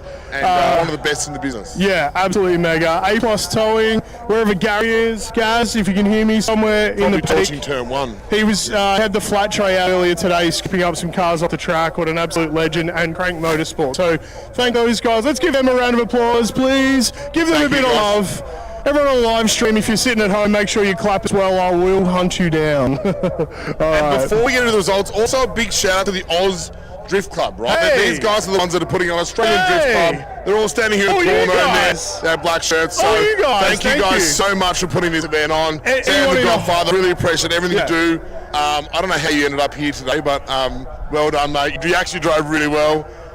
It's the first time I've seen that car do more than 1 lap, so I'm proud of you. Yeah, well done. Hey, what about Christian over in the Yeah, trailer? give a there? shout out to Christian on the live G'day, stream. Christian. Thanks for making the live Let me stream know if work. the Camry's for sale. I think Jess wants to buy it, but Yeah. thank you very much. Awesome stuff. Anyone in a high-vis vest, our media The media crew, guys, well done, thank you. recovery, all of that stuff is super important, and obviously all you guys as fans for hanging out, cheering your friends on. Obviously it's our state series level, but we love you guys as well for hanging out with us. So we've got some special awards first. I think, Okay. Dawes, you're going to take over. Yeah, we are getting told to just a bit of a delay on the awards, is that right?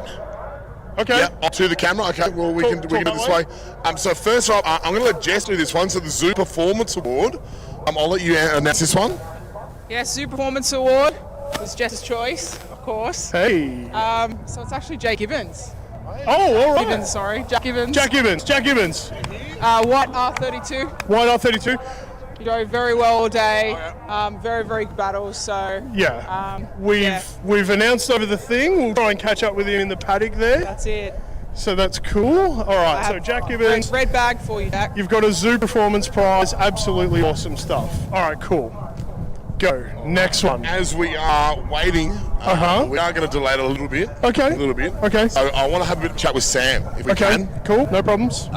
As they replace some batteries. Sam from Australian Drift Club, mate, this has been your event. You've been running it for a number of years, mate. First of all, thank you very much. But give the crowd here a bit of an idea of why you do it, why we turn up every weekend and do this. It's not just this. You've got the Skid Pan going. You've got the Drift Festival going on the other end of the track. But give us an idea of how we can get involved in it and why you keep turning up. The quickest answer is we love it. We do it from our hearts. So we try to cover everything drifting from 12-year-olds that just want to get into it and have a go with the parents or guardian, all the way up to today, which is the top end of the drifting pinnacle at a state level. So we're here because we love it. So we're doing it for the right reasons, and the support's appreciated. Hey, thank you very much. And as a fan of drifting, I've got to say thank you. This is the type of event, as you said, you can start from zero experience. I know you're a big supporter of women in drifting as well. Those events are going from strength to strength. You guys are out here every other weekend on the skid pan. I know you do figure 8 runs sometimes, but to allow people to come and drive Sydney Motorsport Park, people are drifting turn 1 and turn 2 and turn 3 today. There's no other events doing that. So we're holding a comp on one end of the track. You've got a drift festival on the other end of the track. You've got the first timers in the skid pan. Mate, it's incredible. So thank you very much. Thank you. Woo! Round of applause. You round of applause to Awesome Sam stuff. and his whole team. Thank you very much, guys. We appreciate what you want to do. We're good to go. All right. Dawsey, I just got like warm and fuzzies. Sorry, I do that Just got warm and sometimes. fuzzies. I do that. I mean, I'm very privileged. I get to do this in a lot of states all over the country, and very recently all over the world. And it's the same vibe. Doesn't matter where you go. You know, we're all a bunch of crazy people that just love these cars. We love the sport so much, and we appreciate your support. We appreciate you following our Instas and sharing stories and buying a sticker or whatever it is. But yeah, just keep the good vibes going. We absolutely love it. Jump onto the Australian Drift Club Facebook page on their website. If you're ever interested in getting involved or getting a car into the wet pan, it doesn't take much. Get 'em up. It's a lot of fun. There was a dual cab Ford Ranger drift pan today. Four-wheel drive, doing he skids. was probably doing more laps than anyone. All right, here we go. We're off. Okay, so we've got a few awards to go, special mentions to go. Then we get into the podium celebrations, and we will crown a series champion today as well. Okay. So first one off the bat, this is the Drift Mob Award. So for the boys from Drift Mob, they've funded up some cash. This is the best performer or the hardest charger from Drift Mob. It goes to Damien Tanti. So, Oh, yeah, so awesome. well done. Yeah, right, I don't think nice. he may be in the pits, think he's or he packing may up. be bashing North Circuit. But that's for the whole season, right? So it's a consideration for the season or a round? Yeah, I reckon it's for the round. Is that right, Sam? Yeah, it's for today. for the Today's round. run. Awesome, So yeah. Damien Tanti takes that award. Great stuff. If he doesn't grab it, I'm going to spend it at the club. Yep. Another one, which is I love this award. This is the Gearbox Masters Award. So from Sean, he always fronts up with a big cash for the hardest charger. he is. This could have gone to a better person. Oh. So Colin Keogh in the Notchi. Top gear! Yeah, Notchi Rocco. So 6.5 feet tall Irishman, what a that legend. car was 4AG a week ago. Yeah. They put an SR in it, they put 33 box in it. Yeah. 4-world time attack. He got a call up yesterday to run time attack. Yeah. But I bet you he had a lot of fun today, Oh, right? 100%. 100%. There's some great rides, great battles. That's it. Absolutely awesome stuff. Okay, so we'll pass those prizes on. We will, yeah. Or we'll spend them. Yeah. Either one. Yeah, either way. All Yeah, right. if they don't take them by tonight. Tony Bishop, let's get into the results. Okay, ladies and gentlemen, thank you for sticking with us. We really appreciate it. This is your podium for this round, the final round of the SUPERDRIFT New South Wales State Series. And we'll go to start with in third place on the podium today. We'll go third and then fourth. It's implied. We'll do that. We'll talk to them both at the same time. A bit of a celebration. The first person to win a trophy is Mr. Dylan Roberts. Very well done. But Nick, come on over here. I'm going to let the celebrations go here. Nick, fourth place today. I've been absolutely... No. He's on the prize. I want to talk to Nick first. We've been absolutely butchering your name all day, and I'm so sorry about it. Can you just tell the crowd exactly how to pronounce your name? Mazay. All right, sweet. Fourth place today, but let me tell you, I loved watching this car on track. You're an absolute champion. It's got a few battle wounds, but thank you so much for coming out and enjoying the day with us. I'm sure the smiles of just driving with these great guys is, it's a good consolidation prize, right? It's been a good day. Thank you so much. Anyone you want to thank? Of course, firstly, BT Tyres for letting me drive the car. And then Bellino Australia, they've been showing us with the tyres the whole time. And then JDR Motorsports, keeping the car maintained and everything. Awesome stuff. Round of applause. Nick, absolutely awesome drive. I always want to give fourth place a shout out. They always get left out. And we absolutely love everyone that battles out. But our third place, first person to grab a trophy today in a borrowed car, Dylan Roberts. What a mega drive. You've got some cash, you've got a trophy, you've got some champagne, you've got to hang on to that. You can't do anything with it yet. All right, you sent me a text from the pits saying you're having car dramas and Meg's going to let you drive her car. Are you going to share the spoils a little bit, or are you going to keep it for yourself? I owe her a lot of E85, a couple of pairs of tyres. And yeah, honestly, couldn't thank her enough. Wouldn't be here if she didn't have the generosity to lend me the car. Unfortunately, I had some mechanicals, so reached out. We've been friends for a long time, and lucky enough, I got it on the podium, so half my luck. I tell you what, driving a car, have you ever driven before? I've driven it before, not on this circuit. I don't think so in competition. No, I don't like how it steers. Put it that way. I really don't like it. It goes all right. Never driven in competition. Probably maybe not in this layout, but I tell you what, you've taken it to the podium today. Well-deserved drive. We were cheering you on because that is such an underdog story, and we absolutely love it. Another round of applause. Third place today. Well done, Mr. Dylan. Dylan Good job. Roberts. Mega stuff. Awesome stuff. And the All whole right. series as well, huh? Well done. You've been here at the whole series? I missed round 2. Missed round 2. Okay. Oh, Okay. all right. I know. Oh, maybe let's bring these two boys in. Come on Come in on, here. Shark. We'll get a photo with the car and everything. Get right in here. Okay, ladies and gentlemen. Adults, mate. No, you go. Ladies and gentlemen, You can if you want. it was a tough battle all day. Both of these guys drove their absolute heart out.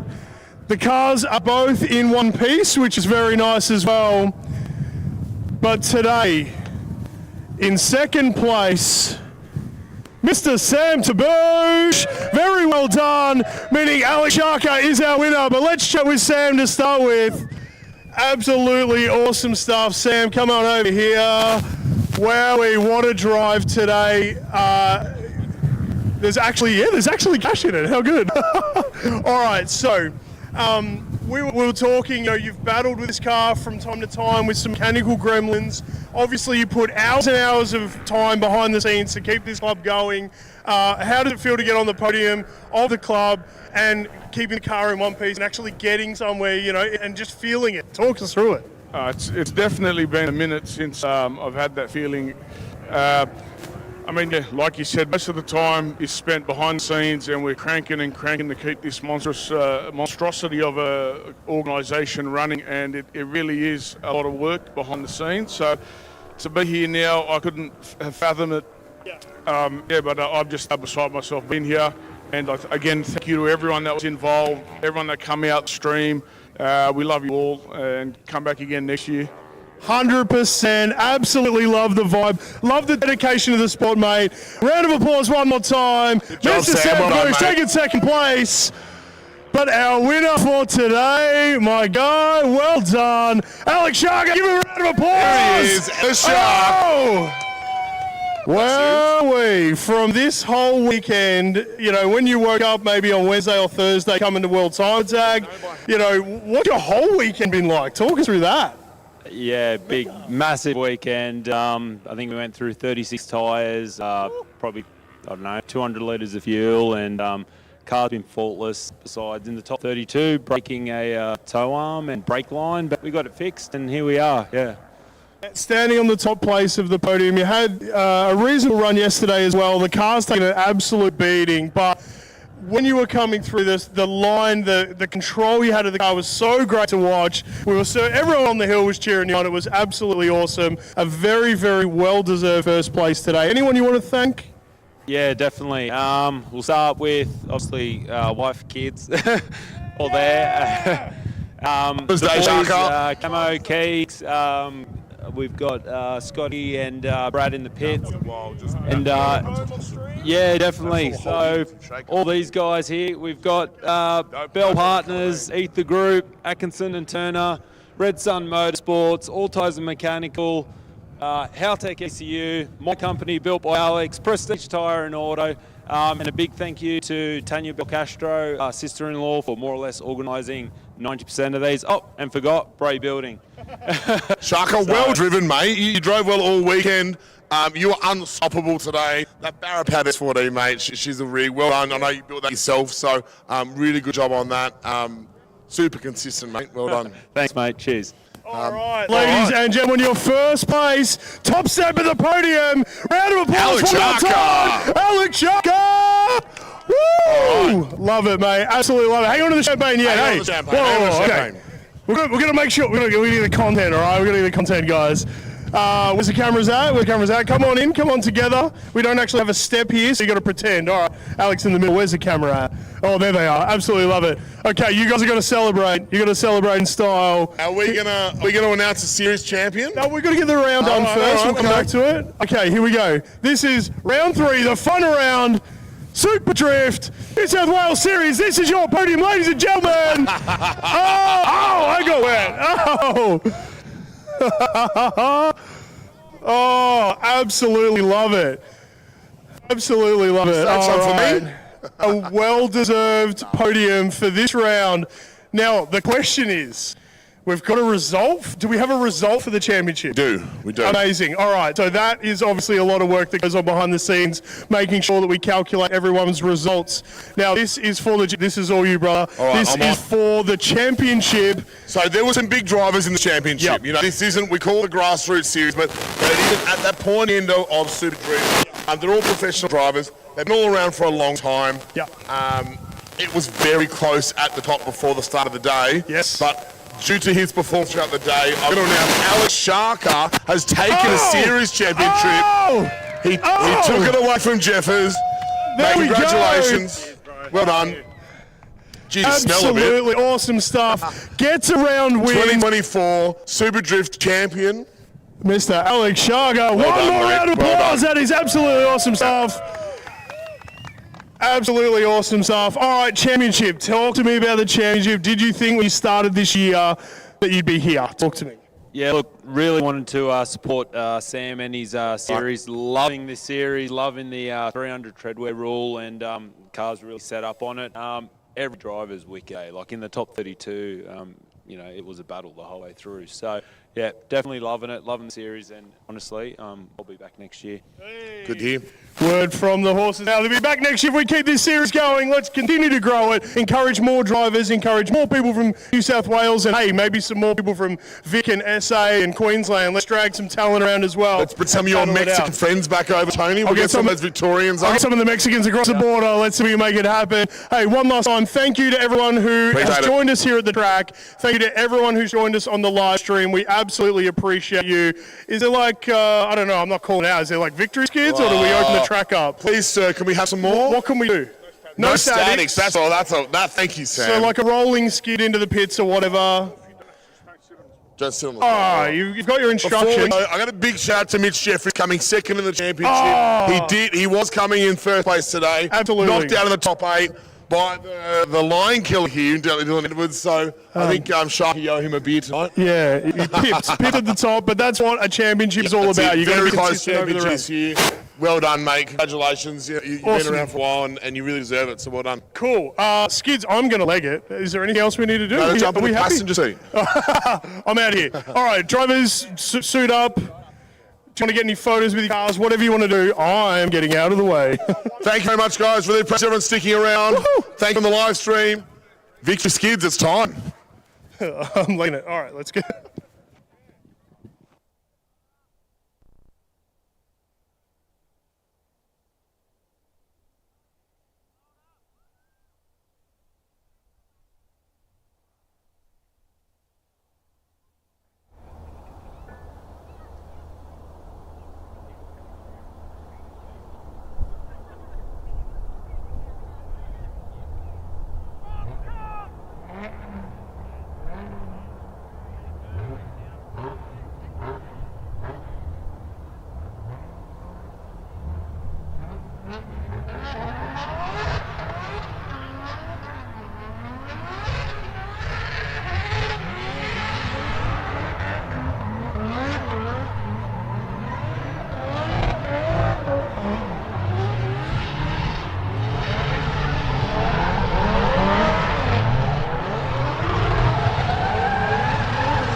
Absolutely mega stuff. One more shout out.